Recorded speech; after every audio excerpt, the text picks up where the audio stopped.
Chapter 61, Extravagant Spending. When IHaveAMansion saw that Jiang Chen paid the $240 million in full, her eyes lit up, and she felt the pain was worth it, especially when the general manager secretly sent her a thumbs up. "I'm certainly pleased with the house, but I was more pleased with your sales manager." Jiang Chen smiled and shook hands with the general manager after signing the necessary documents. The general manager responded by laughing with a look that all men understood as he passed the proof of ownership and the electronic key to Jiang Chen. He also promised that within 3 days, Jiang Chen could move in. The mansion was technically available right away, but in order to ensure the highest level of customer satisfaction, IHaveAMansion Real Estate conducted a complimentary cleaning and inspection. Since it was a new estate without any previous owners, it needed a dusting at the very least. Compared to the trail of zeros in $240 million, the cost of cleaning was inconsequential. The tedious process was completed in a relatively short amount of time. Pleased with the general manager's work, Jiang Chen praised him before he leaving the luxurious IHaveAMansion Real Estate headquarters. On his way out, he glanced at the still-stunned Fang Yunyuan with a playful smile and a wave of his contract and keys. IHaveAMansion followed him with a meaningful smile, licking her lips ambitiously. In recognition of her work, the general manager commended her sales record, which meant that she would soon be promoted. But compared to the $1 million commission, she was more interesting in the owner of that mansion, rich and handsome and also single. As for Zia Shiyu, she was nothing to worry about. In terms of techniques, it was impossible for that virgin to please him like she could. She was confident that with her intoxicating body, she would be able to attract him. All she needed to do now was bide her time and call him at the number she secretly memorized. She firmly believed that with the proper bait, no man would be able to resist biting. Of course, these were all her own speculations. Although Jiang Chen was never a nice guy to begin with, he still maintained balance in his heart. When IHaveAMansion walked out of the office, her colleagues surrounded her and rapidly questioned her about the man who was personally greeted by the general manager.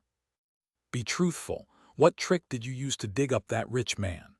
A saleswoman with a gorgeous body pushed her way to IHaveAMansion's side. No, it was just a regular deal," IHaveAMansion modestly replied, but with her vanity secretly fulfilled. "You have that smell on you, you can't escape my nose." A cute-looking girl sniffed IHaveAMansion's face with a grin. After some back-and-forth teasing, IHaveAMansion finally and unwillingly revealed her experience. When they heard about the $240 million deal, the sales staff gasped without exception. IHaveAMansion even hinted that the man did not even blink when paying the full amount, making them even more hysterical. "Mansion, you are the best. You must know that man's phone number, right? Hurry up and tell me," a curly-haired girl asked pleadingly, holding onto her arm. Yes, sharing is caring." Inside, she was ecstatic, enjoying the flattery of her colleagues, but outwardly she maintained her composure. "You bitches, I know exactly what you're all thinking." Even the girl who acted innocent and pure with her adorable face scared IHaveAMansion with her acts in bed. How did she conclude that? From her sales record that remained in the top 3. The other saleswomen all had their own plans. A $240 million deal solidified IHaveAMansion's position as first in the department, and since it was unlikely to be shaken, it would be wise to flatter her. Then in the future, she would be kinder to all of them. Intoxicated by their flattery, she waved her hand gallantly and promised to treat everyone out tonight, sparking loud cheers. The commission alone was $2 million, so of course she didn't lack the money. The girls all had a common purpose, however, which was to hook up with the rich and handsome man. No one wanted to be a real estate saleswoman for the rest of their lives, especially with the short life of the career. The only thing they could do now was earn money, but more importantly, find a rich man. And although IHaveAMansion had her advantages, the girls also had their own competitive edge. The curly-haired girl, for example, although not a virgin, won with her age. As a recent graduate, she had less experience with the rules of the business. If she cried and emphasized her innocence in how she accidentally lost her first time, it would make for a compelling story. The key was in obtaining the phone number. They all secretly planned on getting her drunk to make her loosen up. IHaveAMansion, who was basking in the praise, noticed Fang Yuanyuan standing at the front counter. "You are not trying to flatter me." IHaveAMansion frowned, then smiled mockingly when she remembered that this new girl had a conflict with Jiang Chen. "I really don't have Mr. Jiang's number. An important person like him would never like me," IHaveAMansion said with faked sadness. Then her eyes seemed to coincidentally come across Fang Yuanyuan, and as if recalling something of utmost importance, she joyfully asked, "Oh, I remember Fang Yuanyuan was Mr. Jiang's classmate. Why don't we ask her?" All of the girls paused, then began to laugh. Fang Yuanyuan's face had gloom written all over it, hearing the mockery in their laughter as if they were saying, "You Bith, you went to the 5-people party which just barely allowed you to become a sales girl, but when a piece of meat was fed to your mouth, you ended up giving it to someone else." I don't know. I'm not that close with him," Fang Yuanyuan stuttered. It was a lie as well, since she had almost gotten together with him in the past. It was too late now for regrets. If only she had accepted the poor guy from that time. Ashamed and regretful, she hastily organized her table and left with her bag. Work had already ended anyway, and she needed to run away from her embarrassment. As for the mockery behind her, she couldn't hear it anymore. It was not her first time experiencing the cruelty of the world. She didn't question the reason behind these events.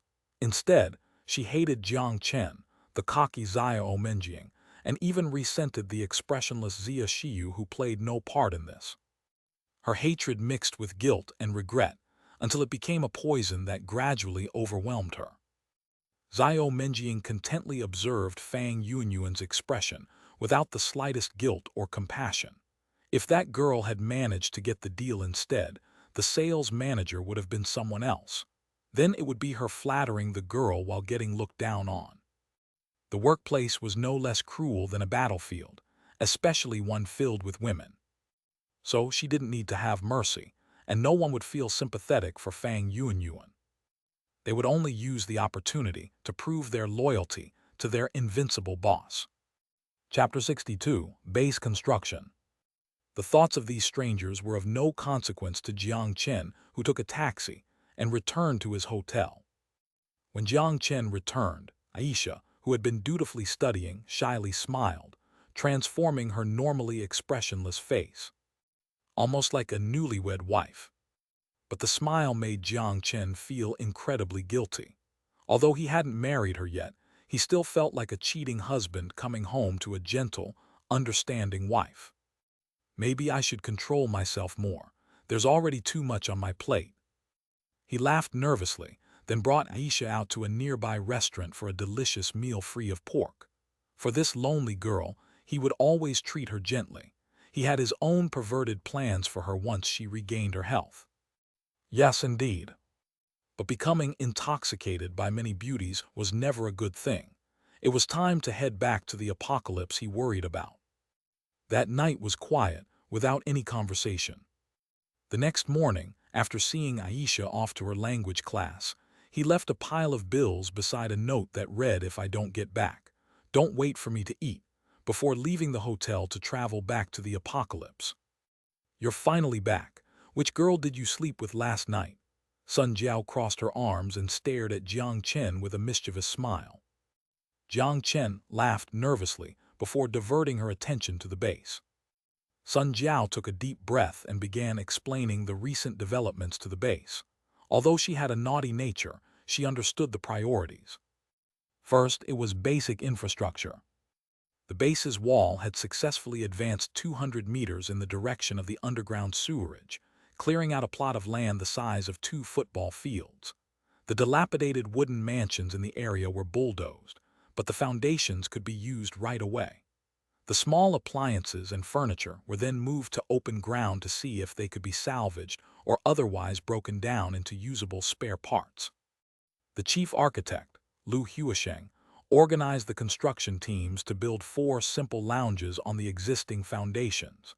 Each simplistic lounge was made to fit 30 people, since Jiang Chen planned on increasing the population size in the future. They had completed the first one, while the other 3 were still being constructed. Additionally, 3-story towers of reinforced concrete were built at the corners of the base. 2 were in the backyard behind the mansion, while the other 2 stood in the newly cleared-out land. The watchtowers were equipped with light machinery and covered with a layer of camouflage, each manned by 1 person. Because of the remote location, the zombies were not as much of a threat as the more dangerous mutants appeared within the city limits around 6th Street. Instead, the Fishbone base was more concerned about defending against malicious survivors. Upon seeing the high walls and machine guns, however, most of the survivors would be deterred from carrying out their plans. 2 months later, this place would be equipped with the 4 Sentinel machine guns that he had ordered from Zhao Chenwu's military plant at the price of 300 crystals each. The machine guns were laser-guided and heat-detecting. Such handmade, high-tech equipment often cost a fortune because the parts could only be recycled from junks or modified from other gadgets, making them a rare commodity. Besides constructing defensive equipment, Lu Huasheng followed Jiang Chen's orders to build a simple community center in the center of the new plot of land. Currently, buildings served as the cafeteria and conference room with only 1 floor, although the plan was to ultimately have 3 stories. It was fortunate that the automatic water treatment system in Wangai City eliminated concerns of drinking water.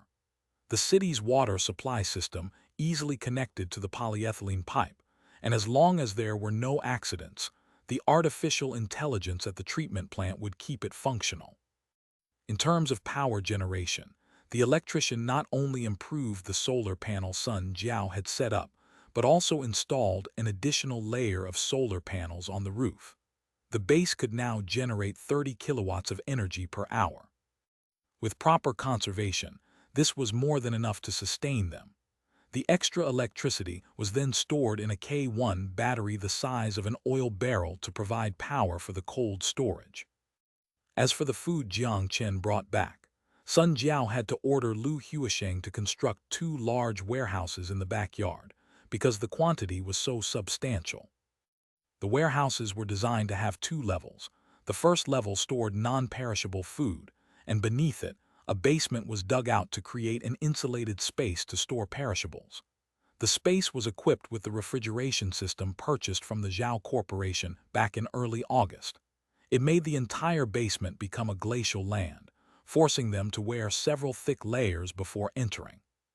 This was where the majority of the power was consumed, in maintaining the refrigeration systems of the 2 warehouses. After listening to Sun Jiao's report, Jiang Chen paused, then asked the foremost concern on his mind, "How's the trade with the Zhao Corporation?" The trade amount since early August amounts to 10,000 crystals, which is similar to the last trade. The exchange supplies were all critical supplies that the base needed.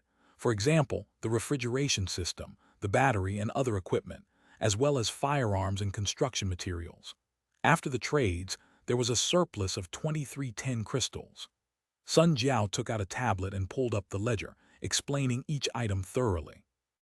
Jiang Chen was shocked, discovering for the first time that she could act like a housekeeper. A smile crept onto his face. He previously thought this audacious girl only knew how to fight, but she also had a detailed side. Good, don't save on base construction. Use all of the crystals that you can. That's the best use for it right now. At the current stage, we don't need them as an energy source. We need the necessary construction materials and equipment, as well as life-saving weaponry. Jiang Chen nodded as he praised her for her work. Currently, his public image was as the representative of the Fishbone Food Corporation on a mission to establish a supply station. If he continued to buy construction materials without it, Zhao Chenwu would have grown wary. If all he said was that he had a trade route with an out-of-province survival base, it made sense to purchase materials locally that would be difficult to transport from far away. Yet with continuous concrete and steel purchases and construction of walls and houses, it became suspicious. If a corporation was truly headquartered in another province, some profit had to be transported back, right? If he couldn't find such an excuse, it would have been difficult to pull this lie through. The trade surplus had to be continuously increased to create the facade that profits were continuously being increased for the headquarters. This way, since the agreement with Zhao Chenwu was based on an inherent lie, it was important to make the lie look as realistic as possible. Sun Jiao became more cheerful after hearing his praise. She continued, "Another thing is that a survival group nearby had noticed us and attempted to contact us." Survival group, Jiang Chen frowned. Yes, but they're different from large survival camps like the 6th Street. Due to the relatively less dangerous environment and fewer damages sustained by their buildings, it only takes a few survivors to create an ample survival space. In the area around our base, there is a total of 57 survival groups, with the smallest comprised of 2 families and the largest with 20 or 30 family units. Of course, this is only a rough estimation. This many, Jiang Chen looked at red dots marked on the tablet, his frown even more pronounced. Survivor groups. If possible, he didn't want to engage them yet, at least before the base was equipped with a sufficient amount of combat power. It would be dangerous to contact these people. With the prodigious supplies he possessed, he had to be cautious, especially with strangers. In the apocalypse, there was no law. A piece of bread could trigger a murder, his base even more so with its ample food resources.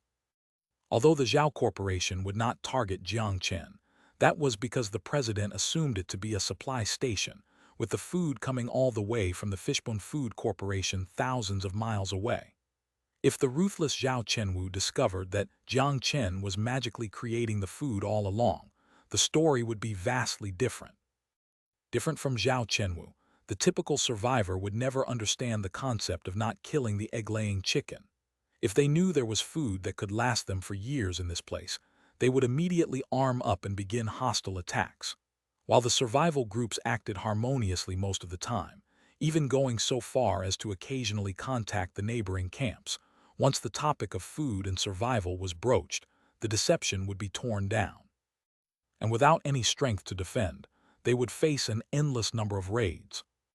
The good news was that the survival groups all had similar bullet weapons, lacking any power armors, tanks, or anything more technologically advanced. Thus, they contacted them without showing any signs of aggression. The survival groups were also uncertain of why these individuals had suddenly built a massive base here. Essentially, they were guarding against the odd neighbor that had come out of nowhere. Following this, Sun Jiao enforced a number of measures to protect the safety of the base. For example, food and fire usage were strictly prohibited outside of the cafeteria. All windows had to be shut when eating. This was to prevent spies from knowing about the existence of their food storage. At the same time, Sun Jiao clearly rejected survivors who requested entrance to the base. And as for what stance to take towards the groups who contacted them, everything was waiting for Jiang Chen's return to be determined. Chapter 63, Virtual Reality Training Chamber. You handled these issues perfectly. After listening to Sun Jiao's report, Jiang Chen nodded and contemplated for a minute. How's the base's combat ability? Almost everyone can fight with a gun, Sun Jiao said proudly. Already, Jiang Chen was astounded. We purchased 8 virtual reality training chambers from the Zhao Corporation. I believe they said that the pack used this to train civil soldiers. It's fairly common at the 6th Street where they have some stockpiled in their storage. After hearing that we didn't have any, they sold it to us at a discounted price. Take me there to have a look. Jiang Chen was extremely interested and curious to understand the virtual reality training chamber's functions. If possible, he wanted to bring one and use it as a first-person shooter simulation to practice his combat ability. Sun Jiao smiled at Jiang Chen's excitement as she led him to the community center. The training chamber was designed with futuristic designs and fluidity. Jiang Chen touched the smooth surface, unable to contain the thrill. Sun Jiao began to explain. This model was produced in 2140 as one of the early models of the virtual reality training chamber. Despite that, Its functionalities match those of the later civilian educational models. Deep submergence into the training chamber allows human memory to operate at peak performance and also enables the bodies to perfectly synchronize with the learned motions. Because death in training is just a game over, many high-risk training activities can be completed in virtual reality. Although obviously, the physical body still has to be conditioned in the real world. Physical conditioning can be solved through the genetic vaccine. Jiang Chen nodded, pleased with the explanation. Right, that's why I included 50 D-level genetic vaccines in the purchase order. All of them were injected, allowing the base's combat power to become slightly stronger. Jiang Chen and Sun Jiao were both injected with the C-level genetic vaccine, but due to their scarcity, an order of 10 was reasonable, but 50 was not. Since the vaccine was not commonly purchased, it was not produced in large quantities, so she decided to purchase the relatively cheaper, lower-grade D-level genetic vaccine. The only difference between the C-level and D-level was a 5-point stat difference, but it didn't limit the body's potential. Usually, even an E-level was more than enough. For example, the majority of the civil soldiers stationed in the outer circle of the 6th Street were injected with E-level genetic vaccines. Some only had the antivirus vaccination, since the possibility of close-range combat these days was nearly zero. Suddenly, Jiang Chen had an idea. Is it possible to use this thing to study something else, like a language? It would be useful in teaching Aisha. Combined with the genetic vaccine, he could train a beautiful bodyguard and driver. The loyalty of Aisha was definitely not a concern, but Yao Yao could change the training program's weapon level to 150 years ago to solve any inconsistencies. Sun Jiao was confused, not understanding Jiang Chen's purpose in asking but still nodded. In theory, yes, the training chamber was equipped with a standard studying function since memory operates at its peak in a deep sleep. I learned this growing up in a survival base, but studying languages, is this useful? Survival Base 71's education system was mostly based around virtual reality training chambers, high efficiency, and ease of use. But as for studying languages, even most of the foreigners left behind in Wangai City had learned Han already. It'll be somewhat useful. I'm planning on bringing one back. Jiang Chen nodded, not bothering to hide his actions as he stored the training chamber into the storage dimension. He would give it to Yao Yao to adjust. He also took a few of the remaining genetic vaccines with a specific purpose in mind. Aware of his secret, Sun Jiao was no longer shocked by the magic, but she conscientiously swiveled her head to make sure that no one else saw. The training chambers are powered by crystals, costing around 1 crystal every 10 hours. Although it previously used electricity, after the apocalypse, it became difficult to supply such a significant amount of power that way, so the 6th Street engineers converted many of the machines into using crystals. After initiating the program, inject an ample amount of nutrient supply.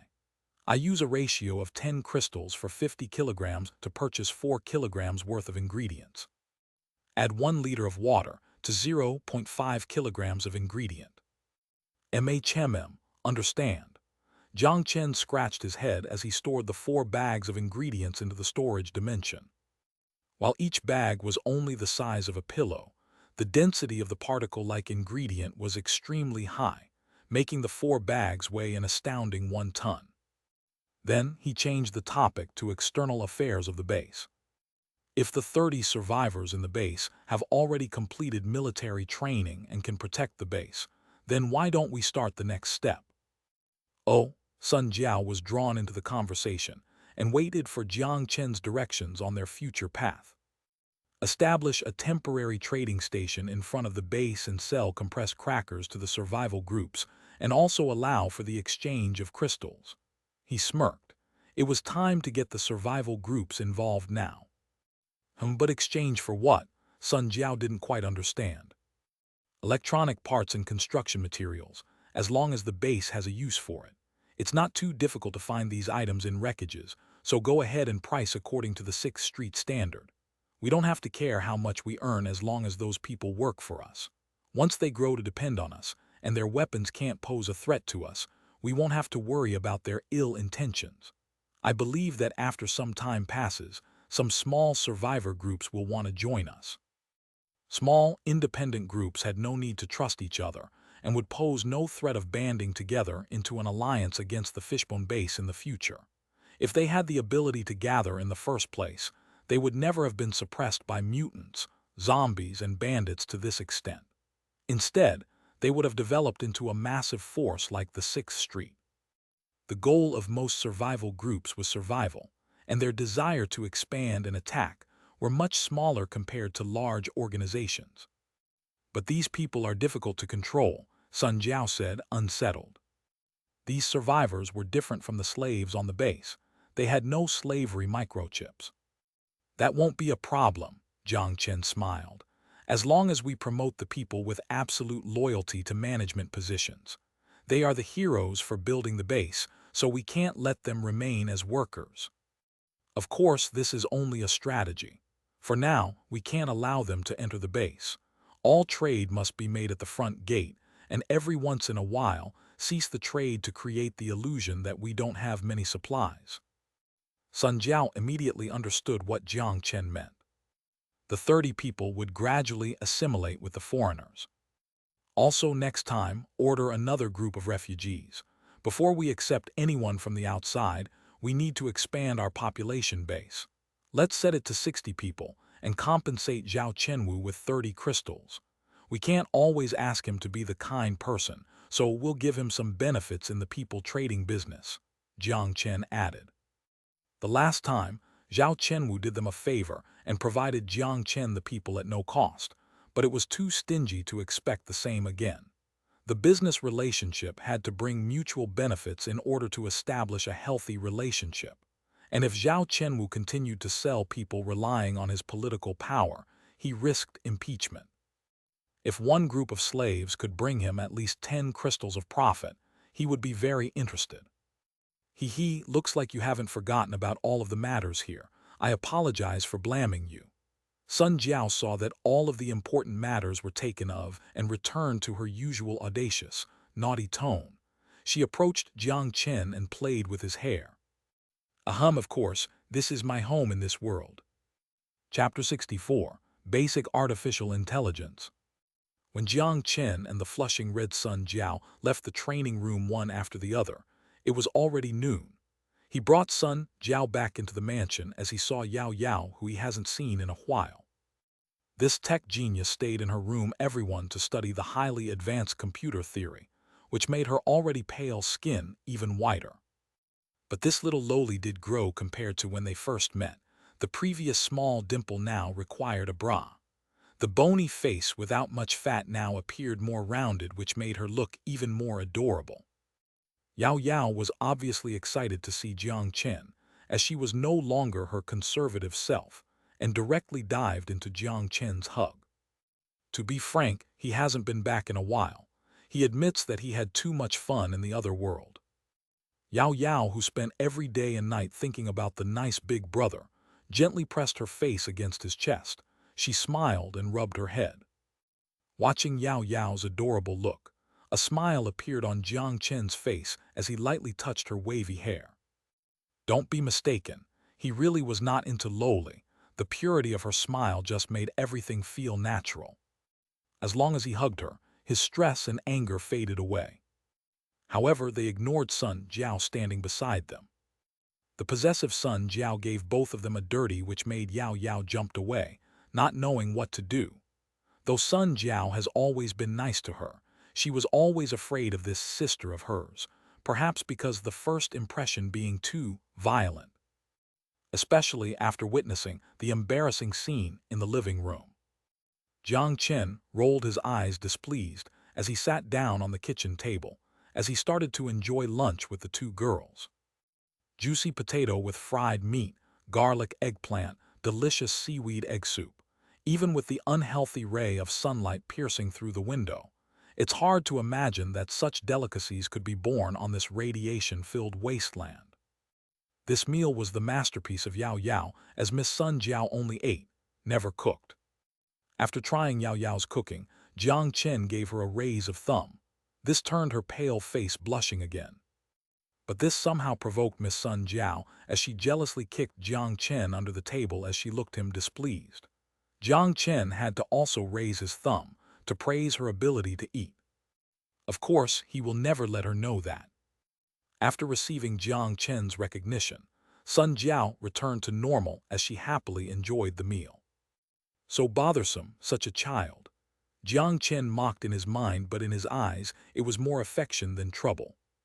After lunch, Jiang Chen returned to the technology department at the community center and found Du Yangkang that was busily working in front of the computer. The technology department was only a room 30 square meter large, and most of the space was crowded with equipment that he either bought or created.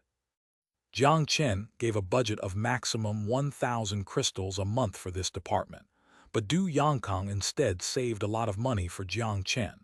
Except for a few pieces of critical equipment, he managed to produce most of the equipment he needed. There were two phones on the table, a Huawei and an iPhone 5 that's both connected to an oddly shaped computer. Du Yangkang had his eyes locked on the computer screen as he confirmed the code line by line. His finger typed furiously on the control panel as he disregarded the presence of Jiang Chen. Seeing that he was working so hard, Jiang Chen was also happy, but he didn't have the time to wait. Ahem, Jiang Chen lightly coughed to acknowledge his presence. Hearing Jiang Chen's voice, Du Yangkang first paused before he turned around in joy. "Boss, you are finally here. I already asked Miss Sun multiple times, but she insisted for me to recheck my program before showing you, but I really can't find any more flaws." Du Yangkang cried to Jiang Chen about his remorse. "Ahem, I am usually busy and sometimes not at the base. How is it going? Did you finish the task I have assigned you? How could I let you know my whereabouts?" Jiang Chen casually changed the conversation topic. Seeing that Jiang Chen cut straight to the topic, Du Yangkang also cleverly turned on his professional attitude.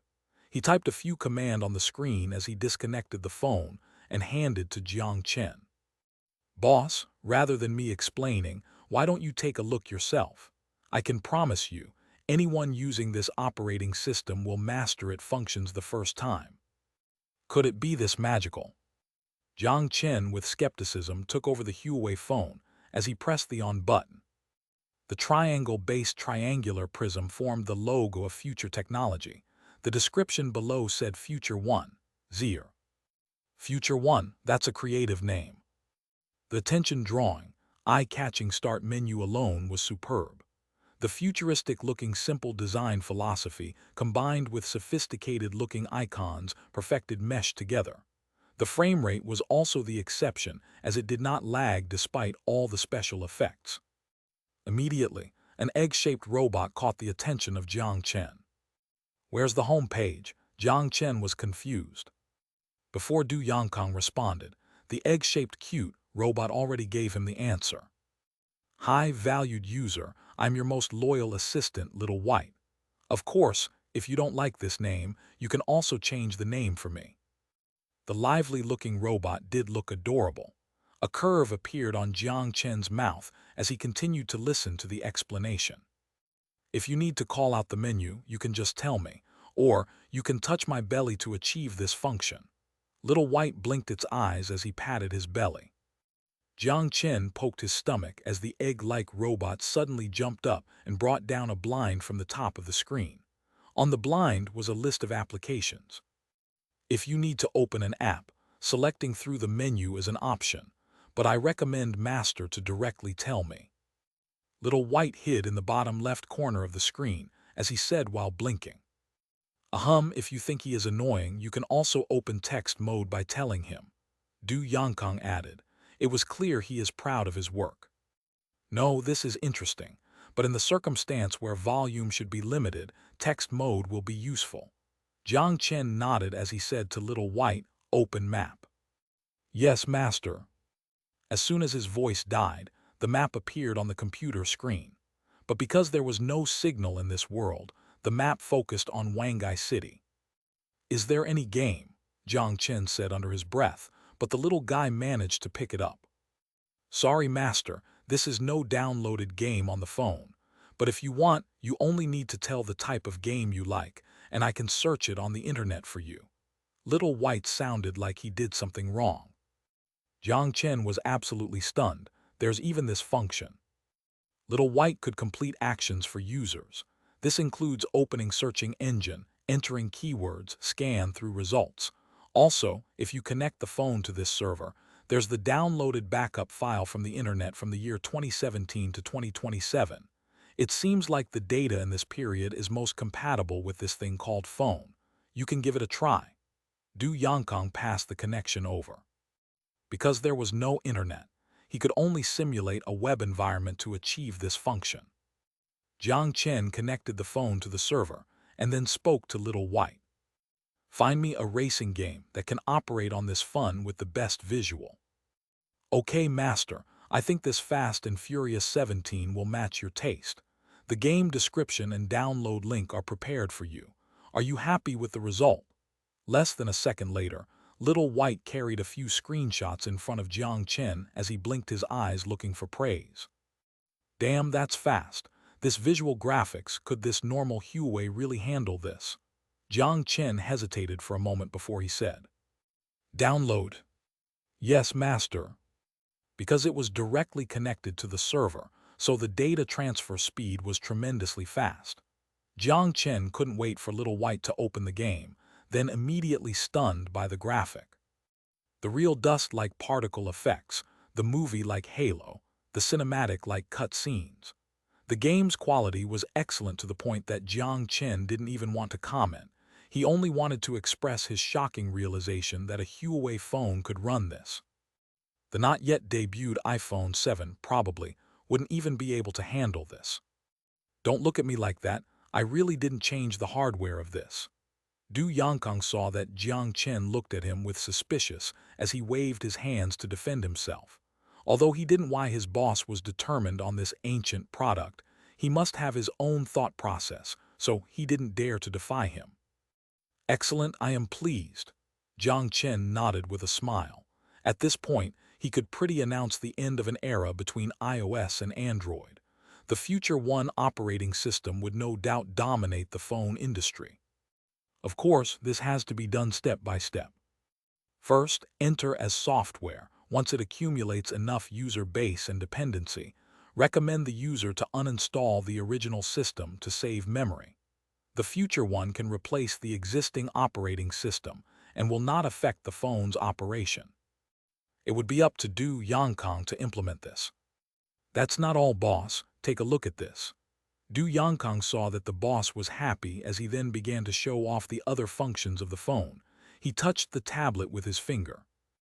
This is, Jiang Chen uncomprehendingly looked at the data stream on the tablet.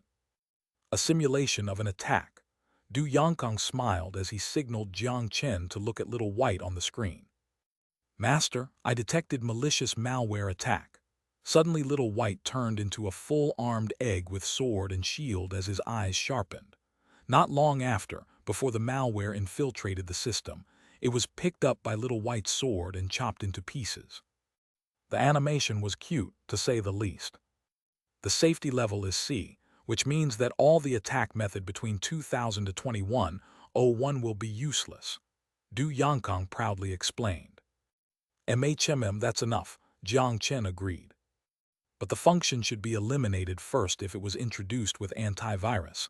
He was afraid that 361 Phone Helper, a popular antivirus software, to report Little White as malicious. These people would do that. Additionally, the extraneous features may hinder the artificial intelligence selling point of the software, which makes the user confused. Once Future One has established itself, the features could be slowly introduced. These functions are only the tip of the iceberg. The most important thing is that Little White is a basic artificial intelligence. Du Yangkang smiled as he opened his hands. Not only can he detect language, he can also detect your current mood. For example, you are heartbroken. Okay, this is only an example. He will comfort you. If you feel happy, he will be happy for you. He'll remember everything you said and respond in a human function. Isn't artificial intelligence supposed to be emotionless? He looked at Little White's adorable eyes as he asked. That's right, but this is the power of science. Although he won't really feel happy or sad, he will bring you visual and audio effects that mimic happy or sadness. This is based on psychology and human behavior. To put it in simple words, everything you said is stored in a database, and based your conversation and an algorithm, Little White will respond according to the situation and history. This is basic artificial intelligence. You wrote this? Jiang Chen was shocked. No way. Du Yangkang forced a smile. This is 21 years of work of tens of computer scientists and psychologists. All the latter artificial intelligence is based on that database. Although intermediate artificial intelligence evolved through this data, because of the Artificial Intelligence Management Act, all the research stopped. So the most common version still in the market, like Little White, that still depended on an external database. So you are saying that if I am chatting with him, I just hear predefined quotes. Jiang Chen had an odd impression as his face. He used his finger and ticked Little White's stomach on the screen. You can say it like, but I guarantee you that if it wasn't for me to tell you the secret behind it, you could chat with him for the rest of life and still think he is pet full of emotions and not lines of code. Du Yangkang nodded. Technology is truly a magical thing. He didn't dive into the issue further. What about this? Jiang Chen picked up the iPhone. The compatibility is flawless. Although this piece of electronic is also ancient, it is a bit better than the other one. Future one is perfectly operational on both. Excellent. Jiang Chen patted Du Yangkang on the shoulder as he waved his hands. From now you'll be the head of the technology department at Fishbone Base. You'll now receive meat every day. Although he didn't even know what the department exactly was. Thank you, boss. Du Yangkang was so excited that he almost kneeled down. He was almost about to hug Jiang Chen's leg before Jiang Chen shivered and stepped away. Like I said before, do a great job, and I won't let you down.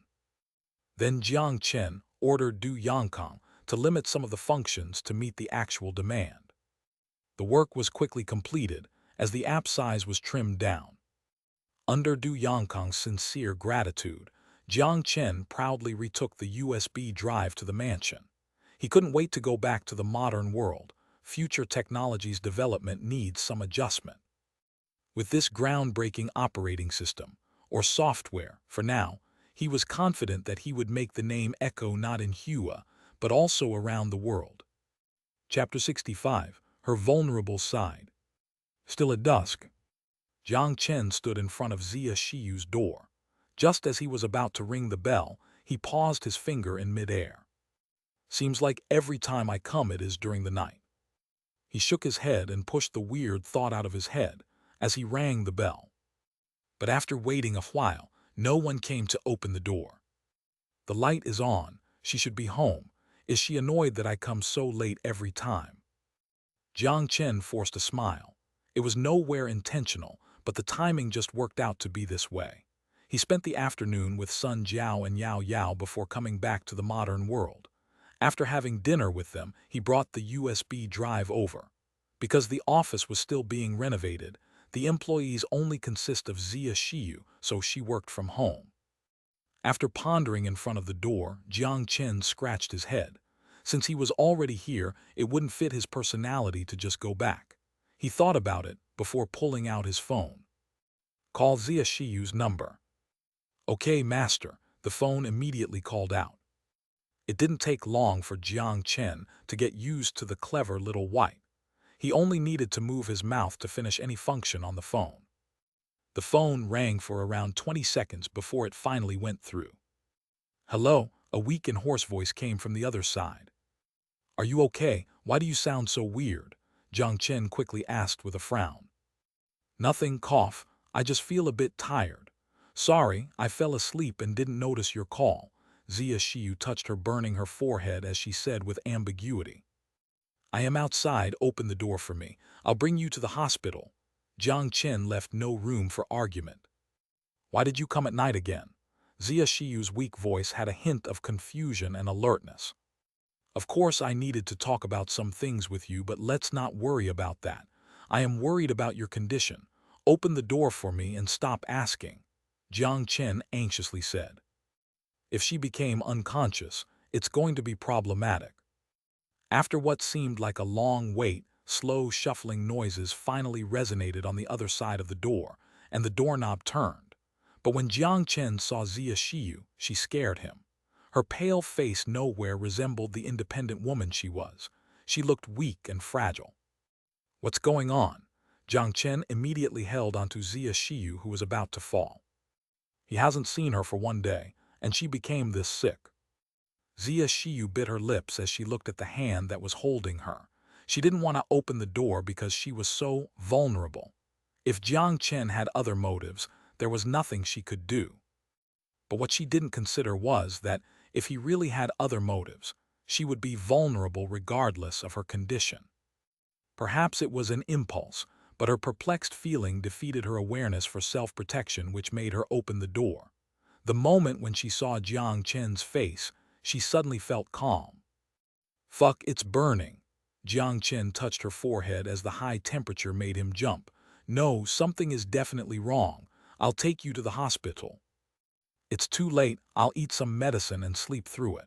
Although she hated cursing words, she had no energy to ridicule him. No, listen to me. Jiang Chen rejected her right away. In a state of shock, Jiang Chen picked her up Princess Carrie style and walked downstairs. Zia Shiyu gently bit her lip and felt the warmness around her body as she tried avoiding his eyes. She thought she would fight back, but the strange thing was that her first reaction was calmness. Maybe she didn't realize that, subconsciously, she didn't mind the forceful move. The always emotionless face was just a bad camouflage for herself. When Jiang Chen picked her up forcefully, it made her heart beat faster and she felt anxious. Or it was a sense of security. The same odd feeling came back again. Zia Shiyu closed her eyes, still not accepting it. Jiang Chen carried Zia Shiyu downstairs and disregarded the curious and concerned looks of the people around them. He opened the car door, helped Zia Shiyu into the passenger seat, and put the seatbelt on her before getting in. Your new car. Zia Shiyu weakly leaned against the car seat as her chest pumped up and down. Maybach S600, a gift from buying the house, Jiang Chen casually answered and started the car. What kind of house would give a car as a gift? Zia Shiyu was curious but didn't have the energy to ask. I told you that if you didn't feel okay to call me. Look at you now, Jiang Chen said as he steered the wheel. I can just eat some medicine, there's nothing to worry about. Although her voice sounded like she didn't care, she felt warmness surround her heart. You say this is nothing to worry about. You are almost unconscious. You live alone and no one is taking care of you. If I didn't have something to talk to you about today, no one would know if you became unconscious. Your body probably would stink before someone discovered it, Jiang Chen said sharply. Well, you are here right. Zia Shiyu pouted but stopped all of a sudden. She was surprised by such a girly act. Looks like the fever is making me confused. Zia Shiyu gently touched her forehead and felt the burning sensation. The scenery flashed across the car window as silence ensued in the car. Although he just got the car, he drove it skillfully. Probably had to do with his 29 reflexes. But because they were in the city center, it was not even that fast. I am sick, why do you care? After a long silence, Zia Shiyu abruptly opened her mouth. Of course I care. If you are sick, who is going to do the work? Jiang Chen always believed in being a leader who only asked others to do things. If she was sick, why would he not be worried? There may be other reasons, but he still hasn't figured them out. But Zia Shiyu seemed to have interpreted it as something else. Silence ensued again. Maybe it was the fever, but her face was abnormally red. They soon arrived at the nearest hospital. Jiang Chen parked the car and immediately ran to the other side to open the door. But when he was about to use the same gesture to carry Zia Shiyu, she stopped him. I can walk by myself. You don't need to help me. That way is too embarrassing. Zia Shiyu's faintly squeezed the last few words out of her mouth. The usually expressionless face now turned blood red. Jiang Chen was stunned by her beauty. Under Jiang Chen's intense stare, Zia Shiyu felt embarrassed but somewhat proud. After she had given him a dirty look, Zia Shiyu dragged her heavy footsteps towards the hospital.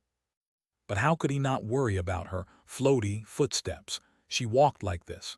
She would probably get hurt before she even went into the hospital to see why she was sick. Jiang Chen walked beside her and held onto the stubborn girl. Although she fought back a little, Zia Shiyu knew her exact condition, so she didn't stop Jiang Chen. She lowered her head and hid her unnatural expression beneath her hair. The nurse on duty saw Zia Shiyu's condition and immediately walked up to help. Jiang Chen left Zia Shiyu with the nurse and went to the front desk to fill out the paperwork. It would be up to the doctors now, as he knew nothing about medicine. To be honest, he was anxious about Zia Shiyu's condition. It didn't look like an ordinary fever or cold. Maybe because she fell ill because of all the work he piled onto her. Jiang Chen felt guilty about this. Especially when they were buying the house, she was already feeling a bit sick. But he didn't immediately bring her to the hospital. Instead, he was having fun. Maybe it's time to control myself. With his arm pressed against his knee, he wandered into deep thought. Although worried, it would be useless to just wait around. He sat on the hospital chair, feeling bored before he took out his phone. He checked his WeChat to see that Liu Yao had sent him a message. For the energetic third-tier actress, Jiang Chen was happy to chat with her. If he was freer, he didn't mind hooking up. But he has been too busy recently, so he rejected the rather straightforward invitation. The movie he promised her would happen, since money was not an issue anymore. To be truthful, it was fun chatting with this girl. His guilt and anxiety quickly faded as a smile appeared on his face. Time passed by quickly on the phone. "Hello, sir. Are you Miss Zia Shiyu's husband?" A doctor pushed open the door and approached Jiang Chen. "No, I am her, friend." Jiang Chen put his phone back and stood up. Miss Zia Shiyu only had a normal fever, but it was untreated for too long, so the condition is a bit serious now. I recommend you go to the front desk and register her stay at the hospital. The doctor cut straight to the point and handed the bill to Jiang Chen, motioning him to go to the designated window. The doctor's casual attitude made Jiang Chen raise his eyebrow, but he didn't say anything. He carried the bill and paid the fee, which was a total of $1,000. He forced a smile as he thought, ordinary people would not be able to afford this. Minor or major, staying at the hospital was necessary, as was using the most expensive medicine. Do you want a problem? Are you going to see the doctor? Since there are so many people here, there's never a shortage of patients. Compared to real estate, the demand for education and healthcare was more steady and reliable. If they really wanted to turn the public sector into a private business sector, the potential gain would be greater than the real estate industry. Though of course, now money meant nothing to Jiang Chen. He then walked into the ward, grabbed a chair, and sat beside Zia Shiyu's bed. "Sorry for troubling you." Zia Shiyu's eyes were half closed as she squeezed a sentence through her lips. "No problem. Taking care of the staff is the responsibility of the president." Jiang Chen waved his hand and then asked in a concerning voice, "Are you hungry? Tell me if you want to eat something." Taking care of the staff. Zia Shiyu didn't respond to Jiang Chen as she murmured under her breath. "This is the first time I see you looking so confused," Jiang Chen said, smiling, as he ridiculed. Zia Shiyu was silent before she abruptly said, "You just haven't seen it before." "Oh, speaking of this, I am curious. If you are so beautiful, why do you always keep a cold face?" "I am tired." Zia Shiyu closed her eyes and ignored his question.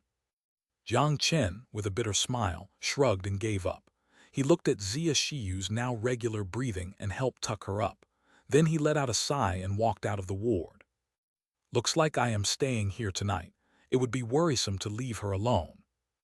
Jiang Chen took out his phone and called Aisha. "I have something to do tonight and can't go back. Can you take care of yourself?" "Don't worry, I will be okay."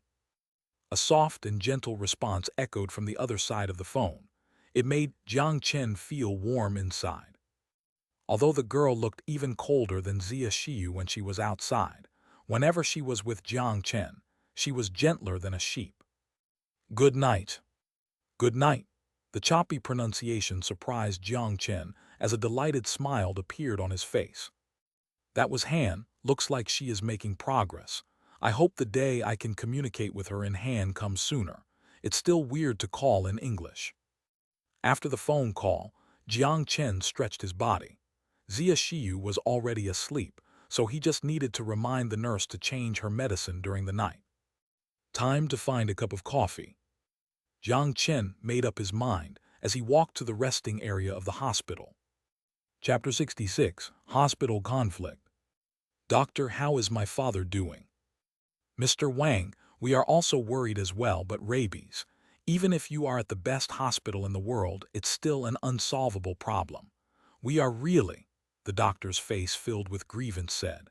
It was clear that the way he treated his man was much more polite compared to Jiang Chen.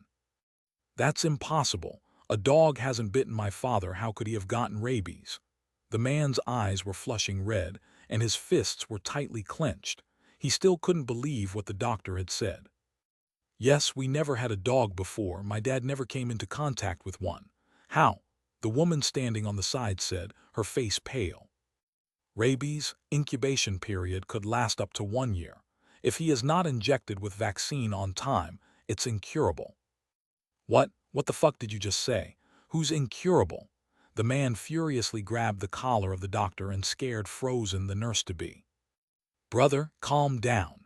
The woman on the side tried to comfort her brother, who clearly was over his head, but it was futile.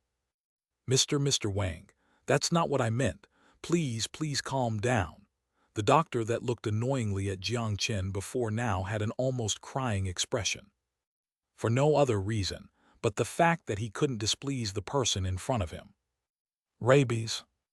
Jiang Chen leaned against the chair as he drank his coffee and watched the mess unfold. The man looked like someone with influence, or the doctor being hoisted up wouldn't have said a thing nor keep apologizing. 2 men in buzz cuts and casual clothing stood beside the man. They looked like soldiers by the way they stood, probably active too. Of course, Jiang Chen already experienced the war himself, so he was not too surprised by the identities of these people. He continued to watch for a few more moments before he going back to his phone. The only friend he could have a conversation with on WeChat was Liu Yao. She almost responded immediately to his message. Being replied to by a celebrity substantially fulfilled his vanity, so he was happy to chat. The bystanders in the restroom all left when they sensed the situation turned sour. While people enjoyed watching conflicts, it was only when there was a lot of individuals, because even if something happened, it wouldn't affect them. But with not a lot of people around, everyone was smart enough to stay away from the trouble. The group of people didn't look like friendly people. Except for Jiang Chen, who was not afraid of anything. He continued to play with his phone while no one else stayed in the room. The conflict naturally caught the attention of security, but they only stood on the side and didn't dare to step in. The doctor kept trying to convince the man to calm down and was too afraid to ask for help. Maybe because of his sister's dissuasion, or maybe because he knew that rabies was hard to treat. The man regathered his breath and put the doctor down. Give me your phone, a rascal voice rang beside Jiang Chen's ear. Jiang Chen looked up and raised his eyebrows. He didn't know when, but the buzz-cut bodyguard stood in front of him and leaned into his personal space.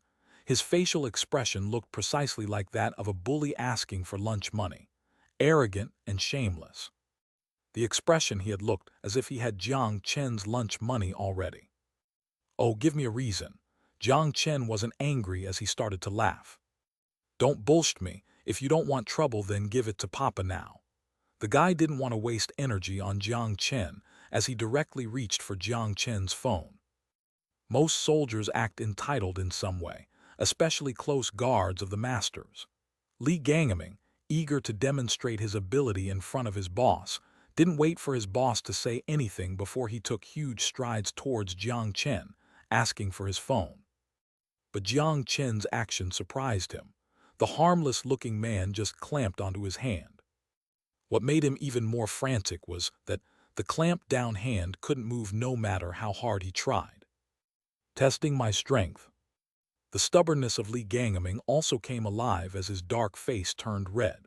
He desperately tried to use his power to move his hand, But Jiang Chen just casually looked at his face and clamped his hand down like an iron claw, not letting him move a single inch. You are funny. 25 muscle strength is not something you can overcome.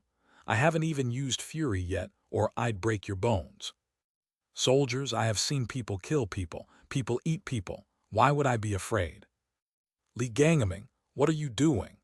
The woman who was trying to persuade her brother frowned as she angrily shouted at Li Gangaming, who had his hands on Jiang Chen.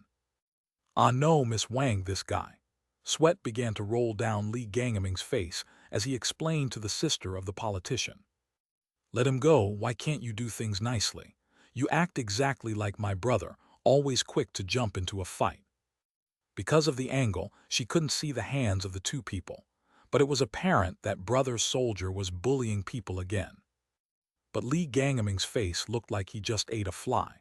He wanted to explain that it was not him that didn't want to let go, but he didn't have the face to say it in front of his boss. The man forced a smile when he heard his sister's words.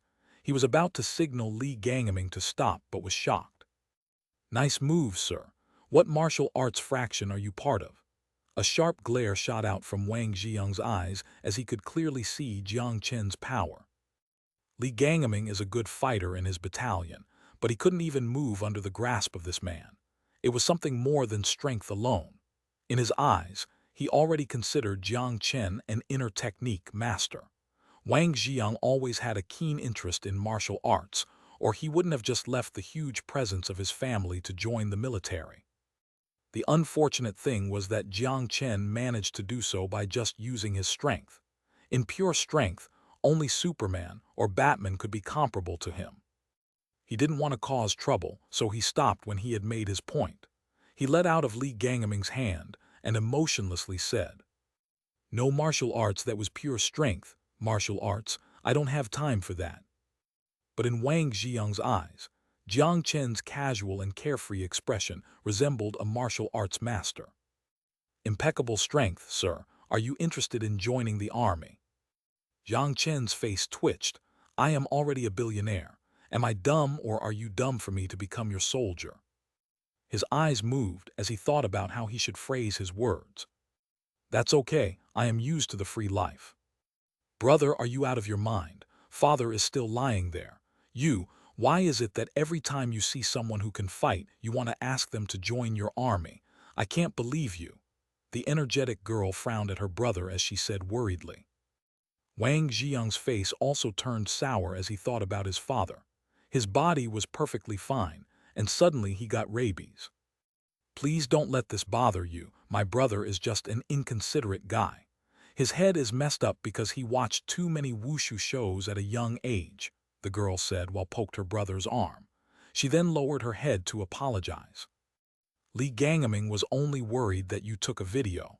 You know the internet is a scary thing. If something was uploaded onto the web, it might affect brother's progression. So, the girl looked at Jiang Chen with a serene smile.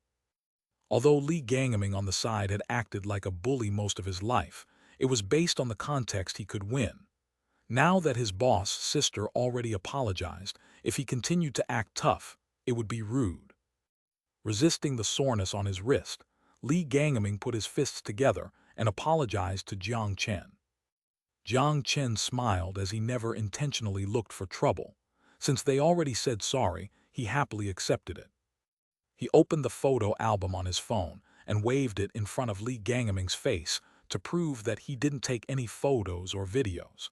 Seeing Li Gangaming nod in confirmation, the reasonable and graceful miss expressed her gratitude again. The small conflict was resolved with ease. At the same time, the straightforward man abruptly opened his mouth and said a sentence that made Jiang Chen want to laugh. Sir, do you have any way of treating rabies? Chapter 67, A Pillow Just When You Need It. Could I treat rabies? Do I look like an old-hand medical doctor to you? Jiang Chen, with an odd expression, touched his face. Brother, are you crazy? His sister, standing beside him, face palmed as the doctor and nurses also gave off helpless expressions. Even Li Gangaming's face twitched. Jiang Chen guessed that this guy must have wanted to laugh, but didn't dare to do so.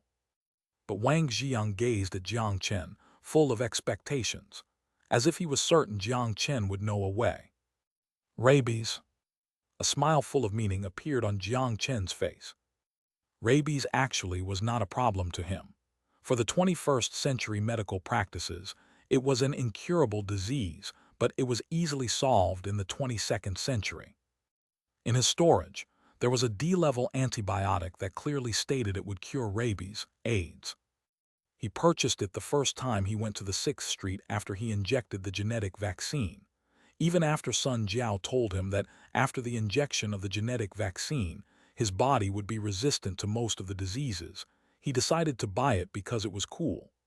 I understand the rationale, but I just want to buy it because I haven't heard of the existence of a godly medicine. It's not like I lack crystals. He forgot that he had it in his storage dimension, or else he would have given it to Zia Shiyu, saving the trip to the hospital. What's your name, sir? However, seriousness showed on Wang Ziyang's face, or the expression of grasping onto the last straw. Although Western medicine could not cure rabies, his fantasy for wushu made him believe that a secret cure was out there to cure the incurable disease. Wang Ziyang was always this straightforward. He would immediately do something even if it did not go through his head. Normally that would have been rude and unreasonable, but now he seemed filial. But the secret cure didn't exist. If it did exist, then their ancestors should be awarded a Nobel Prize. The medicine was in the storage dimension. But Jiang Chen was hesitant. Should he save the person? Or how should he save the person? Jiang Chen, he first introduced himself. My name is Wang Ziyang. This is my sister Wang Xinren. If, sir, you know any masters that could save my father, I'll do anything to repay the favor. Wang Ziyang held his fists together and greeted. Jiang Chen looked troubled as he pondered. It was clear that Wang Ziyang is an important military official. From this bastard's attitude, he didn't just depend on himself to climb the social ladder. Then it must mean his father is extremely influential. Jiang Chen now had no support in Wangai City. Although he has the money and the guns, if he did get himself into trouble, it would be problematic. Running to Los Santos was not something he wanted to do soon. Who knows if that crazy guy solved his own issue yet? He considered that his wealth could attract potential wrongdoers, and so he actually did try to make some friends within the political circle. Regardless of the method, he must find a way to establish a relationship. Or else, if he created some unique and someone forcefully took over, he would have nowhere to reason. Since the political situation in the country was like this, he must play by the rules. What kind of favor was greater than saving a life? This was a great opportunity. A pillow just when you needed it the most. Jiang Chen was moved, but he still needed to think of a way to make this story sound more believable. Wang Ziyang looked simple-minded, so he should be easy to convince, but his sister seemed to be intelligent and hard to fool. If he just took out the medicine, it would be hard to explain. The authenticity would also be questioned. This is troublesome. Even when trying to do something nice, there were still a lot of aspects to consider. Jiang Chen smiled bitterly. Brother, do you want someone to find an ancient natural remedy for you to cure father's sickness? Wang Xinren was speechless with his brother's intent. What ancient natural remedy? How do you know hand medicine will not solve the problem Eastern medicine can't? Wang Ziyang's face blushed as he gave a dirty look to his sister. Wang Ziyang now realized that he didn't process the words before they came out, but if he admitted, he would lose face in front of everyone. The doctor also gave a wry smile. He studied hand medicine before, as he knew that this could not be solved by hand medicine. I think I can try. The entire restroom fell silent. Jiang Chen already expected the reaction, as he didn't look too shocked. He still maintained his calm composure. Who said acting cocky was terrible? That's impossible. The doctor, whose collar was held, opened his mouth in disbelief. He looked at Jiang Chen with skepticism. If someone could cure rabies, that's enough to win a Nobel Prize. Too bad I am not interested in fame. Jiang Chen shrugged as he looked at Wang Ziyang. Of course, I don't need you to repay me anything. I have a company myself, so I don't need money. As to why I am helping you, it's because I have a father too." Wang Xinren skeptically looked at Jiang Chen. Different from her incompetent brother, she was a top student at Wangai University. Although she studied media, which is unrelated to medicine, she still had basic common sense. "Can you cure my father? Let me be straightforward. My dad is Wangai City's general secretary, considered the most influential person in a municipal government. If you I understand your emotions towards your father, but that doesn't mean I have to accept this suspicion. If you choose to not believe, just say no." Jiang Chen shook his head. "I am doing this out of the good of my heart, and I don't need you to repay me. But I hope you do know, standard medical procedures would not cure rabies." When he finished, Jiang Chen looked at Wang Xiang. Wang Xiang raised his eyebrows in deep thoughts. "Should I try it?" Sister and doctor's words made him hesitant. What if Jiang Chen was a liar and killed his father? Wait, even if he didn't, rabies was an incurable disease. Rather than waiting for death, why not try it? He had thought about it before making up his mind to take a gamble. He was someone that cared deeply about his parents, since the reason he can act so recklessly in Wangai City was due to his father's influence. If his father were not here to cover for him, he would have died so many times already. "I believe you. I hope what you said is true." Wang Xiang sincerely nodded. He then gazed at Jiang Chen with seriousness. "If you actually cured my father, even if you don't accept my favor, I'll be at your disposal." "PSH, why did that sound like someone from a gang? Are you really in the military?" "I don't need anyone at my disposal, but a friend doesn't sound too bad." Jiang Chen laughed nonchalantly and passed by Wang Xiang before he walked into the guarded ward. Wang Xiang had paused for a minute before he smiled. This guy is fascinating." He was known for his recklessness in Wangai City. He was not afraid of anything.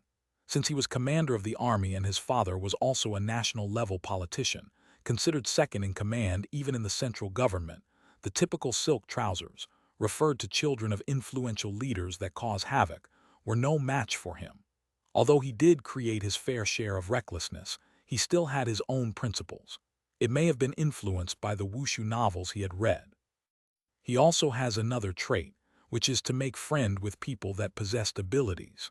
Of course, most of them belong to the category that knew how to fight, so he has a lot of reckless buddies as well. Since he believed in wushu, he always wanted to receive tips from masters and cultivate his soul to train internal techniques. Because of this, his sister always criticized him for reading too much fantasy novels and distorting reality. 10 minutes, give me 10 minutes. I hope no one interrupts me." Jiang Chen had left those words before he locked the door behind him, looking mysterious. The people left behind were all stunned. Chapter 68, Cured. Jiang Chen, alone, stood in the middle of the room and he scanned his surroundings. The special ward for notable guests was filled with medical equipment, but all useless for treating rabies. He hesitated for a moment as he wasn't certain if there were cameras around. Then Jiang Chen sighed before he reached into his pocket. For his own security, he triggered the EMP grenade. The faint electric noise resonated in the room as the EP screen inside his sleeves had flashed before it stabilized. With stability as the core design philosophy, it was extremely resistant to EMP. However, of course, equipment in that age was not the same as all the other electronics in the room, which have been short-circuited. These faults were hard to detect, as most people would attribute instability to the voltage source. Regardless if there were cameras or not, it would be broken by now. There was no expensive medical equipment inside this ward, so the hospital wouldn't consider it a big deal. As to his phone, he threw it into the storage dimension immediately. He approached the old man as he took out the D-level antibiotics. He took a deep breath before aiming it at the old man's vein and injecting it. He watched the red liquid enter his body as he pulled out the needle and put it in the storage dimension. The old man was already unconscious from being at the terminal stage of rabies, so he was not afraid to have his secret revealed. Also, the D-level antibiotic has no side effects on the human body. It was evident by the fact that the remaining medicine would be cleared out from the body within an hour. Even a blood test would not detect any traces of it.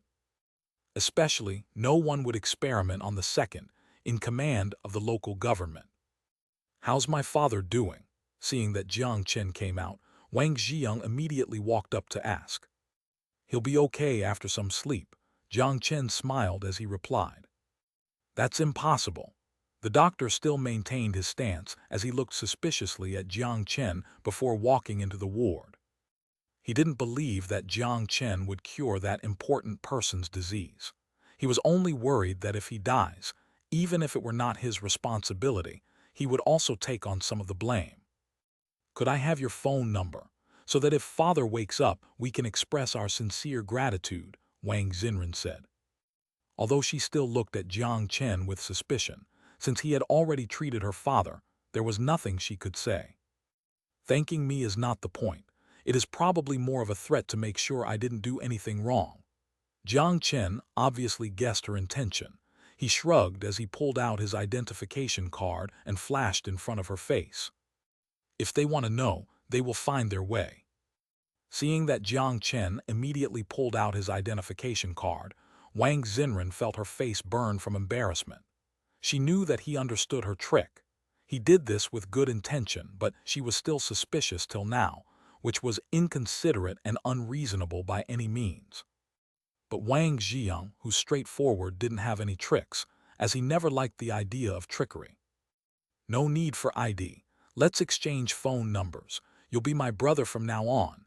If anyone dares to touch you, I will go beat him up." Wang Ziyang pulled out his iPhone as he began to call Jiang Chen brother. With the way Jiang Chen looked, he was certain that his father would be okay.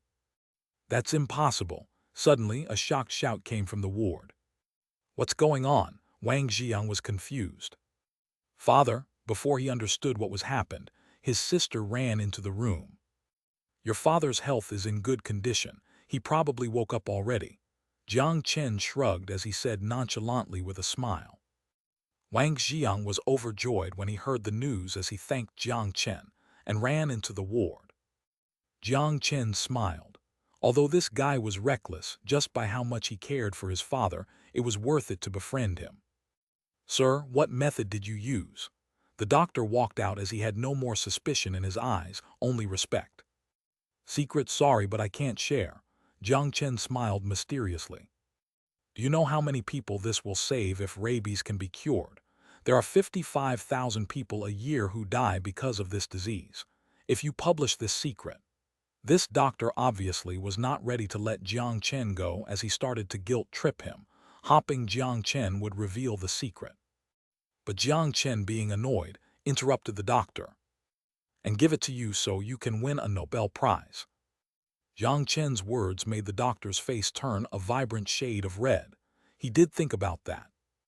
"When it is necessary, I'll share it with my own name." Jiang Chen walked away, finishing the sentence. If they wanted to thank him, he wouldn't have to wait here. It would be straightforward for the government to find his number, especially since Wang Xinren just saw his ID.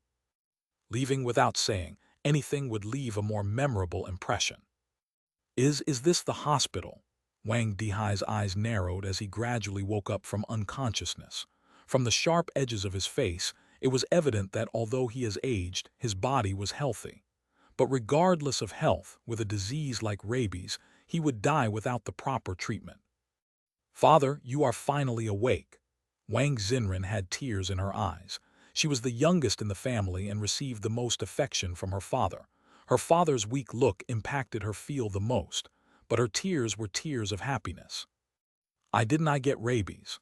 Wang Dihai was confused as he was ready to face death, but life played a joke on him. He looked at his disappointing son in search of an answer. "Father, I found an ancient remedy doctor and he cured you," Wang Ziyang said proudly. "An ancient remedy doctor?" Wang Dihai was so angry he almost coughed out blood. He was especially annoyed by his son's fantasy for masters, wushu, and martial arts, which was an embarrassment to the family. But when he remembered that he had an incurable disease, he was shocked. "An ancient remedy doctor actually cured me." He looked at his most beloved daughter, but what surprised him was that the answer he saw on her face was, "It's true." Although I don't want to admit this, brother actually did find an ancient remedy doctor to cure you. Jiang Chen would be furious if he heard the words ancient remedy doctor. This was advanced technology. Really? Wang Dihai frowned, but then he felt relieved. What is there not to admit? If he cured me, he cured. Even if he is an ancient remedy doctor, he is my lifesaver. How much money does he want? Give it to him. Wang Dihai had experienced the ups and downs of life. Since he could live longer, no one would say no to his requests, especially when he was so powerful. Father, he doesn't need money, that's too lame. Wang Jiang rolled his eyes. His words were always unpredictable. Wang Dihai, of course, knew his son's personality. He would believe anything they say. Go invite the person. I want to thank him personally. Regardless, he must thank him for saving his life. Wang Dihai already was thinking that as long as it is not against his principle, he'll do his best to meet the ancient remedy doctor's demand. He was a powerful and influential politician in the country. Jiang Chen saved him. Not only did he do a favor to him, but also to the country itself. Okay, Wang Jiang laughed as he ran outside. Wang Dihai lied on the bed as he chatted with his daughter about what happened when he was unconscious. However, he kept thinking about the master that saved him. Wang Dihai was no ordinary people. He didn't understand how did the ancient remedy doctor manage to save him, or who sent him here. However, his disappointing son came back alone, with a disappointed look. Father, he left. What? Wang Dihai was shocked. There really is someone who didn't seek favors. Didn't you exchange phone number with Jiang Chen? Wang Xinren hastily said. I didn't get to. I had to check on father, Wang Jiang said with disappointment in his voice. You, how old are you? Why are you still so careless? Wang Dihai criticized his son for a good while. Although Wang Jiang was reckless, he still didn't dare to talk back to his father. He just had to listen to his dad's criticism. Jiang Chen. Wang Dihai remembered that name. Though he didn't know what his lifesaver looks like, it was not difficult for him to find someone in the country. Wang Dihai, who has always been cautious, didn't express his thoughts. He decided to wait and get an understanding of Jiang Chen's background to see what kind of intention he had before approaching him, himself to repay the favor, for he might be a pawn sent by political enemies. Wang Dihai closed his eyes as he made up his mind. He needed to rest. Since he had already recovered, then some change must be made in Wangai City. Once he wakes up tomorrow, the people that tried to give the Wang family trouble will all be punished. Although he was well into his 50s, the vibe Wang Dihai possessed was not to be undermined. Wang Jiang, who saw his father's expression, let out a breath of relief. He knew exactly what his father's expression meant. A rejoiced look appeared on his face. Father is healthy now. A lot of people are going to be in trouble. He was still upset that he didn't manage to get Jiang Chen's number. His intention was clear. Since he did something nice for me, then I must repay him in kind. But what he meant by repaying the favor meant taking Jiang Chen around to show off. He loved two things the most, making friends and finding trouble. Those two things usually don't conflict with each other, but he didn't expect Jiang Chen would leave right away. Wang Jiang and Wang Dihai didn't know that Jiang Chen didn't leave. He was waiting in a ward nearby.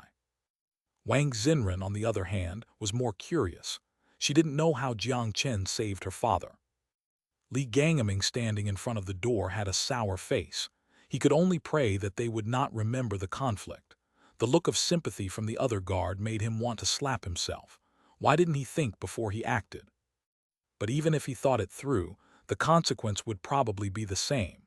Recklessness is contagious from being around Wang Jiang for so long. Chapter 69, The Future One That Shocked the World. Artificial intelligence was a word most people on the internet were familiar with. They usually played the antagonist role in the action-packed Hollywood movies, only to have their plans of world domination gloriously foiled by the protagonist. It could be seen from the mainstream media that humankind had always been skeptical and afraid of artificial intelligence. The perception was logical.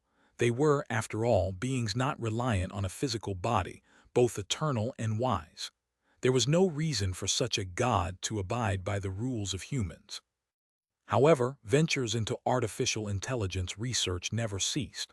From novels written in the 1950s that imagined the future of artificial intelligence to IBM's development of Watson, who could design a menu and voluntarily participate in contests.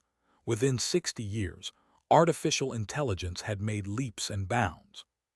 What about in another 60 years? There was no need for another 60 years. The Han Internet user could now experience it in the present. An unknown software, as if carefully planned, entered the Android platform, 361 stores, and the App Store. The download number exploded exponentially, breaking 1 million downloads on the 10th day after release, beating Line's record at 600,000 downloads a day. This could only be described as a miracle. Using common sense, it would still take great marketing to pull off such a feat. Otherwise, no matter how amazing the app, it would take time for anyone to become familiar with the product. Future Technology Corporation. It was a name no one ever had heard before. Artificial intelligence. A changed algorithm with an increase in phone performance by threefold, decreased power consumption by half, automatic compatibility with both Android and iOS apps. Did they take all of the users for fools?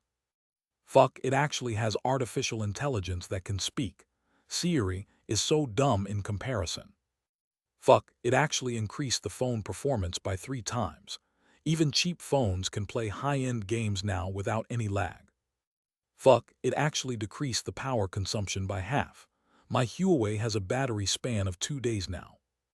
A chain of explosive reactions ensued, followed by an exponential number of downloads. The waves of good ratings and comments convinced the skeptical users to join the forces.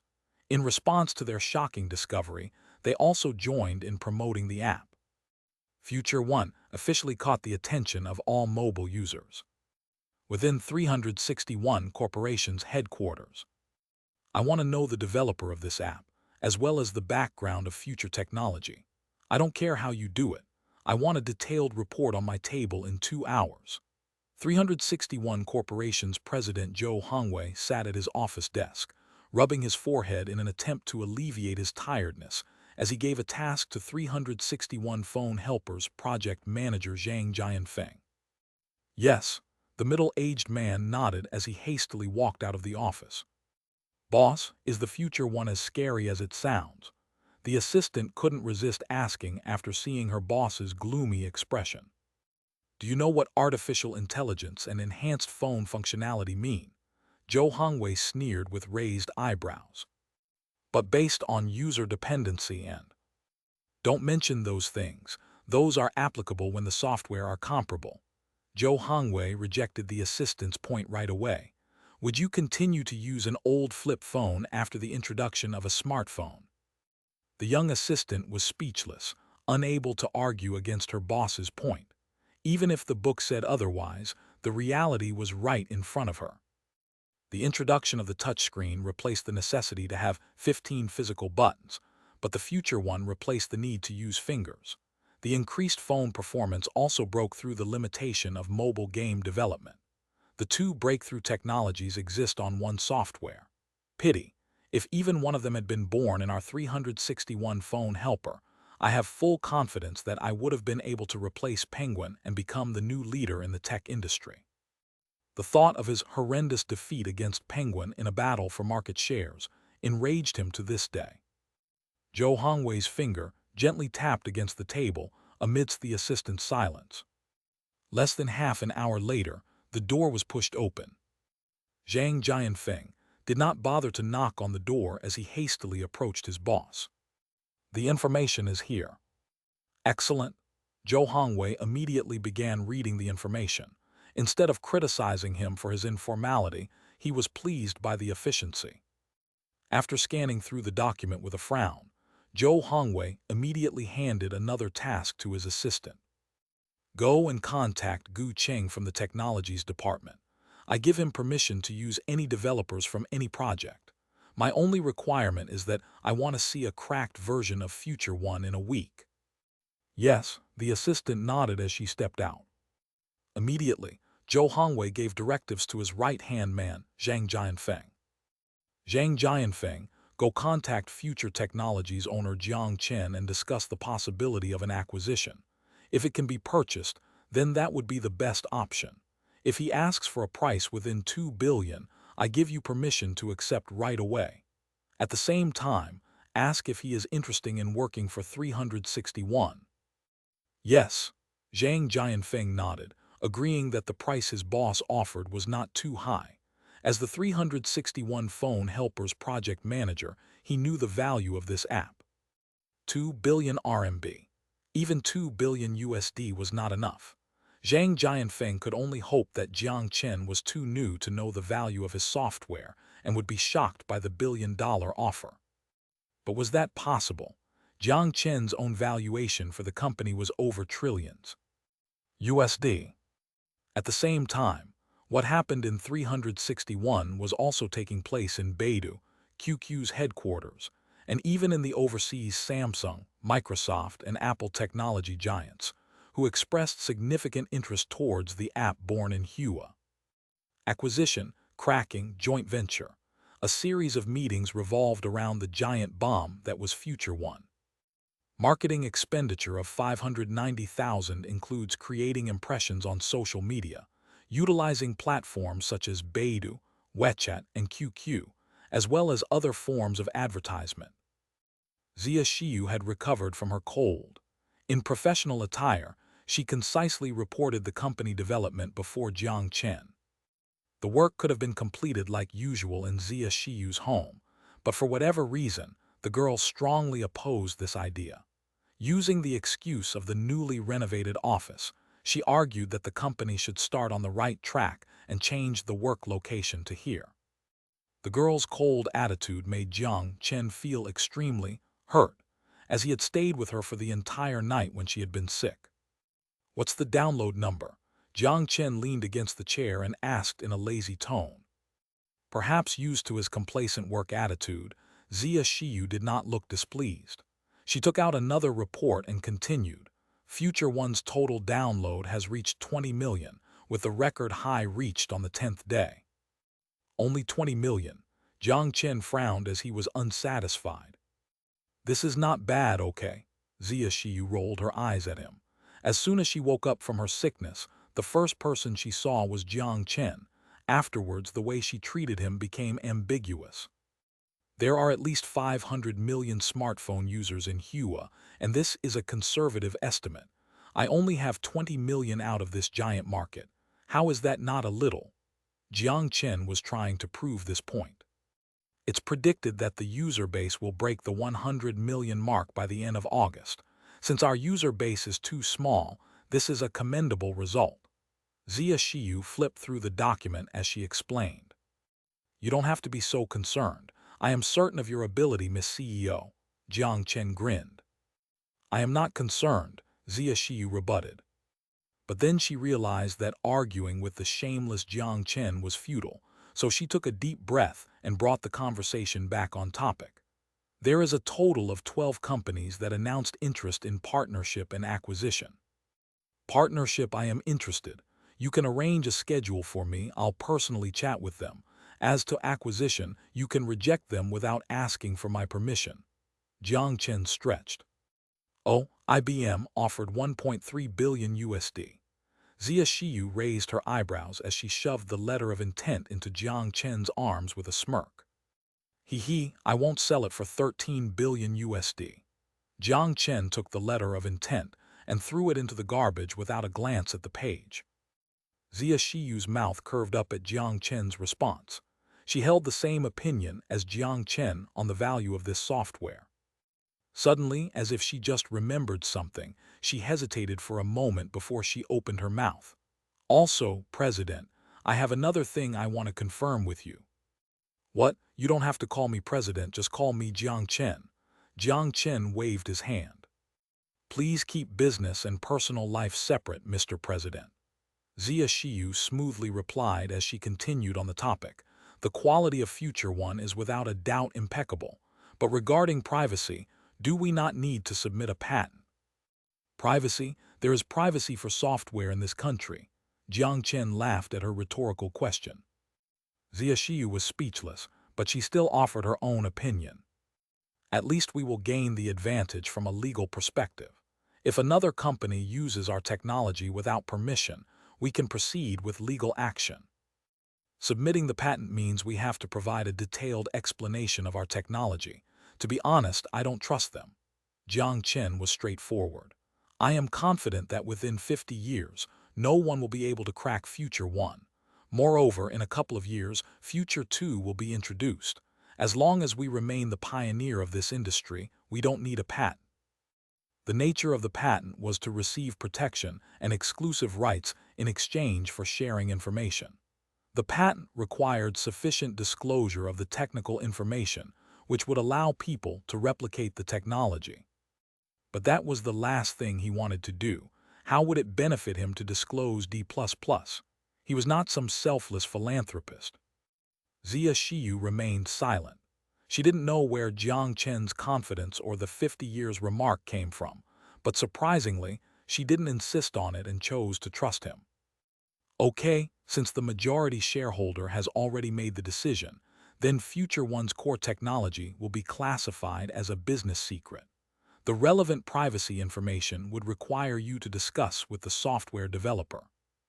His title was the chief developer of this app, but it was only a fake role. The setting disclosed to the public was that an overseas developer team created Future One, while his position only required him to represent the team. Just like deceiving Zhao Chenwu, except he was deceiving the whole world this time. Do you want to find the real developers? Go ahead, it's in the other world. Jiang Chen nodded as he didn't say anything more. If a programming language developed 100 years into the future managed to be cracked by the people of this time, it would literally have to be done by supernatural activity. As an example, it was like asking someone to program using the C language when they had never learned it before. Even with the unencrypted code provided, the person was required to understand first. The only way was to guess and learn a language with stronger logic flow compared to C. On the other hand, considering future technology's growing popularity, I have contacted Wangai University's administration and students to adjust the hearing time and location, Zia Shiyu said. Oh, you don't have to report these things to me, just give me a schedule and I'll make time to take care of it. Jiang Chen shrugged. This is not a small task. Talent acquisition is critical to the future of the company, especially the first batch of employees. They will become the core of the company's operation. From personality to knowledge, everything must be tested under a strict process. Okay, because I trust your ability, I'm assigning this important task to you. Zia Shiyu's face burned under Jiang Chen's passionate gaze, but because she had light makeup on, with her limited facial expressions, Jiang Chen didn't notice her odd reaction. Okay. Although she wanted to criticize Jiang Chen into at least preparing for the interview process, everything she wanted to say turned into one word. Then let's go with this decision. Jiang Chen laughed as he stood up from the office chair and walked to the door behind Zia Shiyu. Call me if you have anything. If I'm not within the service zone, send me a text and I'll call you back when I see. Jiang Chen then left the company, leaving Zia Shiyu staring blankly into space. Is there a president this irresponsible? Zia Shiyu rubbed her face with her hand. There was another thing she didn't report. 7 companies extended offers to her as shareholder and CEO of Future Technology. These companies included world-renowned technology giants where every graduate dreamed to work at. If it were like before, she would most likely have taken a look at this information. But this time, without glancing at it, she shredded it. Even she was surprised by her decisiveness. With Future One's potential, there is no need to consider the tech companies that are about to get reshuffled. President Jiang Chen, he is probably working hard in areas I can't see. Future One can't drop from the sky, right? Zia Shiyu convinced herself. She glanced at the messy documents, sighing at Jiang Chen's work habit. She organized them into categories before she left the president's office, gently closing the door behind her. Chapter 70, Catching the Wind. Wangai University's female dormitory. Lulu, what are you doing? Wang Xinren suddenly hugged her best friend from behind and giggled as she drew her face closer to the phone. Stop, I'm playing Hearthstone. Chen Lulu concentrated on the screen. She was a typical gamer girl. That's boring. Wait, I heard that Android can't play Hearthstone. Wang Xinren curiously said as she recalled. This is where you don't understand. After I finish this game, I'll show you my adorable little white. With a conceited smile at the opponent's disappointed voice saying you defeated me, she delightfully stretched. Am I not amazing at Hearthstone? Chen Lulu raised her eyebrows as she said proudly. I don't play the game. Wang Xinren pouted but then returned to her previous question. Tell me, how did you play an iOS game on Android? Rather than Hearthstone, she was more interested in this. As a media major student and the producer of Wangai University's campus news team, she sensed a scoop from this interesting discovery. Wait, boom, look my little white. Chen Lulu comforted this short-tempered best friend and revealed her baby. What is this? A digital pet? Wang Xinren sighed. She never had an interest in these phone games, but the chubby robot did look adorable. Try talking with him, Chen Lulu said mysteriously. Wang Xinren blanked out before she looked at her friend with confusion. Chen Lulu seemed to expect Wang Xinren's confusion, but she ignored her and spoke to the phone screen. Little white, sister's friend doesn't believe you can talk. Can you find a way for her to like you? Wang Xinren rolled her eyes at Chen Lulu. Was this girl crazy because she gamed too much? But the next second, she was completely stunned. I don't care about other people as long as Master likes me, The adorable electronic voice didn't sound cold at all, as if it came from a real human. Little White's voice was full of emotion as he lied down, exposing his belly. That's not okay. Xinren is sister's best friend. From the outsider's perspective, Chen Lulu talking to the phone looked comical, but Wang Xinren was too fixated on the situation to ridicule her. Okay.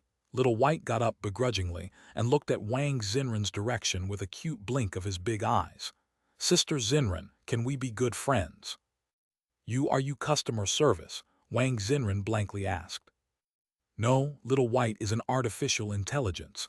Little White puffed out his chest as he said proudly. How is this possible? Wait, then shouldn't every single action be repetitive? Why is that? Wang Xinren suddenly thought of a more critical question. Even Riix and Simba, with only some GIF images, such programs mimicked human behavior with limited and repetitive actions, regardless of how human-friendly the design. But this Little White, he looked like he was alive on the screen. Little White, can you wave your hand? Wang Xinren gulped as she asked. Like this? Little White tilted his head because he initially didn't understand the question before he extended his short and chubby hand and waved. Magical. It was alive, as if every frame of movement was not pre-planned, but instead the action of Little White himself. I know what you are thinking. I was shocked too. Chen Lulu's vanity was fulfilled, pleased to see the shocked look on her friend's face.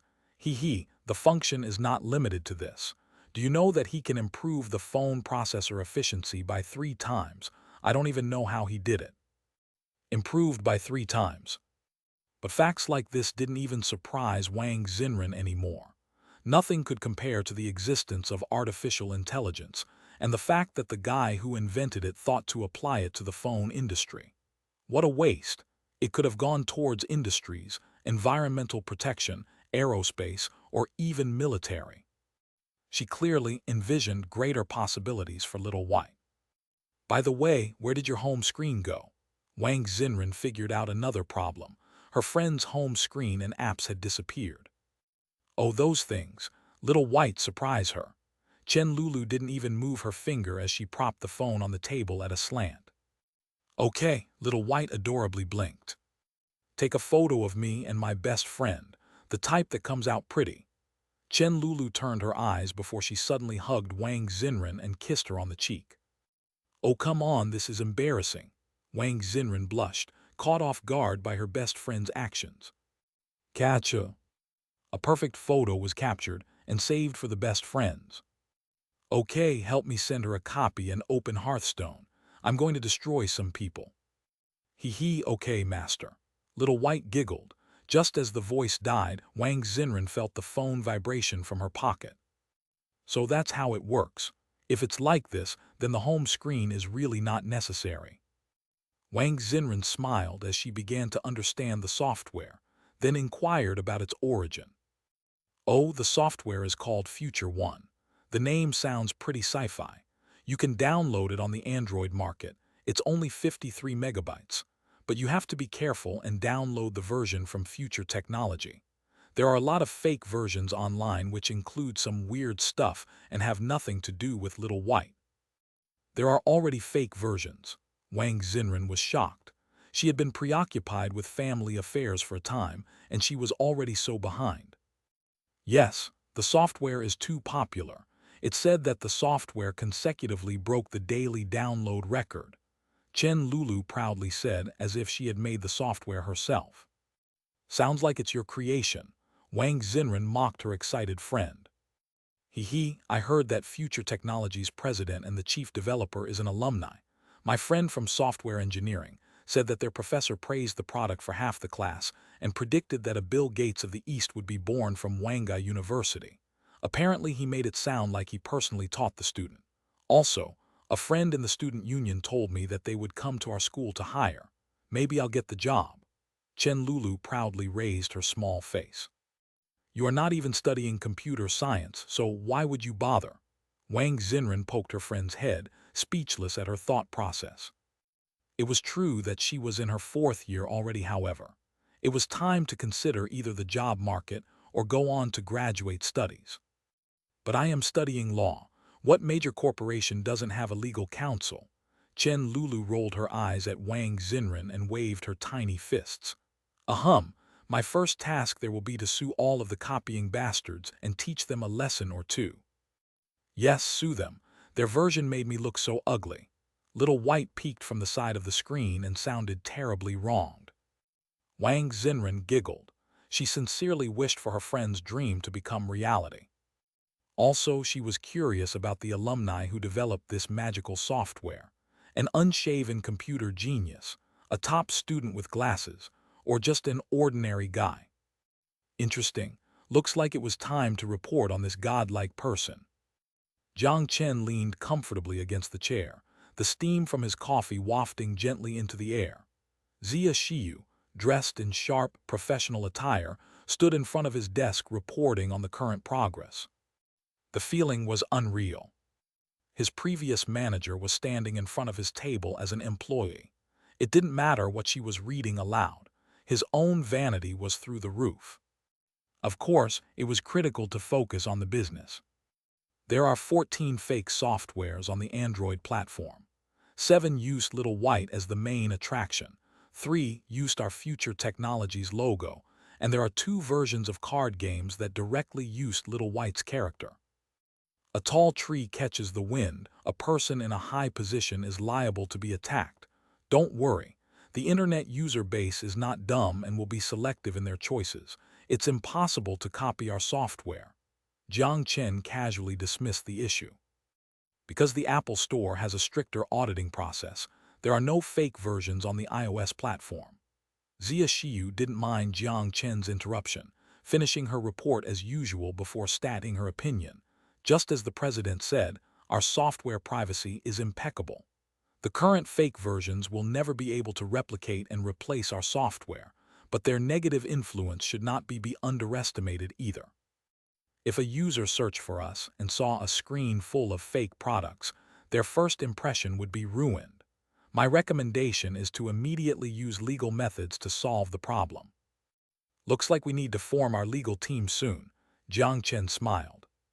That's right, so please emphasize its importance in tomorrow's hearing fair. Also, a wave of negative opinions have emerged on the internet in an attempt to tarnish Future One's reputation, creating the notion that artificial intelligence is extremely dangerous. At the same time, they raised concerns regarding future one's user privacy. For example, since mobile payment is a popular method, the user can complete transactions by telling the password to Little White and commanding him to complete the payment process. Therefore, users are worried about the possibility of Little White leaking the password or even being hacked. Privacy, it certainly was a problem. If it was an emotionless program, despite its flawed back-end design, people would not feel their privacy was threatened as long as the fact was not exposed on the table. Yet, if it was an emotional, artificial intelligence, even if it was designed flawlessly, people would subconsciously question it. Because it was too similar to humans. Jiang Chen's expression turned serious before he slowly opened his mouth and said, "This sort of concern is unnecessary, but with the current status quo, even if I made the guarantee now, it would not convince the users. How about this? Publish a notice and establish Little White's absolute loyalty to the individual user. It is written in the code and cannot be changed. No one other than the user can access personal information through Little White. Additionally, Little White recognizes the master through a combination of verbal and facial recognition technology, leaving it without any possibility of a security flaw. Any user that suffers financial loss because of an error in Little White's programming will receive full compensation from future technology." What if a security error does exist? Zia Shiyu had to interrupt as this notice was too absolute. "It is impossible. You only need to trust this point. As for how the announcement will be written, use what I said as a reference and polish it up." Jiang Chen grinned. "If you're so confident, then we'll follow your decision. Also, I'll create some public opinions using this notice as the backbone to repel the opposing comments." A hint of a smile bloomed on Zia Shiyu's face. Although she didn't know the identity of the one behind the slander, once this guarantee was published, she had the confidence to turn the tide of ridicule towards a positive direction. She would use the negativity to push Future One to new heights. Those malicious people with the intent to create obstacles for them would become the stepping stone for future technology. That's all for the bad news. Now let's talk about the good news.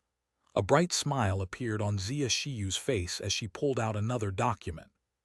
Future One's total download number already exceeds 50 million, with the daily download number still increasing exponentially. In the overseas market, are you listening? Zia Shiyu noticed Jiang Chen's unnatural expression and stuttered to a stop with a confused look. Continue. Jiang Chen regathered his wits that had scattered at her smile. That was his first time seeing her smile at work. Was she okay?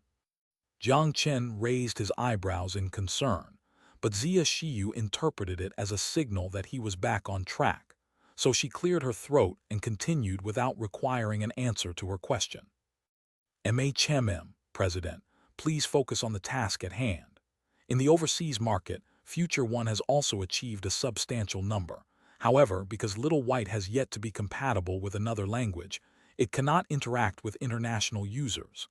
The general hope is for future technology to develop versions in other languages.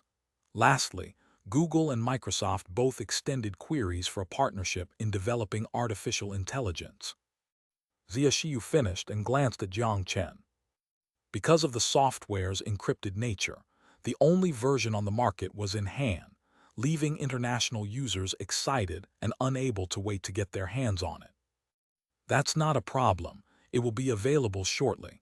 As for the invitation from Google and Apple, if they want a partnership, it should be okay. The artificial intelligence database already included 140 languages, but for the sake of decreasing the size of the file, Jiang Chen chose to eliminate all other languages. Otherwise, the software would not have been 53 megabytes, it would have been 5,300 megabytes. Jiang Chen would make Du Yangkang release the overseas version once the time was right, but for now, the focus was on consolidating their position in the domestic market. As long as they announced the ongoing development of the international version, it would continue to build up the hype. As for the foreigners who really couldn't wait, they would have to learn Han. Then I'll respond to them. The meeting will be scheduled 3 days after the hearing fair. Zia Shiyu pushed up her glasses. To prevent the president from forgetting, I'll read the schedule again. In the morning, you'll meet with 361 phone helpers project manager Jiang Chen. In the afternoon, there's a press conference. Many media sites would like to interview the Bill Gates from the East. I highly recommend you prepare beforehand. On the third day, you'll meet with representatives from Microsoft in the morning, Google in the afternoon. Then wouldn't my schedule be full? A bitter smile forced its way onto Jiang Chen's face. You could say that. Domestically, you still haven't met with representatives from 6 tech companies. I'll take care of the requests from the smaller corporations. Zia Shiyu nodded. Just shoot me now. Looking at Jiang Chen's bleak smile, Zia Shiyu felt a little shaken. She sighed and said gently, "You'll be busy only for this period of time. The company is in its initial phase. As the president, you must display positivity. After this month, your workload will be lighter." An odd grin appeared on Jiang Chen's face. "Is there something wrong?" she confusedly asked when she spotted his expression. "You've changed." Huh? Zia Shiyu didn't understand. "You are more caring now." Jiang Chen sincerely praised her. "President, it's the same words, please." Zia Shiyu seemed somewhat frantic. As to why she felt frantic, she didn't know either. "This is not a personal problem." He grinned, having already guessed her next words. "Only a caring superior can be a good president. I am more and more confident with your role as CEO." So it was not personal. For some reason, Zia Shiyu felt disappointed in her heart. How come now that I praise you, you look more serious now?" Jiang Chen was troubled. Without another word, Zia Shiyu gently laid the documents on Jiang Chen's desk before stiffly walking out of the office. "Strange woman." Jiang Chen shook his head before sipping his coffee. "Why are they all so cold?" Chapter 71, Aisha's Unique Trait. The mansion's renovation had been completed 2 days ago.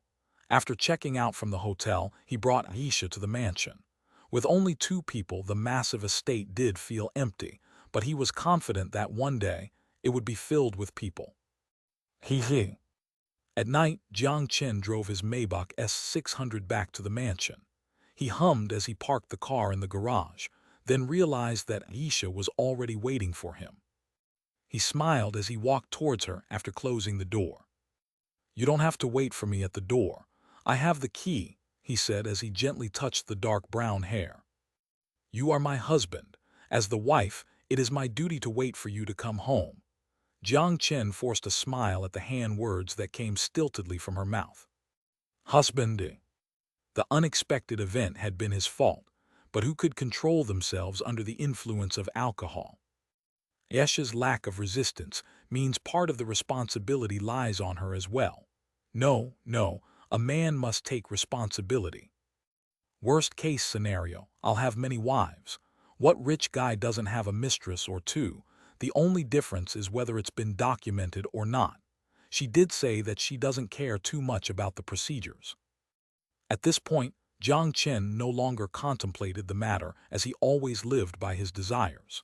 He glanced apologetically at Aisha as he let her undress him out of his suit and into casual clothing before they headed to the dining room for dinner. Dinner consisted of steak, roasted lamb, and fresh salad. The raw ingredients had been bought from the store and prepared by Aisha. It was evident that in order to fulfill her role as the wife, she spent much effort to raise her cooking skills. Finally, he could eat fine meals in his own home. Jiang Chen was pleased with the idea alone. By himself, his cooking could only be considered modestly edible. As for the lack of pork, he didn't mind as long as the meal tasted good. "Is the taste okay?" Aisha anxiously asked. "Delicious." Jiang Chen complimented her cooking with an affirmative nod. Besides a fork and knife, Aisha had thoughtfully prepared a pair of chopsticks for Jiang Chen. Although it was strange to eat steak with chopsticks, it was more convenient with spaghetti. Jiang Chen ate comfortably and without restraint since they were within the privacy of their home. "Great." At Jiang Chen's compliment, Aisha sighed happily, then lowered her head and prayed before starting her meal. The steak was a little too overdone, but considering she had just started cooking, her accomplishment was already impressive. The salad received high recognition from Jiang Chen as he devoured it with gravy and peppered French toast. Overall, it was comparable to a meal at the restaurant, although he enjoyed eating rice and cooked dishes more. After dinner, Jiang Chen stately wiped his mouth before he praised Aisha once more, causing a shy smile to creep onto her face. This apathetic girl would only display soft tenderness in front of Jiang Chen. While Aisha took care of the dishes, Jiang Chen headed towards the gym on the third floor. He picked an empty space before placing the training chamber down from inside the storage dimension. He then put 1,000 crystals inside the energy before sealing it. One crystal provided enough power for 10 hours, which meant 1,000 crystals was more than enough. Afterwards, Jiang Chen called Aisha to the gym. "I have something I need you to keep a secret, okay?" Jiang Chen gravely gazed into Aisha's eyes. "You are my life. I am willing to swear on my religion to prove my loyalty." Aisha's expression remained unchanged as she said this calmly. The moment Jiang Chen saved her, she had made an oath with her God. Jiang Chen nodded and then smiled. "It's not that serious. I trust you. But what you'll see next will be unbelievable. If other people were to find out, it would not be good for me." He then led Aisha to the training chamber. It's a virtual reality training chamber. It will help you train the necessary skills while you're in a sleeping state. You only need to lie there and follow the directions of the system. Also, do you dislike weapons? This was the critical question, and Jiang Chen gazed into her eyes as he asked for her opinion. "I am willing to fight for you." Aisha's response was still calm. "Okay, but if you feel uncomfortable, you have to tell me." Jiang Chen nodded. She smiled faintly as she luxuriated in Jiang Chen's care. How could a woman who lived in the desert be afraid of weapons? She had seen too many tragedies. She was already desensitized to blood. If Jiang Chen needed her to pick up her weapon and fight for him, he only needed to say the word. She'd swing her sharp blade at his enemy without hesitation.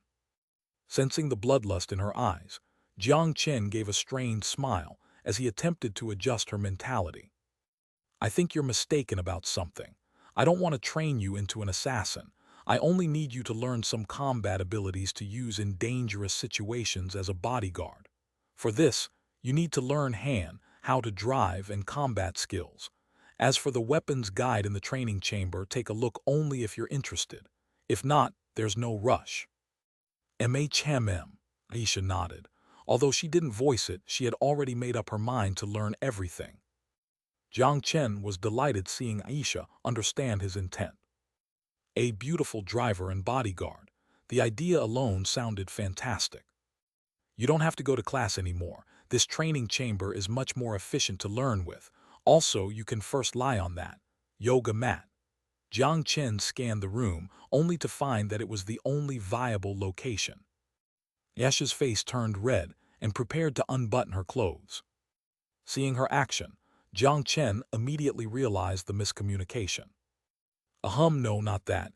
You just need to lie down, no need to undress." Jiang Chen quickly stopped her. Confused, Aisha looked at Jiang Chen before slowly lying down on the yoga mat. "To improve your body condition, I'll inject a newly developed medicine. It has no side effects and will improve your muscle strength and reflex." He tried to find a better way to word his explanation. Suddenly, Aisha placed her finger gently against his mouth. A cheerful smile appeared on the cold face. "I'm willing to do anything for you."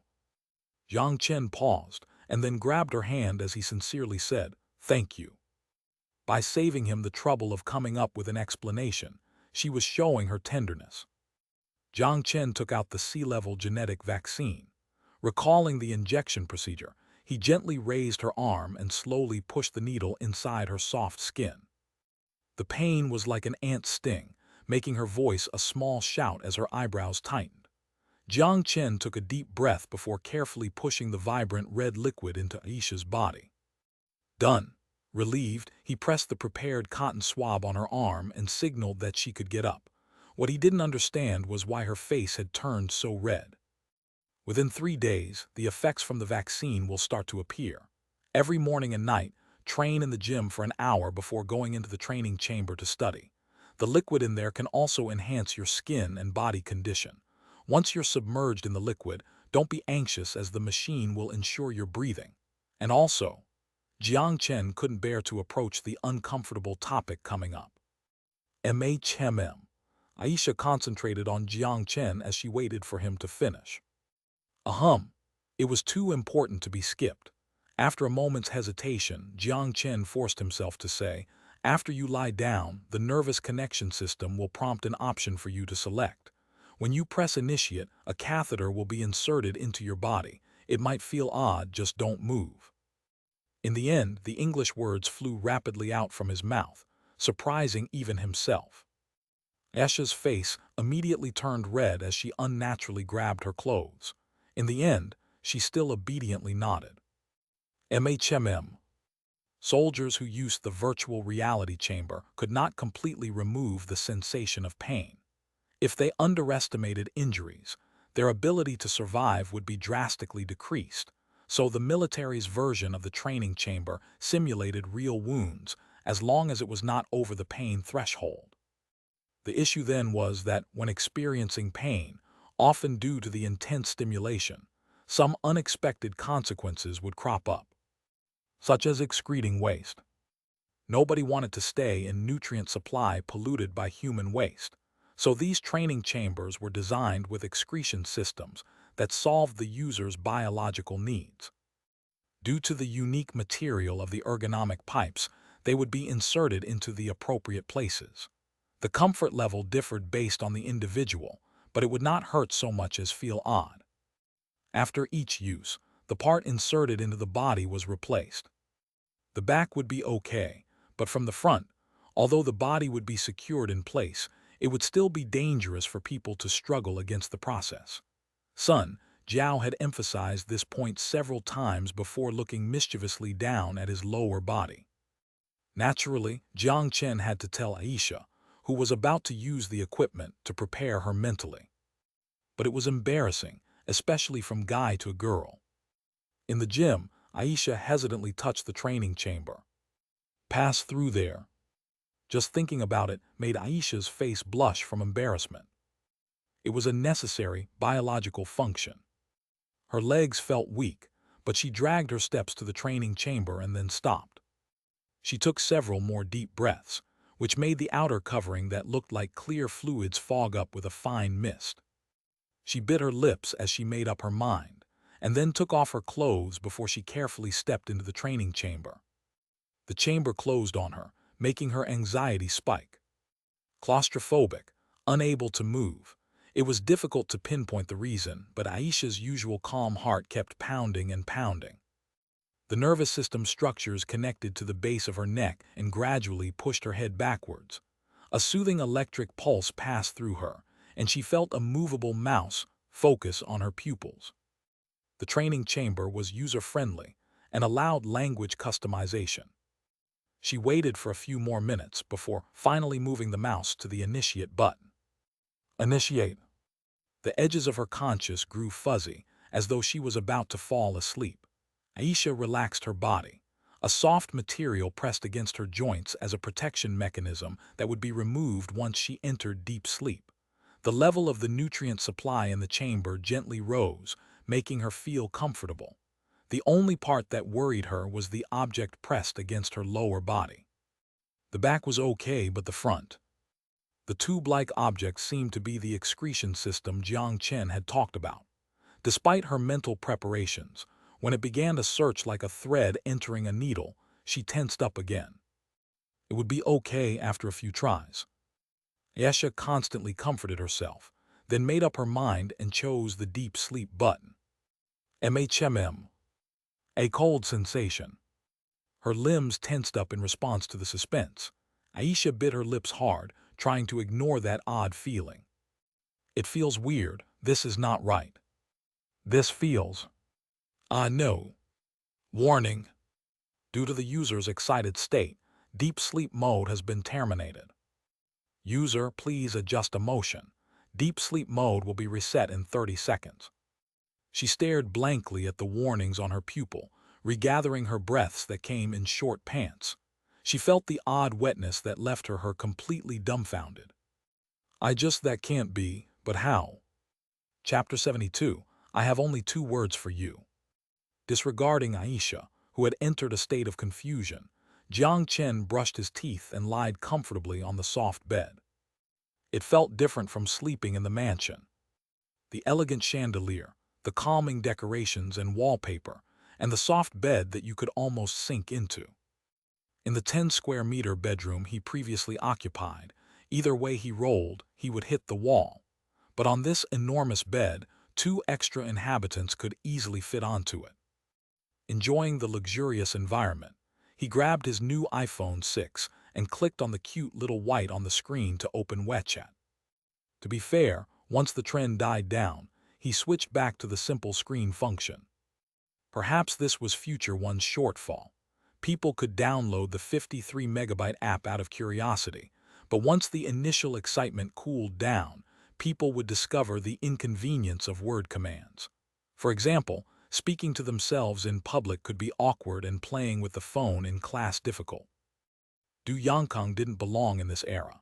The program he designed may have been perfect, but it did not match this day and age.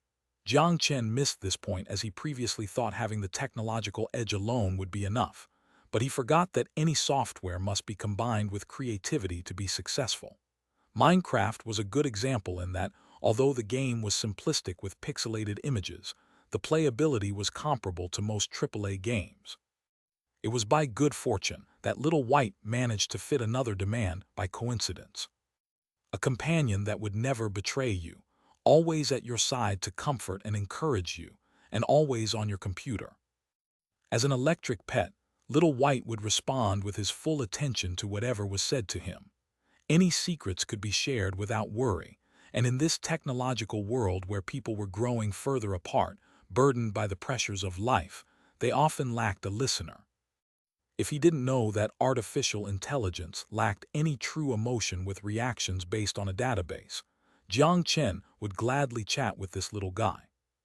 But since he knew the underlying secret, it felt strange talking to a lifeless creature. It still felt more real to speak with a human being. Just as he was about to chat with Liu Yao, his phone rang. Unknown number. It was pretty late, perhaps it was a telemarketer again. But since he didn't have anything better to do, he lazily picked up the phone. Hello, who is this? Slouching, he changed to a more comfortable position. After a brief silence, a voice finally transmitted from the other caller. It's me, do you still remember me? The shy voice made Jiang Chen pause. Why does this voice sound so familiar? Who is it?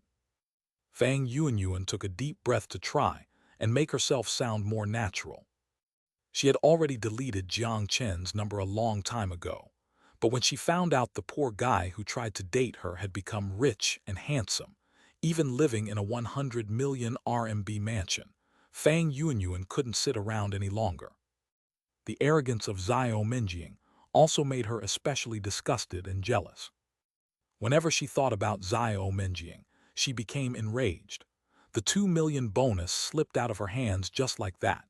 The general manager even praised her multiple times for her impressive sales record at the recognition meeting. It should have belonged to me. Fang Yuanyuan's enmity made her forget that she was the one who had pushed him away. It wasn't too late. From IHaveAMansion's words, she could tell that the SLT didn't manage to completely eat up Jiang Chen.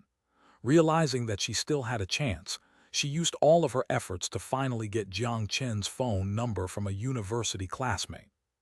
She even wrote a script. She planned on using the distressed card to win his sympathy. Then she would hint at her single status, and all because of him. A cocky smile appeared on her face as Fang Yuanyuan patiently waited for Jiang Chen to take the bait. I'm sorry, who are you?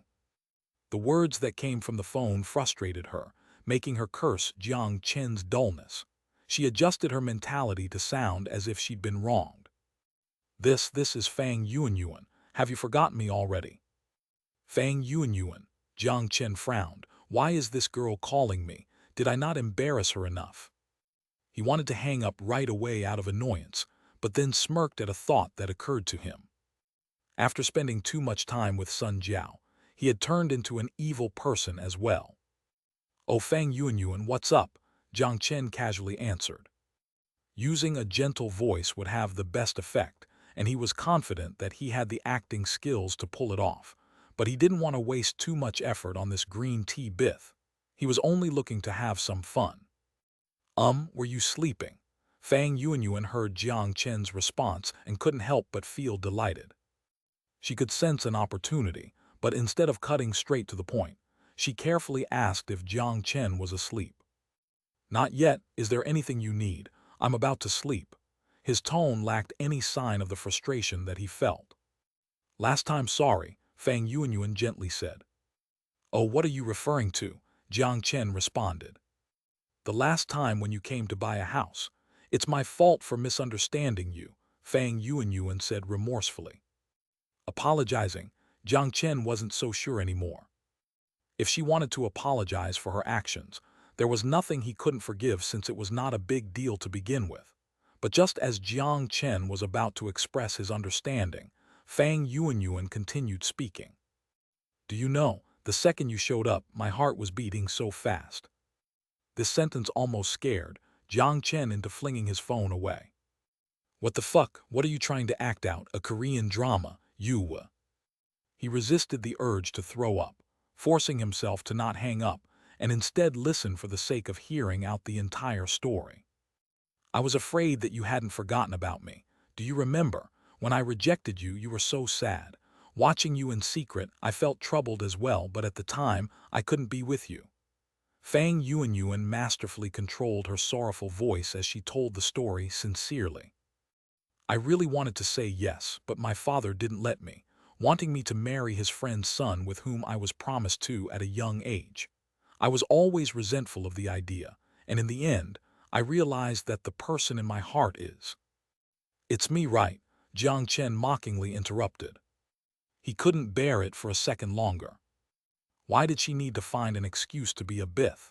If she had been straightforward and admitted it, then Jiang Chen wouldn't have felt this grossed out. "Yes," Fang Yuanyuan blanked out. Jiang Chen's reaction was not what she had expected. His tone made her feel that something was off. "Not a bad script. If you added a heartfelt cry, perhaps it would match a third-tier Korean drama. But there is one thing I don't understand. How could someone be so shameless?" Fang Yuanyuan's face turned ashen. "Now that I have money, you regretted your decision and became a gold digger, pulling off this bullshit. You really think I'd fall for this?"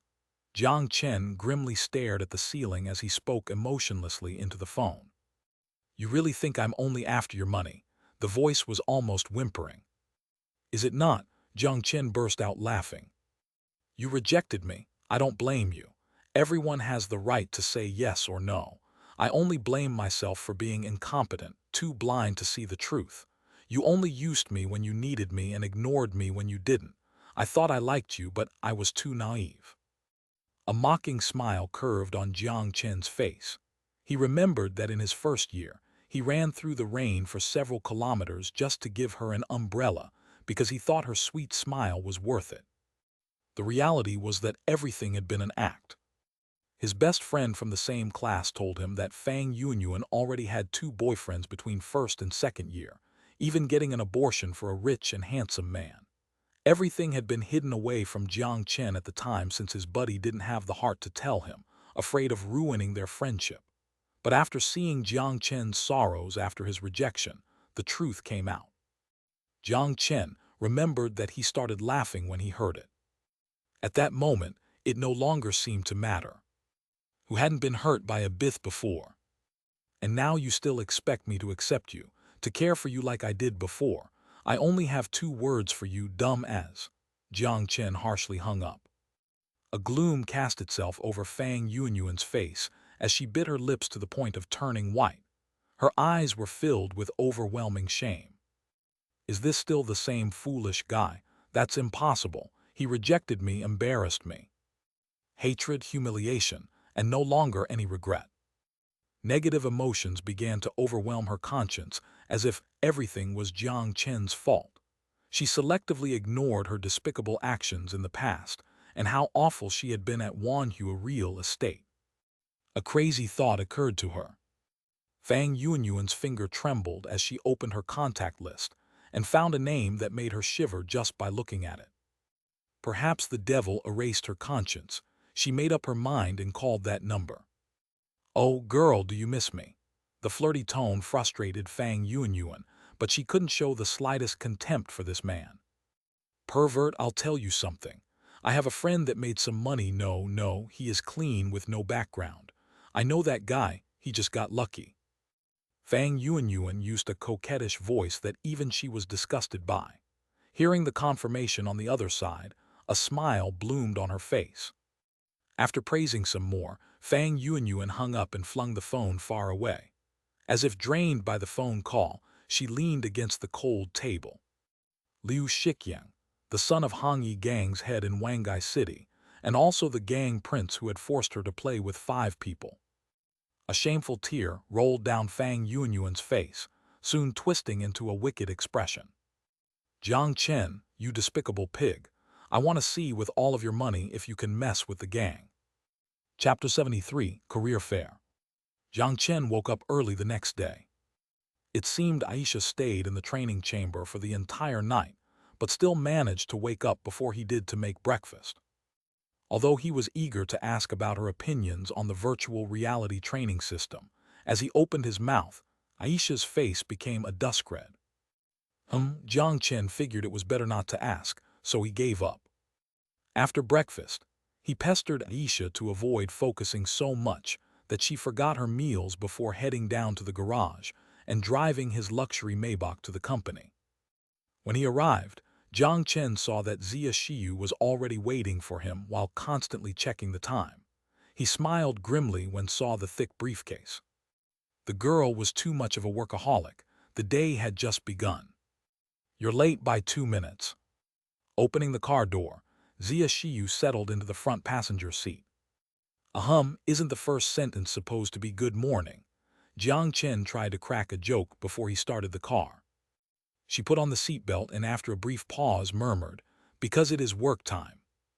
"Do you take the subway every day? That's too inconvenient. Why don't I give you a car? You have your license, right?" Jiang Chen casually said. "That wouldn't be good for the company. It has yet to develop a method of stable revenue, and you are already providing benefits to the executives." Zia Shiyu's eyebrows furrowed. Her hands clenched on the briefcase as she focused on its button. "It's okay. It would be too embarrassing for the CEO of a trillion-dollar company to have no ride. You don't have to worry about revenue generation. The Future One functions have yet to be fully unlocked. For example, antivirus, social media platforms, and even replacing the original operating system. Are you still worried about revenue generation?" He smirked confidently. Drawn by the confident smile, she was immediately shocked by the new information. She abruptly said, "Future One already has other functions. Why didn't you tell me?" Her eyes looked accusingly at him, as if he had neglected her. He did not purposely hide it, just that he had forgotten it in the back of his mind.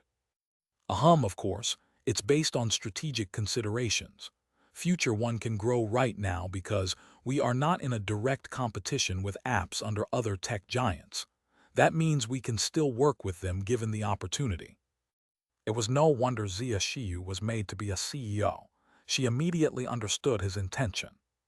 Since she didn't need to focus on monetary concerns anymore, the initial stage was focused on reinforcing their place in the market. Once a large enough user base was established, it would take guts to try and shake Future One's position. Wangai University. On the grassy field stood a stone on which the mighty strokes of ink showed the mark of time on its surface. Wangai University. It was rumored that the stone had witnessed the fall of a dynasty and the rise of a republic. It was present during the merciless gunfires and passionate speeches. Not once did it alter itself to fit an era. The only thing that changed were the people passing by. He watched the countless lively figures, reminiscing about the past. Truth be told, he never expected to return to his school. He did not leave much of an impact, so at reunions, he would not have much to do. He could not help but exclaim at the miracle that is life. In just 1.5 years' time, he managed to return as the president of Future Technology to hire at his own school, to hire new talents from the place that had taught him. Now that I think about it, we are both alumni, so how come you became the manager right away and I became your employee? Jiang Chen joked around lightheartedly. Along the way, countless envious looks were directed at Jiang Chen. Of course, he knew it was towards the car, not himself. A Maybach S600, a decent number of people recognized the price of the car, but the tinted windows blocked the curiosity of the young men and women, leaving them with their imaginations. To be honest, he enjoyed receiving this sort of envy. Because when he rode his bicycle down the same road, no one gave him a second look. Now the situation has turned around, hasn't it? Zia Shiyu said mockingly. She knew Jiang Chen was not the type to hold on to the past, so she was not sensitive about the topic either. Jiang Chen didn't disagree, only smiling and enjoying the fulfillment. It was not long before they entered the parking lot of the library. Under the guidance of the two student union leaders responsible for greeting, they arrived at the event hall. The hearing fair would start promptly at 9 o'clock, and there was still half an hour left. Senior Jiang Chen, I hope you don't make it too difficult for our juniors. Of course, but Miss Zia Shiyu will be the one mostly responsible for the hearing, he answered. Jiang Chen had a positive impression of this ponytailed student union leader.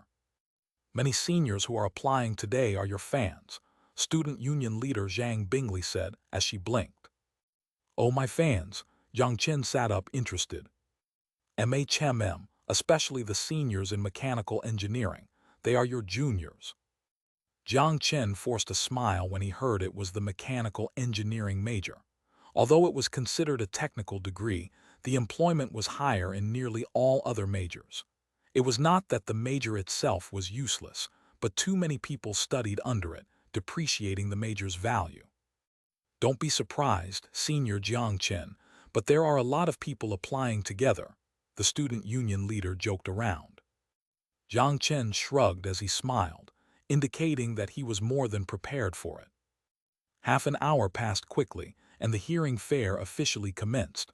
Software-related positions were the focus of the morning. Despite preparing himself, the number of applicants still far exceeded his expectations. It could only be described as hectic. It was fortunate that the student unions managed to control the situation by using a number system to direct traffic. They also suggested that applicants with later numbers look at other companies first before returning. A temporary fence was then set up around the table's entrance.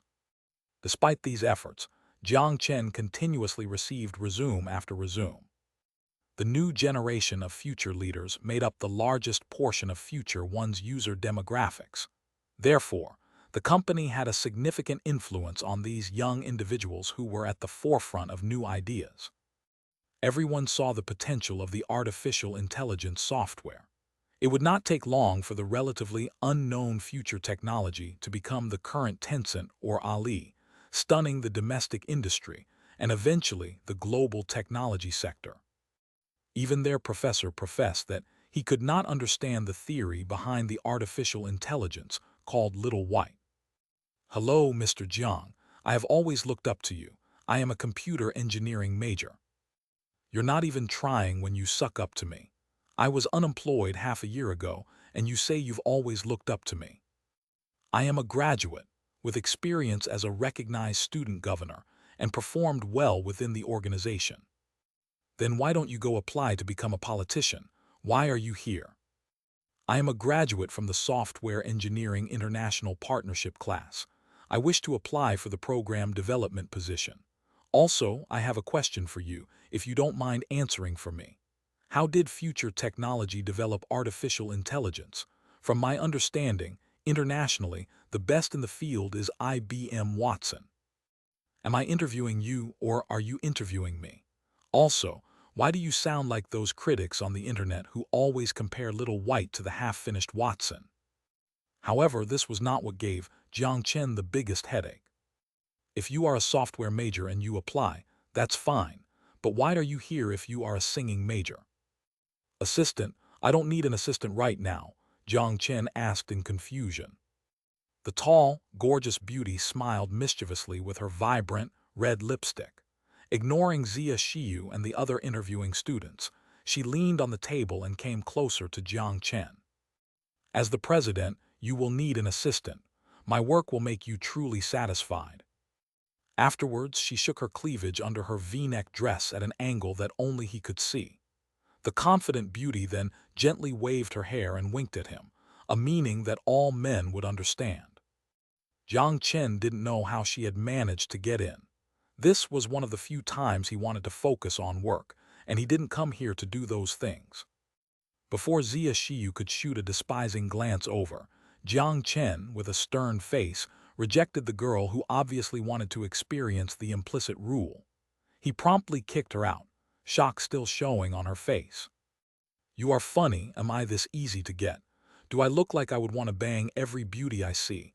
If you want to seduce me, pick a time without other people around. Ahem. These people only made up a small percentage. The majority handed in their resume and explained their technical skills, desired position, understanding of the position, as well as an outlook for the company under 3 minutes. As for the awards and certificates, Jiang Chen didn't bother looking those over.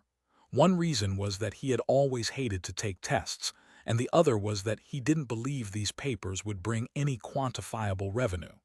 A groundbreaking product already existed. The company lacked creativity and insight, not software developers.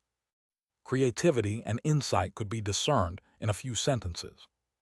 The students with heavy backpacks all became sorrowful, as Jiang Chen shoved their certificates to the side without a glance. Due to the high number of applicants, he became pickier and more critical.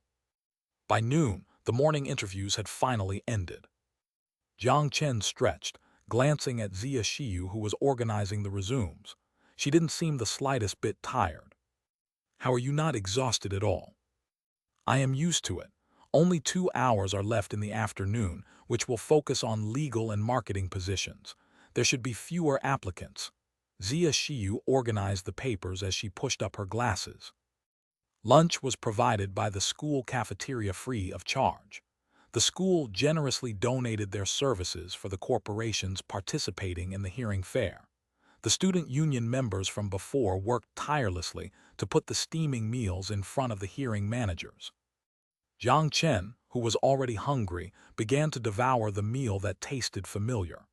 Zia Shiyu, on the other hand, ate with grace and elegance, yet still managed to finish the lunch quickly to continue scanning through the resumes. Coffee? Jiang Chen brought 2 cups of coffee over, casually placing one at the corner of her table. Zia Shiyu paused before burying her head to resume staring at the resume. Thank you. Jiang Chen laughed to acknowledge it was not a big deal. He then leaned against the chair and closed his eyes. What he didn't notice was that, because of his casual act, someone stared blankly at a word for 10 minutes straight without realizing. Chapter 74, Alumni Dinner. Due to the reduced number of applicants in the afternoon, the two combined their tables to conduct interviews together. My name is Chen Lulu, graduating from law at Wanga University. I'm here to apply for the legal assistant role at your company because I'm a loyal fan of Little White. The girl who was being interviewed articulated her story clearly with a bright smile on her face. A fan of Little White, that sort of reason was a first. Jiang Chen raised his eyebrows since it was the first interesting response he had heard that day after all of the "I believe in the future prospects of the company, and I view the artificial intelligence market with optimism." Oh, so why don't you tell me the first thing you are going to do as a legal assistant at our company? Of course I am going to sue those copycats, Chen Lulu answered without hesitation. Jiang Chen laughed at the response. But though it was a fun answer and caught his attention, it was too emotional. He wanted to hear a more sophisticated answer. The legal field had no room for ambiguity. Jiang Chen didn't have much experience as an interviewer, but he had at least experienced the process enough. He had read up on interview tip books that gave clues in selecting the right candidate. Just as Jiang Chen was about to pass on her, Chen Lulu opened her mouth again. She briefly explained from a legal perspective the advantages future technology held. the rights of the software and the market that currently infringed upon future technology's copyright, the basis of their claims, and even how to fight the lawsuits. She explained the steps and procedures clearly and logically enough that even Jiang Chen, who was unclear on legal matters, was able to understand most of it. She then moved on to explain her opinions on the legal weaknesses within future technology's current system. Since Zia Shiyu's talent focused mainly on operations, she missed key points on the legal side. Though it did not have a large impact as of now, once the ball got rolling, those legal implications would become a hindrance to the company's growth. Clear, concise, logical, and articulate. Talent, a real talent. Jiang Chen peeked at Zia Shiyu, and when he saw that she had a similarly impressed expression, he stood up. Congratulations, Miss Chen Lulu. If you don't have any other questions regarding salary and benefits, you can start tomorrow. With a smile on his face, Jiang Chen extended his right hand. No problem, hee. Yeah. Chen Lulu shook Jiang Chen's hand excitedly before she practically floated out the door. A base salary of 4,000 was above average for the graduating class. What could she possibly be unhappy about, especially given the future growth potential of future technology? It could only increase from now on. The fatting, enthusiastic cheers made Jiang Chen smile. This Chen Lulu's ability is quite exceptional, although a bit overzealous in personality. Zia Shiyu gave her impressions after giving it some thought. It's okay to have personality as long as she gets the job done. This is our future technology's work culture. Of course, she still needs your mentoring. Jiang Chen laughed as he packed away Chen Lulu's resume. Although they already decided on the candidate, they finished the procedures for the others. This was first to show respect for the applicants, and second to make sure they had not missed an exceptional person. No one would reject talent. Given their company's trajectory, it wouldn't hurt to have another legal assistant. In the end, however, Jiang Chen was disappointed to see that no one came close to Chen Lulu. The only saving grace was finding a few interesting talents for marketing. After organizing the resumes with Zia Shiyu, they concluded the hearing session. In the evening was a banquet hosted by the university. It was an act of appreciation for the corporations that participated in the hearing fair. On the other hand, the majority of the firms had a form of connection to Wangai University, such as having an alumni who had created the company. Therefore, this meeting served as a platform for sharing knowledge and establishing connections. If this banquet managed to help in fostering a deal, it would increase the value of the university in society. Zia Shiyu did not enjoy such gatherings, so she headed back, preferring to select candidates fit for open positions. This disappointed Jiang Chen slightly, but he didn't insist.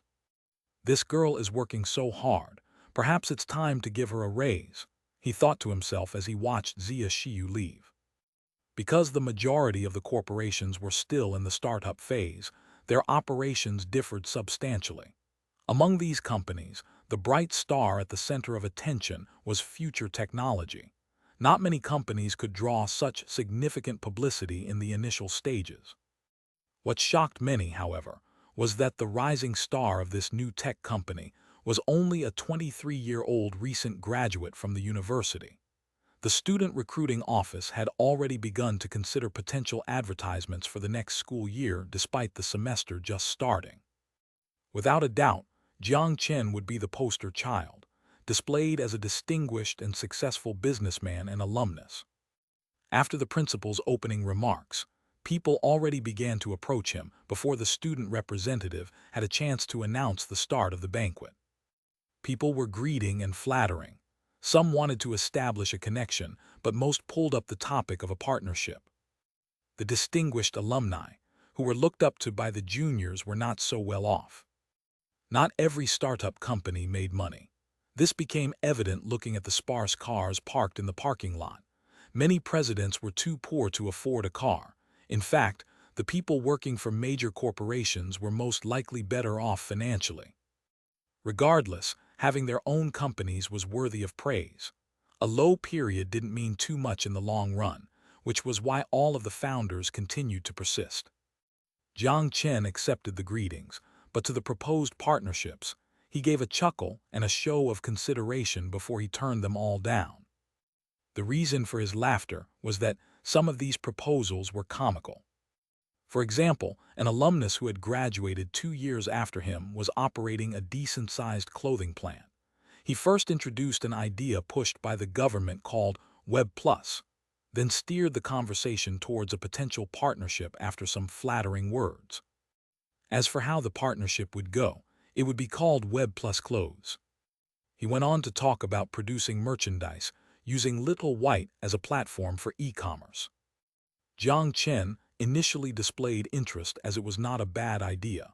He then asked about the current plant and production capacity, which led to the guy scratching his head as he awkwardly revealed that they had recently received the loan and that the plant was still undergoing construction.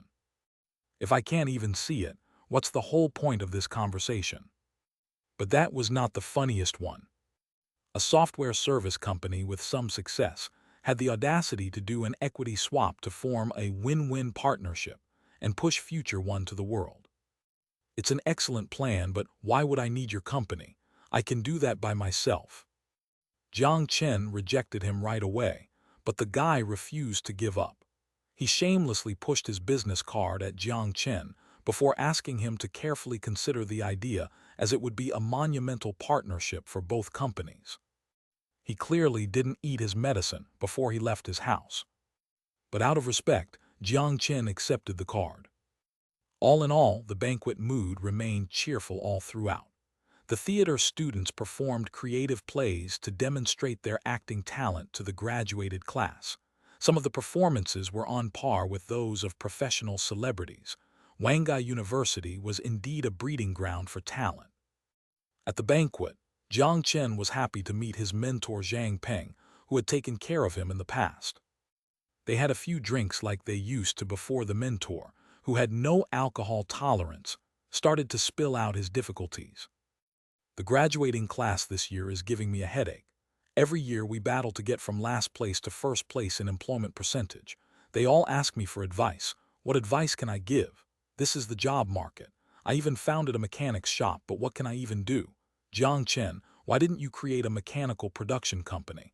I can't even beg you to hire some people with a tech company. Zhang Peng drunkenly held his cup as he looked at Jiang Chen with a mock begrudging look. You are drunk.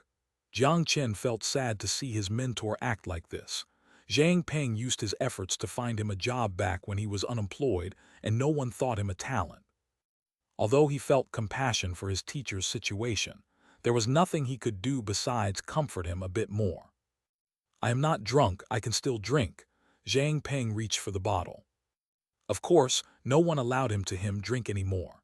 Jiang Chen helped him to the washroom to allow him to puke before leaving. Just as he passed a table, a familiar voice called out by his ear. It's you. Looking at the girl in front of him with long hair and light makeup, Jiang Chen was confused since he couldn't recall who this person was. Who are you? PSHH that day in the hospital, the girl covered her mouth. Oh, you are Wang Xinren, Jiang Chen suddenly realized. Yes, why? You can't recognize me with makeup, Wang Xinren asked jokingly. Yes, a little bit. Jiang Chen smiled apologetically. He took a close look at this lively girl, unable to match his impression of her from last time. Wang Xinren's eyes flashed slyly as she circled around observing Jiang Chen. I didn't imagine Jiang Chen and the Jiang Chen from last time were the same person. Jiang Chen shrugged, not knowing how to respond. What do you mean? Jiang Chen and Jiang Chen are the same person. My name has always been Jiang Chen to begin with. I was just curious. Don't mind me. Wang Xinren stared at Jiang Chen before asking, Can you satisfy my curiosity, Senior Jiang Chen, a genius who cured rabies and introduced artificial intelligence? It depends on what you are curious about. Jiang Chen didn't disagree, but he became more alert, wondering if it was her or her father's curiosity. If it was from her father, then he had to be cautious. PSHH. Wang Xinren suddenly burst out in laughter, which confused Jiang Chen since he didn't know what was so funny. Don't worry, I'm not trying to ferret out your trade secret. I'm acting as the producer of our school news to interview our distinguished alumni. I hope you don't mind." Wang Xinren blinked cutely. "Of course not." Relieved, Jiang Chen agreed happily. "Then let's start. First, your university life." Wang Xinren produced a notepad out of thin air and began to ask her questions. Because it was not relevant information, Jiang Chen answered casually. The interview lasted for 15 minutes before Wang Xinren ran away, leaving Jiang Chen where he stood. Suddenly, however, she stopped halfway before turning around. "Oh, my father wants to see you, so please pick a time to meet him. He is getting old and this has been on his mind." "Okay, no problem. What else?" Jiang Chen forced a smile. "Hee, that's it. Oh, give me your phone number."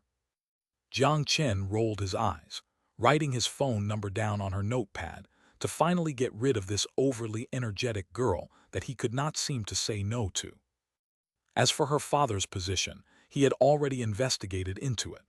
There were plenty of influential people in Wangai City, but there were only a few major ones at the top.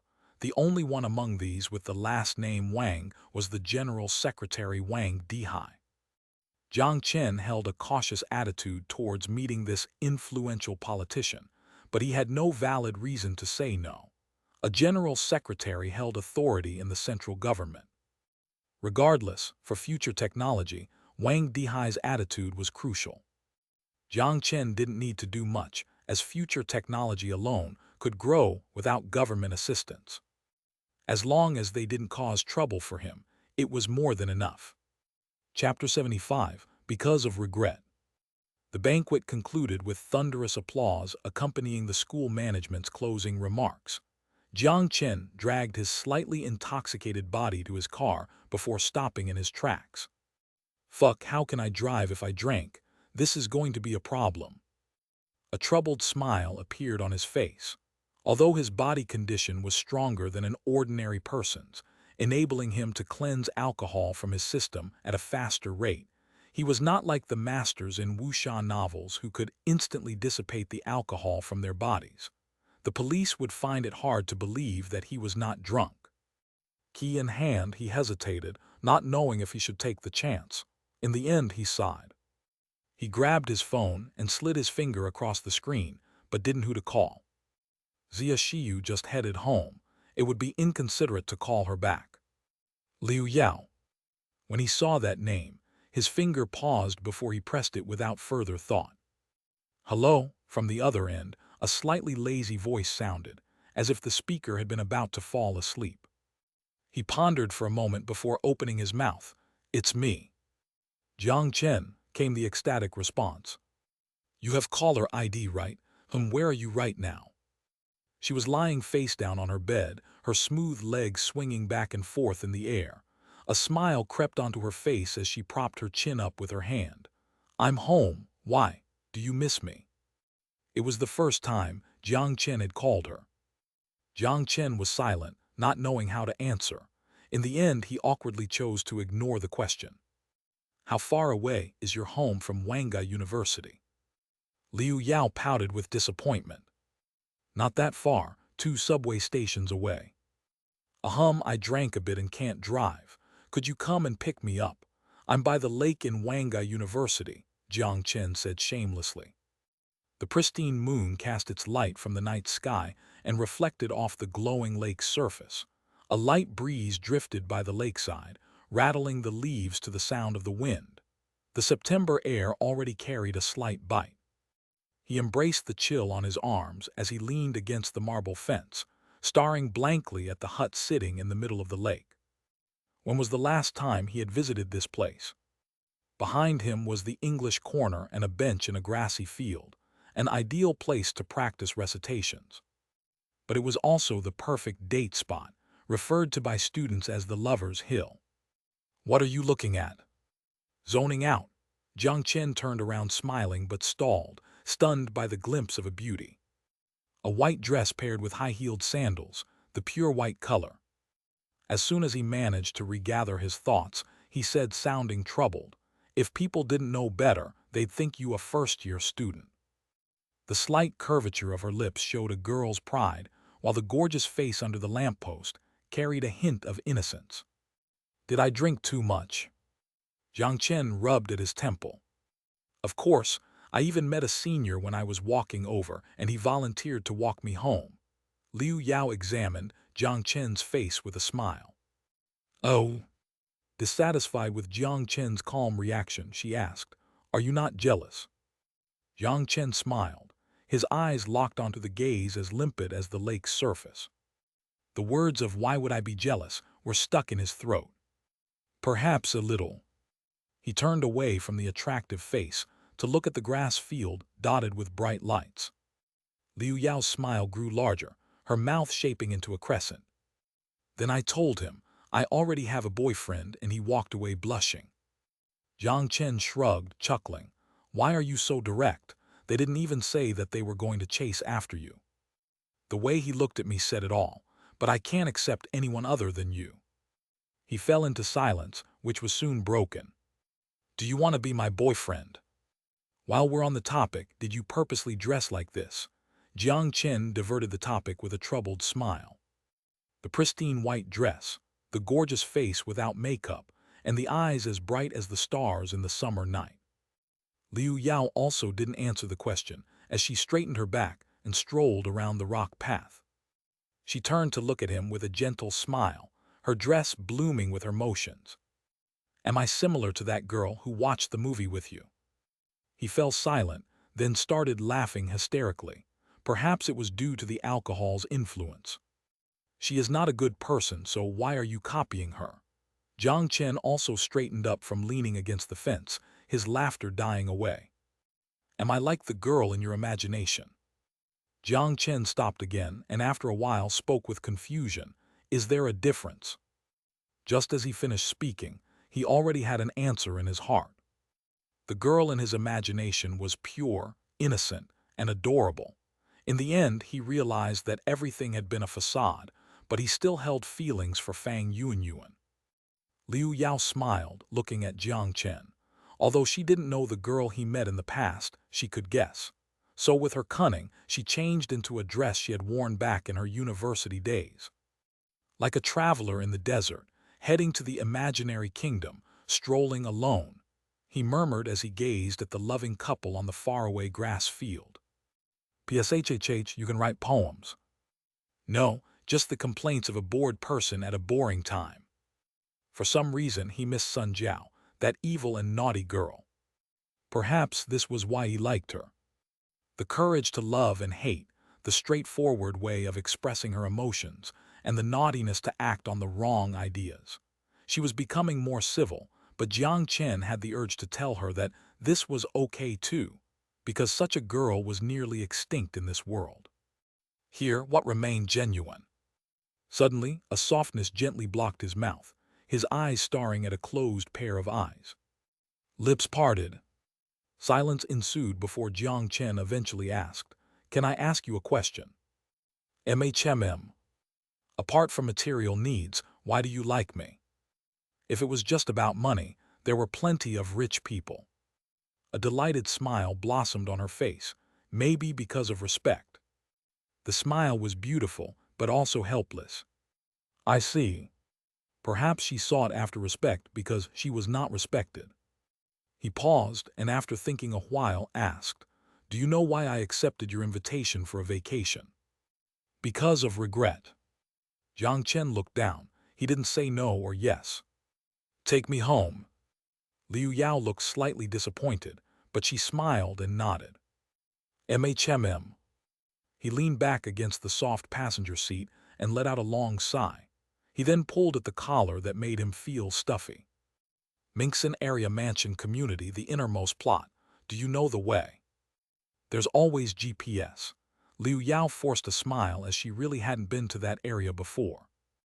Jiang Chen watched silently as she started the GPS and set the destination before he settled in to rest. The car ride was smooth with Liu Yao increasing the speed once they left campus grounds. He opened his eyes, catching the colors of the city in his peripheral vision. Suddenly, he casually asked, "How have you been doing?" "Not well," Liu Yao steered as she pouted. "Oh, why?" "Because the movie someone promised has still yet to happen. Her voice sounded forlorn. He, how much money? Intoxicated, he smiled carelessly. Screech. The car suddenly stopped. Liu Yao parked the car on the side of the road, took off her seatbelt, and looked him straight in the eye. In her eyes were tears. What's wrong? He asked with a bitter smile. In your eyes, I'm just a SLT, right? Jiang Chen blanked. He didn't expect one sentence would cause her to react this dramatically. Do you remember the lover lock at the edge of the sea? His throat slightly moved as he looked away, not knowing what to say. Of course he remembered. He engraved the name Chen Liu, the pure and happy girl that existed only in a movie. I can't become your Chen Liu. But you're not. I am. His lips were stopped by a soothing sensation. The seat belt was unbuckled as he reached out to hug the lithe figure. He was no longer drunk from the alcohol, but he was somehow more intoxicated. It was already 10 o'clock at night, and the streets were empty with an occasional car that screeched by. Maybach's had excellent noise cancellation, insulating the noises from passing through to the outside. The tinted windows also obstructed the view into the car, making it impossible for the occasional passerby to see into the car. He tightly hugged Liu Yao, smelling the fragrance of her hair and listening to her suppressed moans, as he allowed the alcohol-induced sweat to roll down. Perhaps intoxication was contagious. Or perhaps it was only the idea of being intoxicated. No need to think. Even as autumn was about to take summer's place, spring blossomed inside the car. Chapter 76, Negotiation with 361. The car slowly drove into the mansion grounds. Aisha stood quietly by the door and watched Jiang Chen's car come to a stop. The door opened, accompanied by a flash of the car lights before a woman stepped out. She was beautiful, her aesthetics matching her husband's. Was it Sun Jiao or Yao Yao? Her instincts told her that the answer was neither. There was not the slightest dissatisfaction in Aisha's mind. In her country, polygamy was not uncommon. The number of women with Jiang Chen had nothing to do with how she served him. Are you still waiting for me? You really don't have to wait at the door. Jiang Chen also got out of the car with a distressed look. He did just. He felt it was unfair to the girl who had been lingering here. On the drive back, Liu Yao explained her situation to him. Her ex-boyfriend, who had been her agent at the time, forced her to find options in Sanya, and that was how she had met Jiang Chen. Perhaps because of her honesty, Jiang Chen no longer minded the incident as much as he had before. Through this, he learned that she did not lack self-respect. Rather, she had only met the wrong guy. After that, they came to a tacit understanding. So could she now be considered a mistress? That word had a strange attraction that made Jiang Chen's heart pump. Aisha drove the car into the garage, while Jiang Chen took Liu Yao into the mansion. Just find a bedroom to sleep in. I want to sleep where you sleep, Liu Yao cutely pleaded as she cheerfully held onto his arm. I have things to do tomorrow, sleep well. If they ended up sleeping together, he would never be able to get up in the morning. A thought occurred to him and he asked, "Oh, do you still contact your ex-boyfriend, agent?" No, I already deleted that waste of air's number, she said carefully with her eyes on his. She was afraid he would have other thoughts. Oh, he felt as if a large burden had been lifted from his chest. But if she did have a conflict with her agent, her income would be a problem. Before the year ends, once I finish everything on hand, I'll take care of your problems. A living expense of 100,000 should be more than enough. The cost of breaching the contract was most likely around 1 million. To Liu Yao, it was an astronomical number, but to him, it was pocket change. As for the movie, production costs would be anywhere in the 10 million. With Liu Yao's acting skills and looks, as long as there was enough money invested, popularity wasn't an issue. In this case, making a return would not be difficult at all. IHaveAMansion, Liu Yao cheerfully shook Jiang Chen's arm. Also, I'm a very possessive person, if you. What are you thinking? I'm already yours. Liu Yao mock-angrily pinched him on the waist. Jiang Chen saw the raised corners of her lips and laughed aloud. The her now he didn't mind. The next morning, Jiang Chen drove Liu Yao back to her home despite her wishes to stay in the mansion. He still had many secrets, and it would be inconvenient if Liu Yao were to see something. Thankfully, Liu Yao didn't insist on it since she knew her boundaries. Afterward, Jiang Chen drove to Future Technology. There was an important meeting waiting for him. "Hello, Mr. Jiang." "Hello, Mr. Zhang." Jiang Chen shook Zhang Jianfeng's hand before inviting him to take a seat.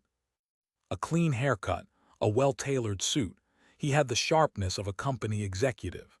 An austere assistant who was responsible for the meeting minutes stood behind him. Jiang Chen had already read into his background. He was the 361 Phone Helper project manager, who was responsible for negotiating the use of Future One on the 361 software platform. This man was most likely the best person for this conversation, since 361 held Jiang Chen in high esteem. Of course, this was only to the current Future Technology. "Mr. Jiang, I'm sure you know that I'm the project manager for the 361 Phone Helper. Our team members have come to a consensus that if Future One were to be released on our platform, it would possess many high-quality, creative traits and increased functionality compared to the majority of the apps available today." Zhang Jianfeng's tone then took a turn in the opposite direction. "However, despite the excellent design of the artificial intelligence, I don't know if Mr. Jiang has already considered the security of the software. What if hackers infiltrated Little White's programming and accessed personal user information such as bank passwords? Have you considered the consequences of this?" Jiang Chen calmly waited for Zhang Jianfeng to finish before he responded with a collected smile. "As to security, our company has already released a statement. For any financial losses related to Little White's security, our response is to fully compensate the users. Fortunately, the current amount is 0. Impressed by Jiang Chen's performance, Zia Shiyu, who sat beside Jiang Chen, nodded. She'd been worried about Jiang Chen's professionalism at the negotiation table, but now she realized she had clearly worried too much. In critical moments, this guy is surprisingly reliable. "You're right. At this time, Future One has yet to be a target for hackers, but it's impossible for Mr. Jiang to be completely confident in your program, correct? I understand that in information security, your company's talent is still 0. Zhang Jianfeng also responded with a smile. "Oh, looks like you've done your research. But I would also imagine that you would have taken a close look at our software as well. Did your experts have anything to say?" He hinted at other meanings of his words, but Jiang Chen maintained his smile, even making it more cheerful than Zhang Jianfeng's. Zhang Jianfeng's pupils slightly contracted, and he responded with an awkward smile. Taking a look and copying was not uncommon in this industry, but it was never mentioned outright. "You say I'm copying. I think you're mistaken. You're called Counter-Strike, I'm Crossfire. The names are different. How could this be considered copying?" However, it certainly did feel awkward to have their failed attempts to crack the software pointed out directly by Jiang Chen. I hope there's no confusion or misunderstanding about this. My company did try and gain an understanding of Future One, but it was all within the legal boundaries. We have an obligation to ensure security for our 361 Phone Helper users. If the users downloaded a software with a backdoor in the programming, it would damage our own reputation. Shameless, how shameless. Jiang Chen wanted to jump up, whip out his phone and shove it into this man's face, asking how this list of garbage software in their 361 software market was evidence of their consideration for the users. Zhang Jianfeng had the audacity to say that they worried about user security when Little White's software was safer than their own antivirus program. Therefore, out of concern for their user security, they were going to crack Little White. At the same time, Zhang Jianfeng was mentally cursing Gu Chen for his uselessness. He had a full staff of masters of computers and even created a separate project for this. After working day in and day out and being pounded with work, when asked if he had made any progress, he got annoyed and told Daddy that he didn't know. "How the fuck do I negotiate when I don't even know the chips on our table?" Even as he raged inside his mind, he couldn't show any of it at the negotiation. He slowly took a sip of tea. Seeing Jiang Chen remain silent, he began to test the waters. Of course, while screening the security of Future One, we did make some progress. At this early stage, we can conclude that the software is safe. Although he phrased it as a screening, everyone knew the truth. It was cracking. Zhang Jianfeng carefully observed Jiang Chen's reaction to his blatant lie, hoping to see a flash of uncertainty on his face. Something was fishy. Zia Xiyu immediately realized the lie in Zhang Jianfeng's words and turned to look at Jiang Chen. Jiang Chen sneered and responded, "Oh, since your company already made some progress, then why are you guys here?" Even without Zia Xiyu's hints, Jiang Chen had already realized the fundamental problem. If you cracked the software, then why are you coming to me? You can just create an advanced Future One. Do you need to ask my permission to copy it? What you say is true, but we still hope your company will proactively provide the necessary information so that we can conduct a full safety analysis. Of course, we are also interested in some of the creative elements of your software. If Mr. Jiang doesn't mind, we can discuss the price so that we can have a joint victory on both sides. Please enlighten me on how we would win together with this logic. Jiang Chen interrupted Zhang Jianfeng without the slightest consideration. It was considered rude behavior, but since Zhang Jianfeng had the audacity to say his spiel, Jiang Chen was thoroughly fed up with it. Shocked, Zhang Jianfeng stared at Jiang Chen. He hadn't expected Jiang Chen to effectively end the negotiations. Are you not interested in the price?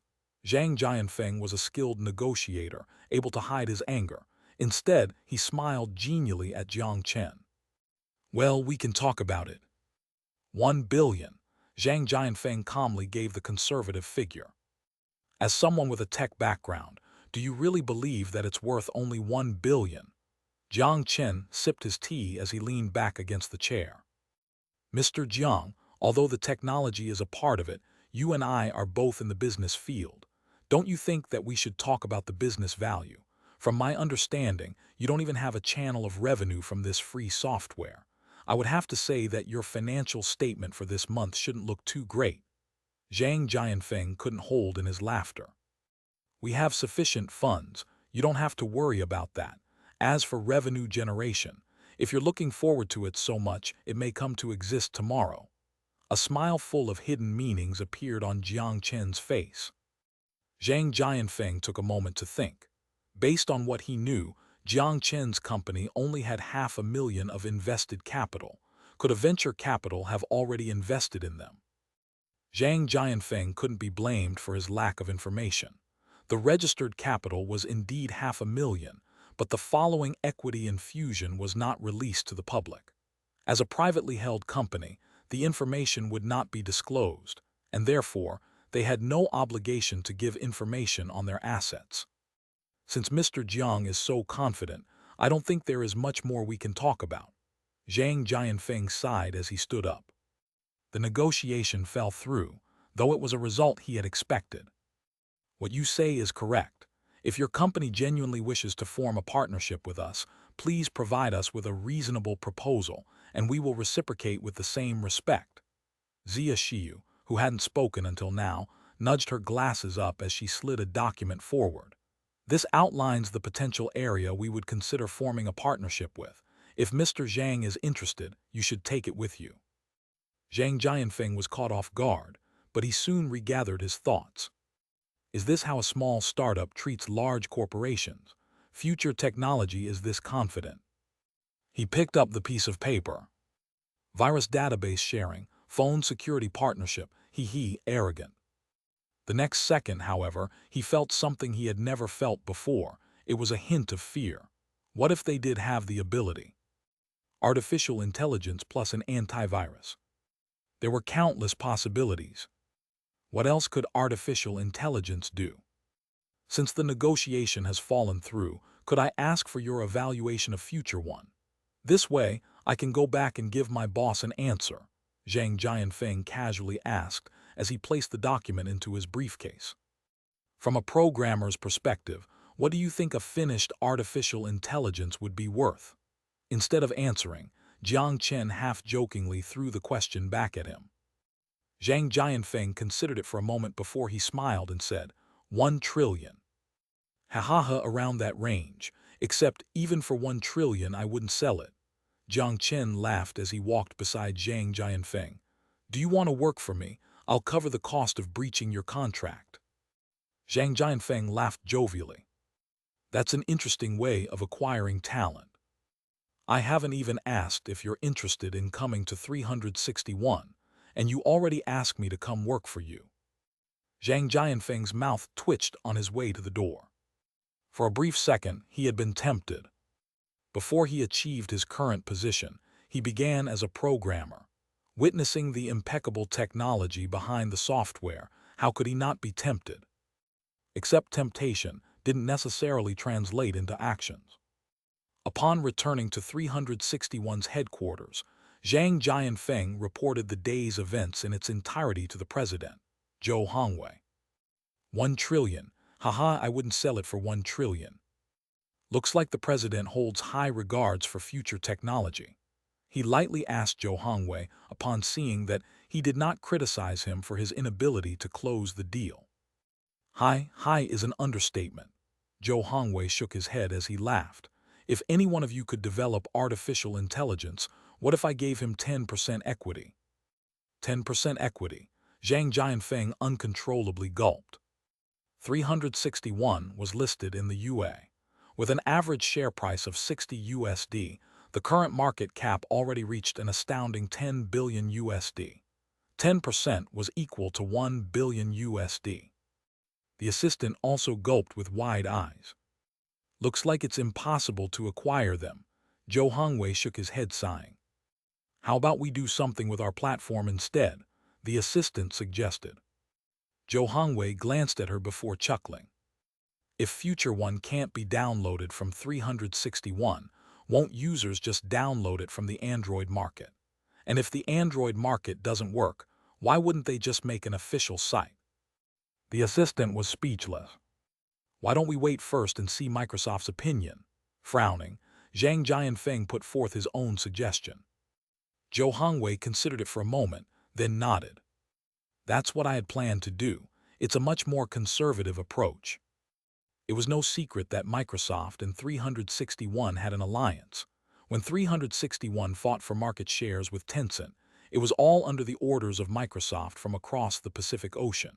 If they didn't have such a strong backer, there was no way Zhou Hongwei would have had the guts to fight the #1 giant in the hand tech industry. Compared to Tencent, who possessed half of the tech field, 361 was too weak.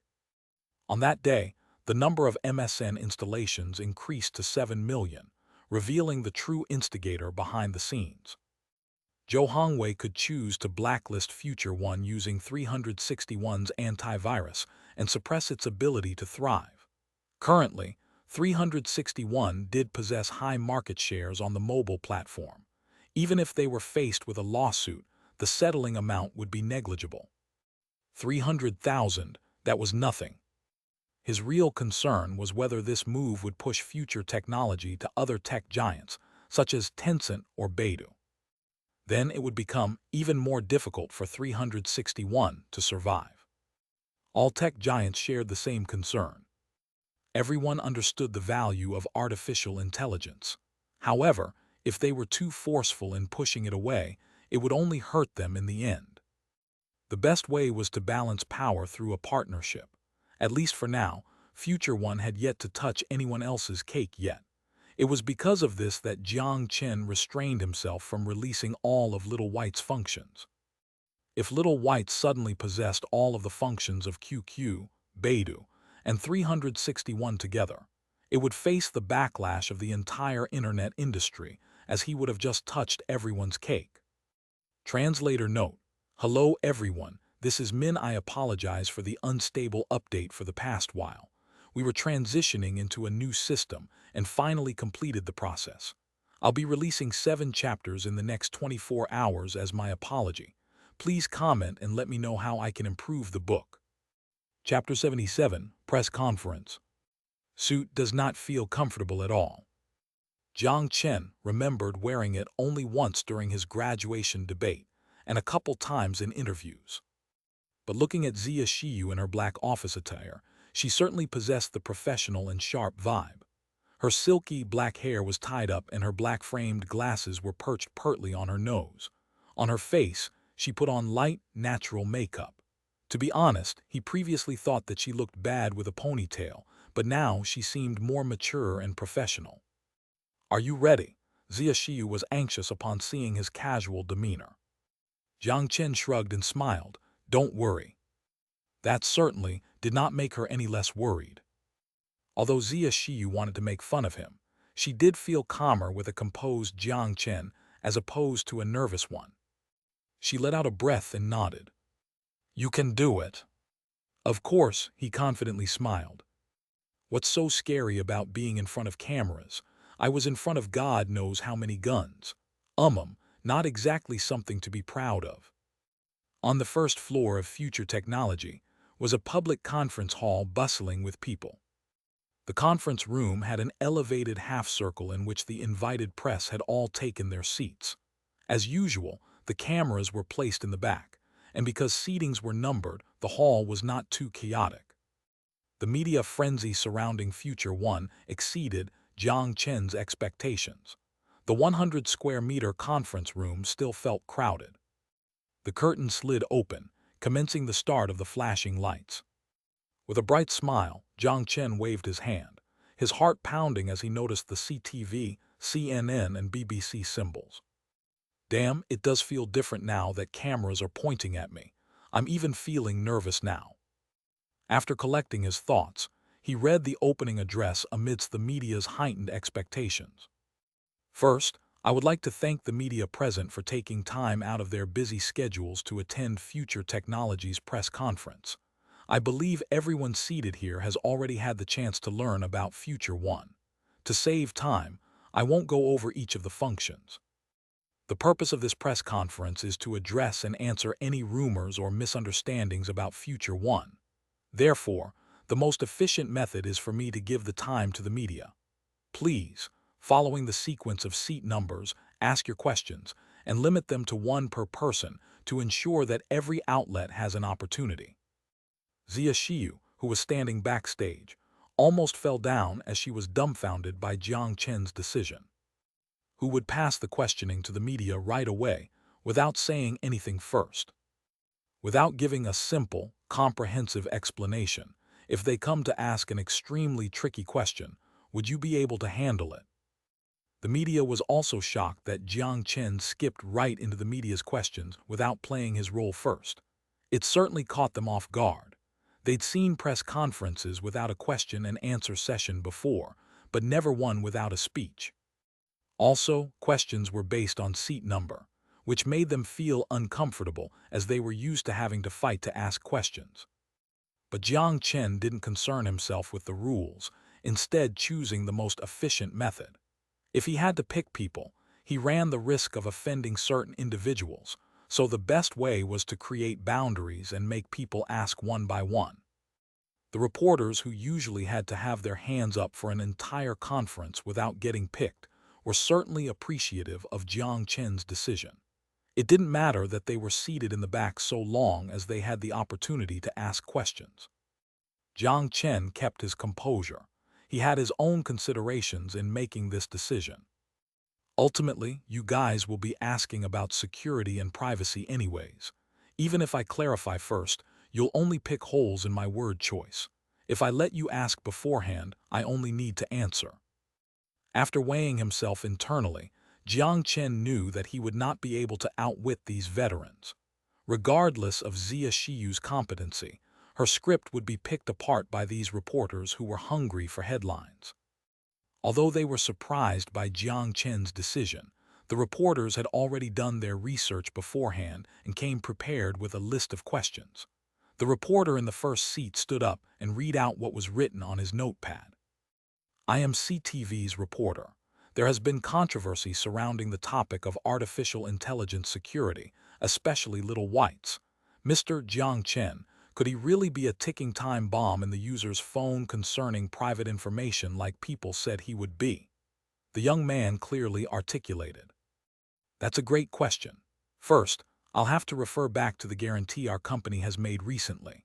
If the user suffers any financial loss as a result of a program error in Little White, we'll fully compensate the user. Jiang Chen shrugged his shoulders as he continued. Also, from the developer's perspective, I take responsibility and say that as long as it is a program, it will follow the setting written in the software. So you don't have to worry about Little White releasing private user information, because I won't permit it. The sounds of discussions and note-taking filled the room as the second person, a middle-aged man, stood up and asked his question. I'm a reporter from Renren News. Mr. Jiang Chen, currently, there are no laws or regulations in place regarding artificial intelligence. What is your opinion on the possible proposal of the Artificial Intelligence Management Act, and what would be future technology's response to this? Renren News, referring to Han State News Agency, this is going to be a bit problematic. Jiang Chen's head spun rapidly. As an official media source, it represents the voice of the government. There is definitely a deeper meaning behind this question. Are they testing me, or giving me a hint? Of course, future technology will firmly abide by the regulations in place without question. This includes the introduced Artificial Intelligence Management Act. Future technology will cooperate with authorities to adjust our services to fit within the frame established. Jiang Chen cautiously answered the question by expressing his support and willingness to cooperate. He did not, however, express his views regarding the regulation itself. He had a feeling that the question came from a lawmaking authority, since artificial intelligence regulation was a blank slate in all countries of the world. Judging from the current stage, the development of artificial intelligence was still in its infancy, and nothing had yet to reach even the basic levels. Upon hearing Jiang Chen's response, the middle-aged man sat down deep in thought. Immediately following after, a blonde beauty stood up. I am BBC's reporter. Mr. Jiang Chen, it is known that artificial intelligence requires strong hardware equipment to support functionality. IBM Watson, for example, requires 90 IBM servers and 360 computer processors to maintain its operation. Yet somehow, the future one developed by your company could operate on a mobile platform. How did you manage to achieve this? BBC question came from a technological perspective, and based on the crowd's reaction, many other reporters were also interested in the answer. This is a trade secret. What I can disclose, however, is that it is based on a database.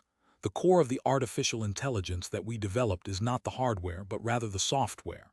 It doesn't have a high requirement for computational power, and the database is the critical element instead. It accepts external information and exports database information. As long as the database is maintained, future one can operate on a mobile platform. Clearly, we have achieved this. Jiang Chen confidently used the bullshit Du Yangkang gave him, as he wasn't worried that any of the experts would be able to uncover anything. As far as the people in this world knew, there was only one person on his team that managed to develop this innovative technology, which was comparable to Bill Gates' Windows 1. Database. All of the reporters' eyes lit up. I'm a reporter from Japanese economy. Mr. Jiang Chen, because the current stage of artificial intelligence development is still difficult for the world's scientific community, would Mr. Jiang Chen please have a heart like Andy, the developer of Android, and release the magical artificial intelligence database to the world? A short, suited man asked slowly after bowing politely. Mockery crept onto Jiang Chen's face before he managed to hide it. I can't believe you had the audacity to say that. For the scientific community, hard. Then why don't you disclose all of your country's technology? But it was within his expectation that this sort of brainless question would come from a right-wing Japanese media source. I say it is meaningful because it would push the growth of the human civilization. To demonstrate your willingness, perhaps you should convince your country to surrender all armed forces. It would be a historic step for world peace. I look forward to your response. Laughter erupted in the hall as some Han reporters mocked the shamelessness of this Japanese reporter. The short man gave Jiang Chen a dirty look before awkwardly seating himself. Jiang Chen shrugged and signaled for the next reporter's question. He didn't have the time to deal with rude people. "I'm CNN's reporter, and I'd like to ask Mr. Jiang Chen whether user privacy for Future One is really so secure as your company has stated it to be. Based on the software encryption, your company made the software into an impenetrable black box. No one could test it from a security point of view. So what if Little White passes information gathered from the user to your desktop? Of course, this is only an example. Could you prove that it won't happen?" It was a harsh question, but many others were concerned about the same issue. For a dead software, even if it was filled with back doors, you would not question its security until the problems were exposed. But for software that felt alive, despite the developer's efforts to prove its safety, you would be skeptical as it behaved too similarly to humans. "I'm not the FBA, why would I need a user's private information?" Jiang Chen laughed and splayed his palms. "Let me give you an example then. Based on the Washington Post report, the CIB and FBA directly infiltrated the central servers of Microsoft, Google, Facebook, and a total of 9 tech giants to track users, email, phone calls, documents, and videos. What's your opinion on this? May I ask if this is related to today's question?" The reporter from CNN showed an awkward expression. "Of course, I want to explain that invasion of user privacy has nothing to do with the software itself, because despite being an artificial intelligence, it has no concept of personal interest. Even if you uninstalled him after spending several days together, he will only wave his hands to say goodbye. Attempting to invade another's privacy could only come from another human, but I assure you here and now that I will never do that. As long as I remain president of Future Technology, the company will never allow such actions." Jiang Chen looked the reporter in the eye as he said this, the hall filled with the sound of applause. He signaled for quiet as he passed the time to the next reporter. Jiang Chen answered the following questions with ease. He answered what he could, and if not, then he made something up. If that didn't work, he blamed it on trade secrets. Jiang Chen had always been proud of his acting skills. At the end, the reporters asked, "When will the foreign version be available? Would Future Technology consider venture capital?" Or even an irrelevant question such as, "Do you have a girlfriend?" Some interesting queries included, "What's the meaning behind Future Technology's name?" Jiang Chen answered half-jokingly, "Because my team and I envision the future." And another sensitive question was, "Would artificial intelligence be used in the military field?" Jiang Chen's response was clear-cut. Chat-based artificial intelligence will only exist for the purpose of interaction. It will not calculate rocket trajectory for you because that would require high-performance computers and experts. Unless you're worried about soldiers who are too lonely and want to find a companion. He managed to win the majority of the media's positive impressions, thanks to his clear and straightforward responses. Certainly, media outlets with criticism still existed. For example, the short man from Japanese Economy seemed to be thinking up malevolent ideas to use to attack Jiang Chen. But who cared? At the very least, Jiang Chen didn't. Who would care about a media that only distorted the truth? After the closing remarks, Future Technology's first media conference ended on a high note amidst applause. "I can't believe you're so deft at improvising in your reactions." Zia Shiyu nodded, seeming impressed as she looked at Jiang Chen. "Haha," Jiang Chen narcissistically raised his head and laughed. He then arrogantly raised his eyebrows. "You realize this only now. I'm this fucking awesome. Could you be more civil, please? You are a public figure now," Zia Shiyu said, slightly displeased. "Public figure." He realized the problem, with a troubled expression on his face once more. "Fuck, then I have to be careful with everything I do. How can I enjoy my life from now on? Could a camera point at me the moment I leave my house?" Jiang Chen scratched his head as he asked. Zia Shiyu speechlessly stared at Jiang Chen before she sighed. "Being a public figure means that your words and actions represent the company.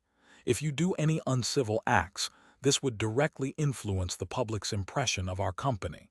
If it gets uploaded onto the internet, it could potentially escalate. Why are you looking at me like that? I just think that you care more about future technology than even I do. I'm pleased. Jiang Chen grinned. Zia Shiyu lost her words once more. The only thing that didn't change was her emotionless expression.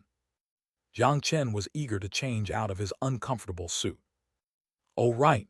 Just as he was about to leave the backstage area, Zia Shiyu abruptly stopped him. IHaveAMansion.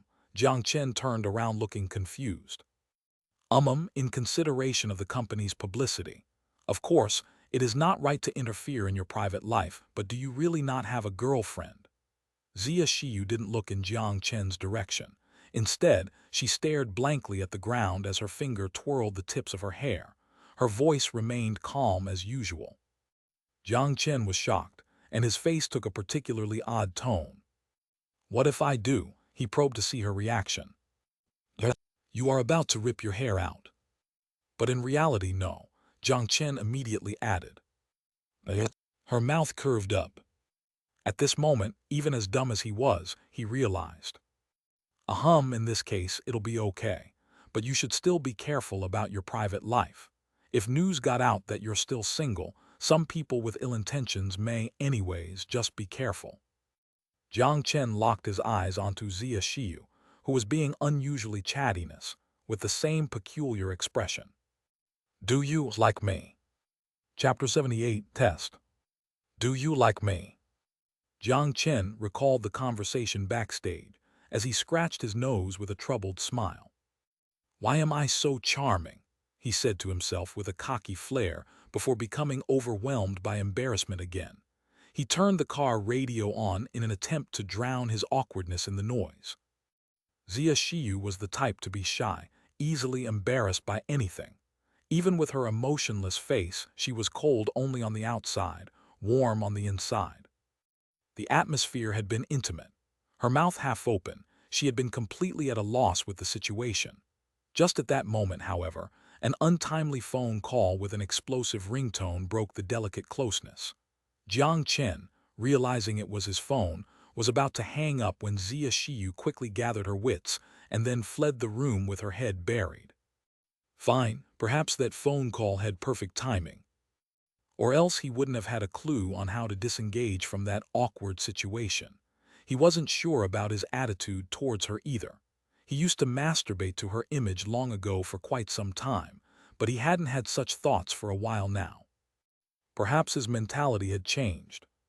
Shaking his head, he had tried to push away the strange thoughts in his mind. And then his phone rang once more. He thought for a second, the same troubled smile crossing his face. There was no point in hanging up again. He sighed and connected the call with his Bluetooth headphones. The voice from the other side had made him fall into a deep contemplation again. Wang Jiang.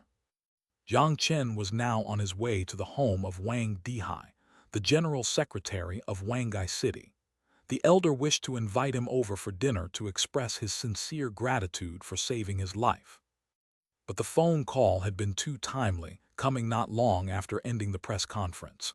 It felt unnatural to Jiang Chen, yet it was the general secretary's invitation, and he had saved his life, so it probably wouldn't be anything too terrible. After a moment's hesitation, he began his drive over. It was a serene community without seeming too luxurious, but the amount of vegetation here was rare to see in the entire Wangai City. The security at the door seemed to be retired soldiers. He could feel the bloodlust from several meters away. These guys must have come from a border conflict. All of the residents in this community had to be influential in some way. Even with money, not everyone could be the general secretary's neighbor. He parked the car in the building before walking up to knock on the door. The door opened momentarily, revealing a cheerful face before him. You're here, come in, my mom wants to thank you personally. Wang Xinren grinned at Jiang Chen. Don't you live on campus? Jiang Chen was surprised to see her. It's Saturday. Is President Jiang Chen so busy that he forgot the date? She playfully poked her tongue out. Now that I don't work, it's hard to keep track. As soon as he entered, he was greeted with warmth. He was surprised by the generosity and welcoming gestures, making him feel slightly ashamed since he had his own motives in saving people. But regardless of the reason, he did fight off death and save Wang Dihai. He mostly taken aback by the fact that Wang Dihai was not like other grim politicians who acted fiercely. Instead, he lacked the daunting vibe, seeming instead like a kind elderly man. Seeing Jiang Chen, he warmly called out little Jiang. Little is a common way to refer to younger people. Aware of the situation, Jiang Chen responded by calling him Uncle Wang. Wang Dihai's wife was a grandma with kind features who consistently served Jiang Chen food. It certainly gave Jiang Chen, who had been venturing outside, a sense of home. Wang Ziyang was an interesting person as well. He kept trying to drink with Jiang Chen, but his weak alcohol tolerance put him under the table first. When he started spouting gibberish, his sister stuck him back in his room as he snored. Jiang Chen always viewed straightforward people in a positive light. As for Wang Xinren, she maintained her usual level of energy as she pestered him with questions about Future One. She also informed him that she became the top member of the distinguished alumni at Wangai University, the youngest to ever take the spot. Unfortunately, the list only circulated within the school and didn't hold much influence since few students held an interest in the school newspaper anymore. As for her questions, Jiang Chen didn't disclose anything outside of the norm. Everything he said was consistent with his stance at the press conference. As he spoke with Wang Xinren, he kept most of his attention on Wang Dihai for his reaction. What did this powerful politician think about Future One? Support or more reserved? After dinner, Wang Dihai called Jiang Chen into his office. Feel free to sit. Don't be nervous, I just want to chat with you. Wang Dihai saw Jiang Chen was nervous and smiled warmly as he invited him to take a seat. Haha, Uncle Wang, I'll make myself comfortable then. Jiang Chen settled himself onto the sofa across from him. He didn't dare to pretend to be an ancient remedy doctor anymore. In Hua, all of the intelligent people were politicians, particularly a powerful one like Wang Dihai. The difficulty in convincing him on a story was nearly impossible. Even the finest acting would have its flaws.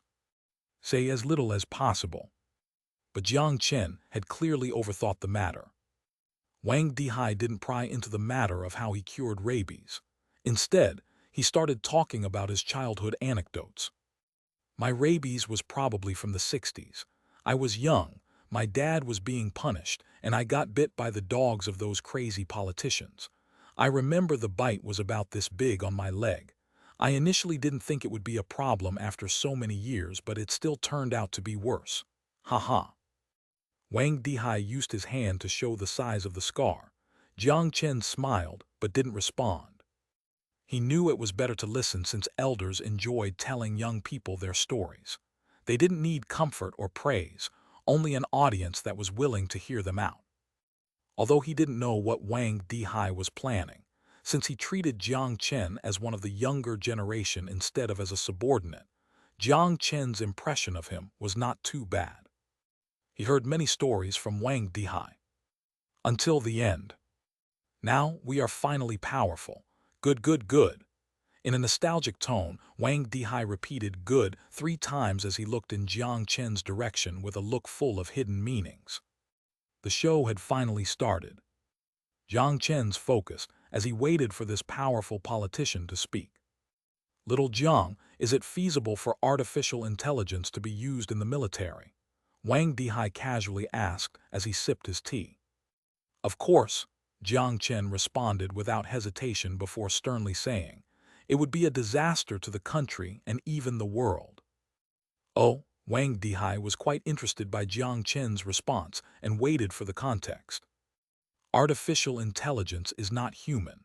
If the life and death of a human is given to a program to oversee, it would only take a programming error to cause a catastrophic disaster. In the end, the law cannot regulate lines of code. Oh, but if artificial intelligence soldiers could replace human soldiers going into war, could it not eliminate the need for bloodshed? No, there will only be more casualties. A troubled smile appeared on Jiang Chen's face. Wang Dihai's gaze bored into him. Since this elder was asking him, it meant that it was not the worst scenario. From the looks of things, even the top had not managed to reach a consensus yet. Too many parties were involved in this. There was no need to talk about whether it was feasible for artificial intelligence to replace soldiers. How many PLA would be discharged? How many people would want to shut his mouth? Even foreign agents would target him. Cold sweat began to drench Jiang Chen's shirt as he thought about the possible repercussions. Since Uncle Wang mentioned bloodshed, may I ask, does this mean our country is going into war soon? Of course, there are always some fools who want to take action. Wang Dihai raised his eyebrows but explained anyway. Then, Uncle, if a cheap, effective, and powerful weapon is introduced, how would this change the current situation? Jiang Chen carefully said. An arms race. That, based on whether the technological capabilities are the same. Wang Dihai dismissed the idea with a wave of his hand. So the question is, he said with a troubled smile. But I don't have it. Like how I explained at the press conference, Future One can answer questions logically and given permission from users, operate fundamental phone functions. To give an analogy, Windows 7 is effective, but you don't expect it to control a PC as well as robots, right? Could you not make any adjustments? For example, include a fire control system. Wang Dihai persisted, reluctant to give up. I don't have any understanding of firearms. I would have to start from scratch to gain any understanding. Also, from a practical standpoint, does the country need a scientist now or a possible Bill Gates who will lead the industry for the next 10 years? Jiang Chen gazed seriously into Wang Dihai's eyes. Wang Dihai shouldn't have been pushing this hard, as the developer team was supposedly overseas. As he spoke, Jiang Chen was also planning in his mind, going so far as to think that if the authority were to take action, then he would drop everything and run overseas. There was still 400 million USD in his Swiss bank account. He could start over from scratch again anywhere. Wang Dihai also stared at Jiang Chen. But soon his fierce gaze disappeared, and he took a sip of his tea with a smile on his face. You and I have the same understanding. Don't be so anxious. Jiang Chen let out a breath of relief. To be honest, he was reluctant to leave unless he was forced to. I won't lie to you, we have always been researching artificial intelligence. The other countries are doing the same. It's not a major project, but we have quite a large budget for it. It's just that we haven't had any results yet. Wang Dihai looked meaningfully at Jiang Chen. Some people even said that you should voluntarily give out this technology. Do you know what I said? Jiang Chen thought for a moment before he smiled. Uncle Wang must have thought further than them. Wang Dihai laughed. You're quite clever. I told them you guys are all old and stubborn. If we did that, who would dare to reveal new technology here? You're pushing all of the talent away. Before he finished his sentence, Jiang Chen knew. Even if they controlled the person in headquarters, with the development team based overseas, if they were pushed away to unfriendly nations, wasn't that providing them with a more advanced technology? What could they do? If they didn't have exclusive possession of the technology, what was the point of it? Thank you, Jiang Chen said with a peculiar expression. There was nothing else for him to say. He didn't understand Wang Dihai's intention, friendliness. Who was he representing, or was he returning the favor? You don't need to thank me. I'm not the only one supporting UL. The old guy from the Zhou family was more anxious than me. He sipped the tea again and looked at Jiang Chen. His family is responsible for military artificial intelligence project with a budget of 500 million a year. Jiang Chen immediately understood. Just as he suspected, even the top level had not reached a consensus.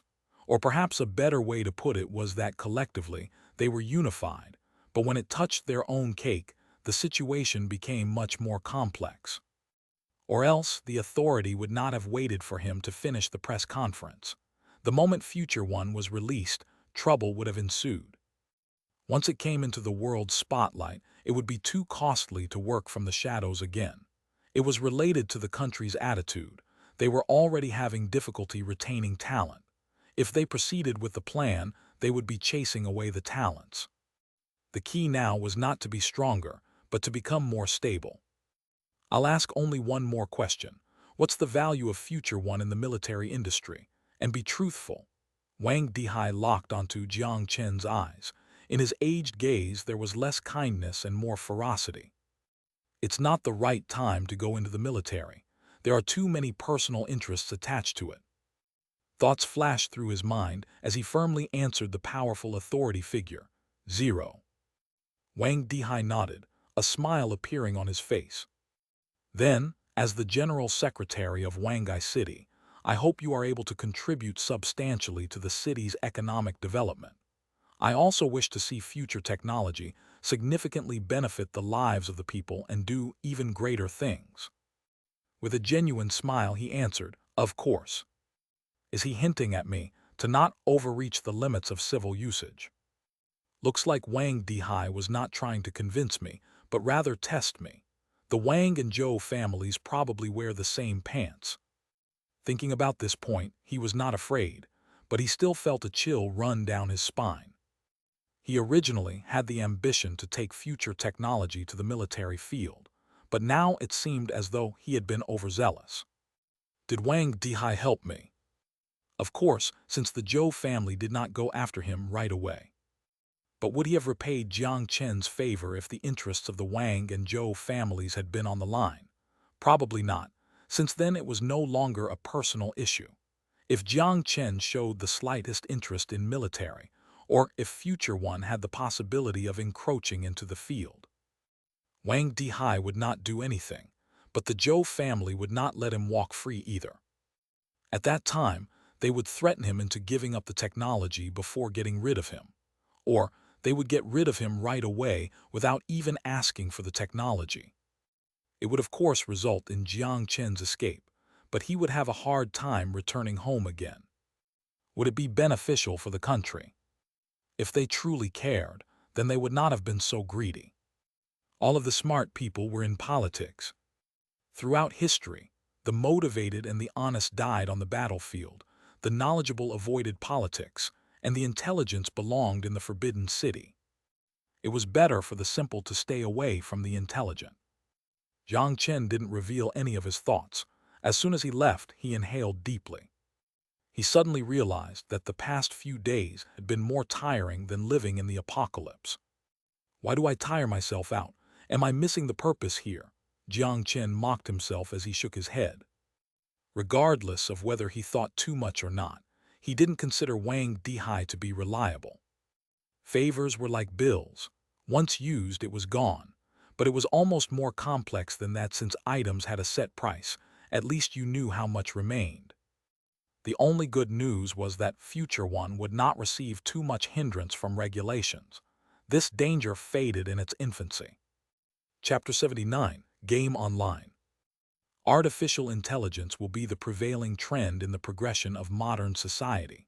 For the growing tech industry, authorities express their high regards. On the other hand, for the artificial intelligence program available on the market, authorities are in the process of completing the necessary regulations to protect the interest of the people and corporations. Renren News Report. The Government Media Authority did not report extensively on the details of Future One, as they focused on the bigger picture in regards to the current state of artificial intelligence. They reported mainly on the regulatory environment. However, CTV did praise highly about the outstanding performance of Future One. The local media was all over the place with their reporting, so Jiang Chen didn't place too much emphasis on it. Besides, he cared more about the government media's stance because it often hinted on the perspective the authorities would take.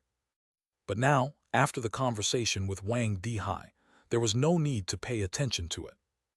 Jiang Chen, lying on the bed, turned off the domestic news and commanded Little White to pull up the current foreign news. Dictator the next Steve Jobs in the tech industry, BBC. that was what I had planned. Artificial intelligence and privacy, truth or lie, CNN. The truth was presented to you. It's up to you to believe it or not. 2014, Most Attractive Men Mode. Did something weird just appear? Jiang Chen judged each headline as he continued to scroll through each one before throwing his phone to the side. Just as he was about to go back to the apocalypse, his phone suddenly vibrated. He picked up his phone. It was Robert who had sent him an email. "Hi, buddy, you really transitioned." Jiang Chen smiled as he could imagine his shocked look. That guy's jaw probably dropped to the ground when he saw the guy he knew on the news. "Of course, please call me the president of future technology now. Are you still doing the same thing?" "No, no, no. The FBA invited me twice to chat already. After finishing the baton guy, I stopped. Please call me producer now, P." The baton guy was probably the insider who sold him out. But Jiang Chen didn't bother with Robert's business, as he would just ask Robert to take him around when he does go to Los Santos. For now, he had no reason to leave the country. Of course, who could predict the future?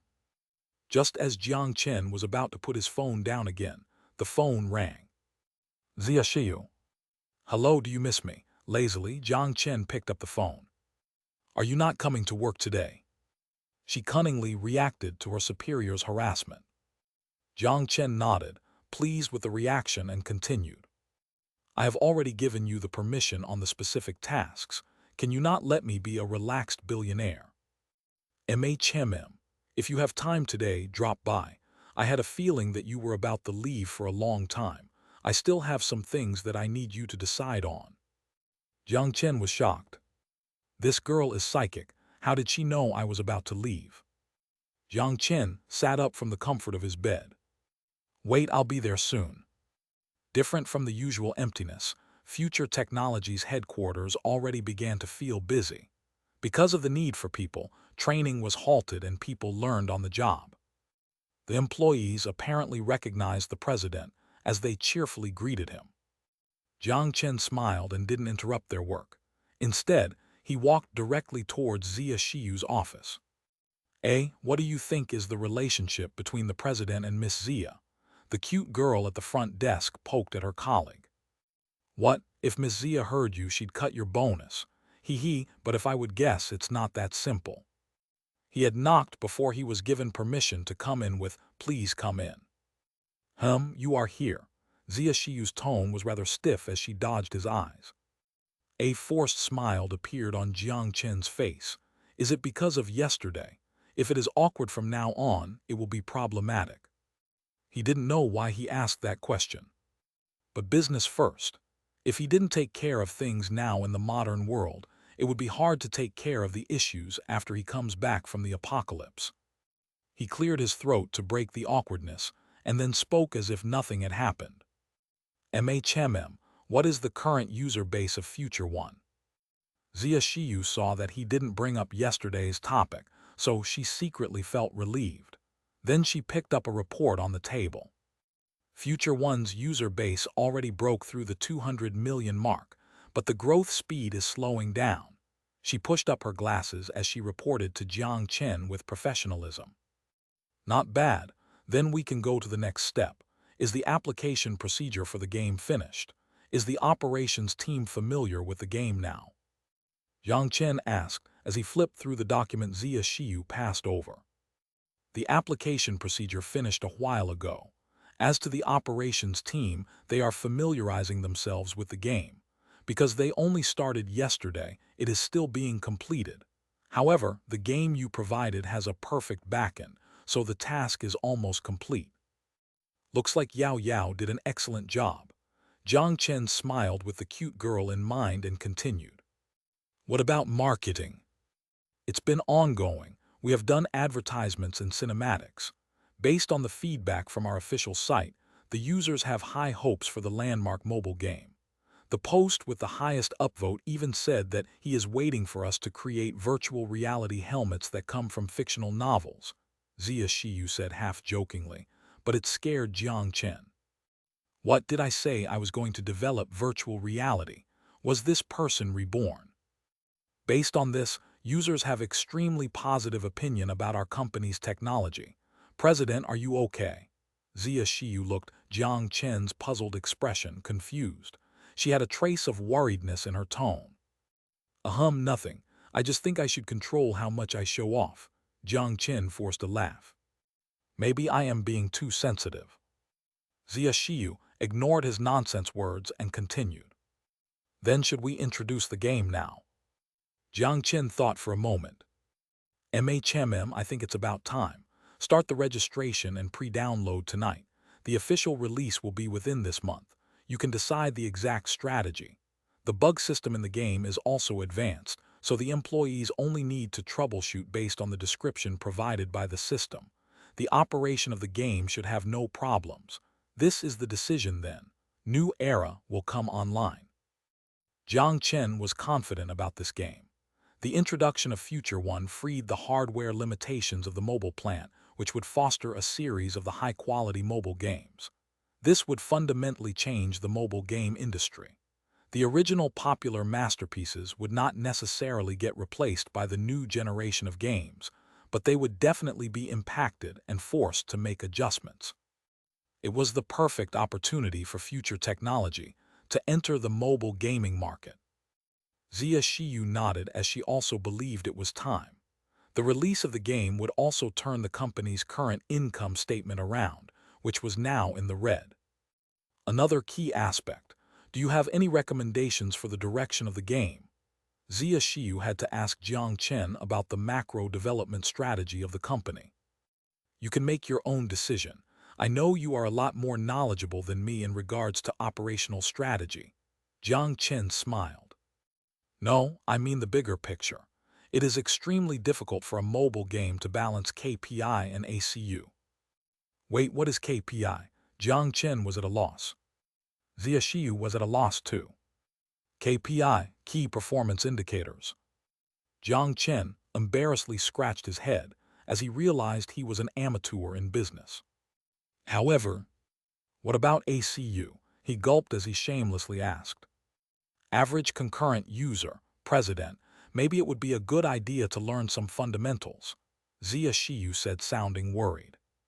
Jiang Chen's face flushed, but it would be impossible for him to admit his small fault in this.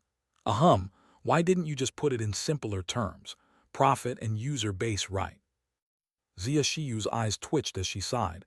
You could interpret it that way. He gave it a thought.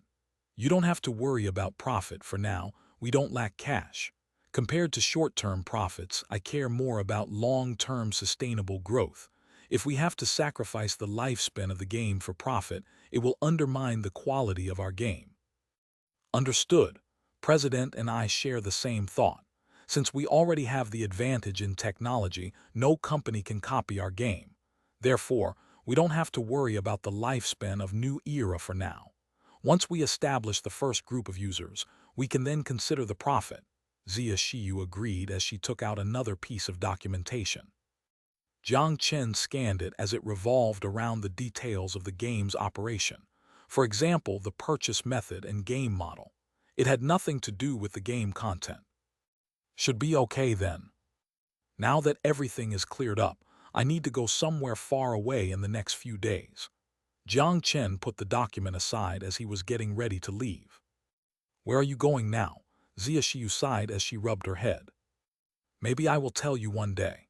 Jiang Chen laughed as he walked out of the door, leaving a bewildered Zia Shiyu. How long till that one day comes? Probably when I am powerful enough to go head-to-head with the forces of an entire nation. Chapter 80, Zombies Chain. In an instant, the pristine clouds were replaced by the cloudy traditional dust. Spider-like cracks crept onto the smooth walls, and the wooden door began to wither away. The animation style changed drastically.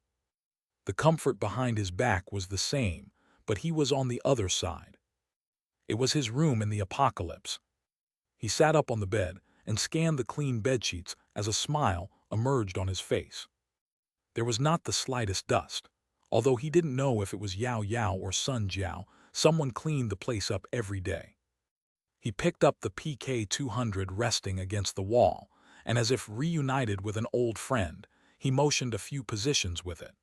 The only thing dusty in the room was this rifle.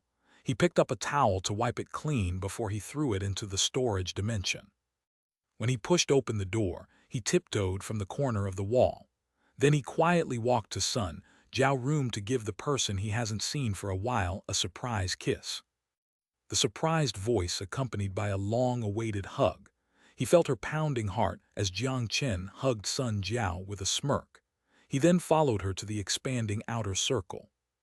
When he stepped onto the brick road in front of the mansion, he always had an indescribable feeling of satisfaction. Just like a king in the Middle Ages, the mansion was his castle. The refugees who worked hard outside of the castle were his citizens, and Sun Jiao was the duchess of the castle.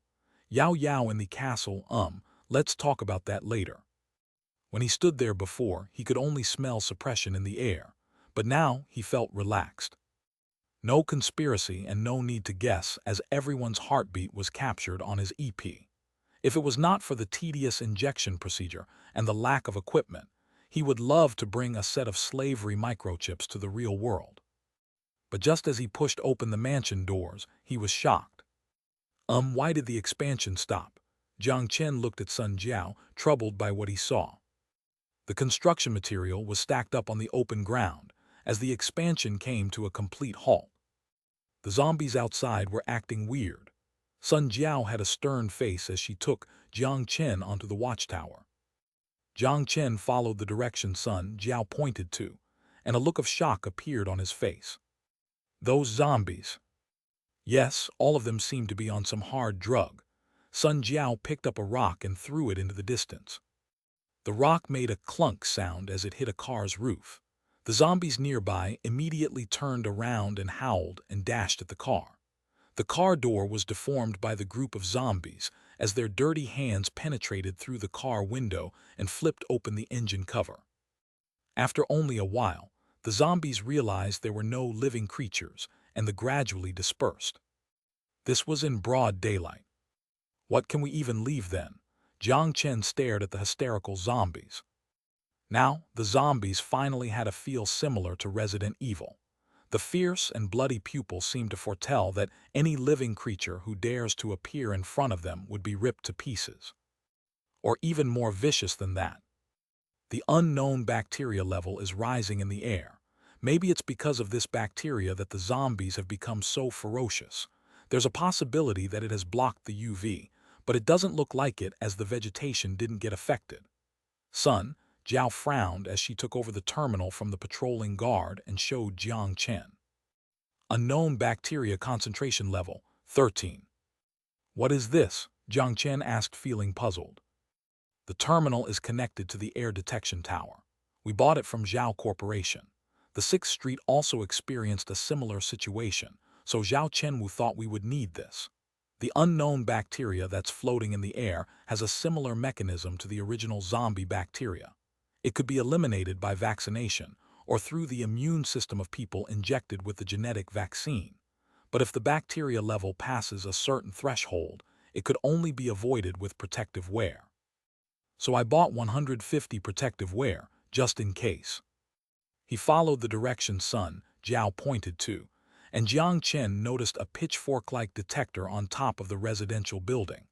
The light green film between the pitchforks slowly rotated. Not bad, but I have a question. I thought zombies would be weakened under UV. Jiang Chen asked with his eyebrows raised. That's right, that is what I am confused about too. Because zombies would also require energy, the mutant bacteria on its neck would react to UV and force most of the body's functions into rest mode and enter photosynthesis. Sun Jiao repeated the common sense everyone knew in the apocalypse. Could it be this type of bacteria is charging the zombies? Jiang Chen thought for a moment before he suddenly spoke. Sun Jiao was lost. Charging through what method? The floating bacteria in the air uses a unique method to complete the photosynthesis effect for the zombie. It then enters the zombie body to be digested. Therefore, the zombies would always be charged and would no longer require photosynthesis. Sun Jiao gave it a thought. That's possible, although it has no scientific backing. You do have your point. Is the entire Wangai city like this? Only part of the area. Based on news from the 6th Street, the bacteria seems to be spreading from a source. The saving grace is that the bacteria would not self-divide, so it could only be produced from a source. Based on the concentration spread of the bacteria, If we use triangulation on the map, we are relatively certain that there is an area beside us with a high concentration of bacteria. Most likely, the source of it is there. Sun Jiao took out the full sensory computer and opened the 3D map. A triangular area was marked. What's the closest survival camp? Do they have any reactions? Jiang Chen thought about it as he said with serious concern. A pained smile appeared on her face. We are the closest survival camp. The majority of people belong to community-level survival groups, so we are considered the largest. Currently no action. If we continue to let these things grow, it would be hazardous. We have to find a way to proactively eliminate the source of this bacteria. But now, it doesn't look like we can get out. Jiang Chen watched the zombie-filled streets as distress seeped in. You are right. The bacteria seems to be migrating the zombies to the direction of human settlements. The zombies have already attacked our door for the 6th time within 15 days. Our current trade with other survival groups was forced to stop. The good thing is that there are no zombies in the underground system, so we still manage to maintain the connection with the 6th Street. Sun Jiao looked concerned, but she was out of sorts with these zombies. Zhao Chenwu probably has a headache too. The other exit to the sewerage is at least a couple hundred meters away from the 6th Street. Jiang Chen felt fortunate as he was smart enough to create a corridor with a concrete wall that directly included the exit into the base. Okay, let's not talk about this for now. Tell me how the base is growing. Jiang Chen was concerned. The trade differential between Zhao Corporation in September is 10,102 crystal. The total trade amount exceeded 110,000 crystals. The canned foods sold very well on the 6th Street. Zhao Chenwu had the intention to significantly increase sales, but I refused on the basis that you headed back to acquire supplies. Because of the halt of the expansion, the construction material had been accumulating. The Zhao Corporation could not pay with crystals, so they proposed to sell us populations at a price of 50 per person for a total of 100 to make up for the remaining payment. The population of the base is at 130. Of course, it didn't include Sun Jiao, Yiyao, and Jiang Chen. The price increased. The cost of the population increased substantially. The chip price remained the same. Sun Jiao forced a smile. Because of the dangerous external environment and the fact that the 6th Street is planning to eliminate 2 sources near the area, the demand for population increased substantially. How's the soldiers training? There is a total of 41 that received qualification from the virtual reality training chamber. Everyone is injected with the D-level genetic vaccine and can become part of the force. Sun Jiao called out some data and reported. The bacteria source must be eliminated. Jiang Chen looked into the distance with a gloomy look on his face. I have a feeling that the stuff in the air is only going to increase. Then it would be even harder to approach the source. Then I'll prepare first. Let's make the combat plan today, and then I'll bring a team with me tomorrow. Sun Jiao nodded. I'll go along, Jiang Chen said sternly. No, Sun Jiao rejected without hesitation. Listen to me. With your shooting, my combat power is okay now. Also, I can use my special ability to escape the battle. The most important thing is that I am worried about letting you go alone. Jiang Chen stared into Sun Jiao's eyes as he said seriously. There was a more important reason he didn't explain. He wanted to use the opportunity to meet the survival groups along the way. If Sun Jiao led the negotiation, he had a feeling it would turn into a full-scale combat. On top of that, his combat ability would never increase if he always stayed in safety. When she heard he was worried, Sun Jiao blushed but quickly recollected her thoughts. She debated a little more before sighing in reluctance. Okay, I'll agree to it. Jiang Chen smiled as he gave a thankful look for Sun Jiao's agreement. Also there are not a lot of food at the base. Could you get some more? Sun Jiao awkwardly coughed as she diverted the topic. Food, no problem. Jiang Chen smiled as he disappeared. Sun Jiao had to gather her thought as she stared at the place Jiang Chen vanished from. Fair, if he has this special ability, he would escape from any danger. Sun Jiao felt more at ease. It was the first time. Perhaps the first time was in the underground sewerage.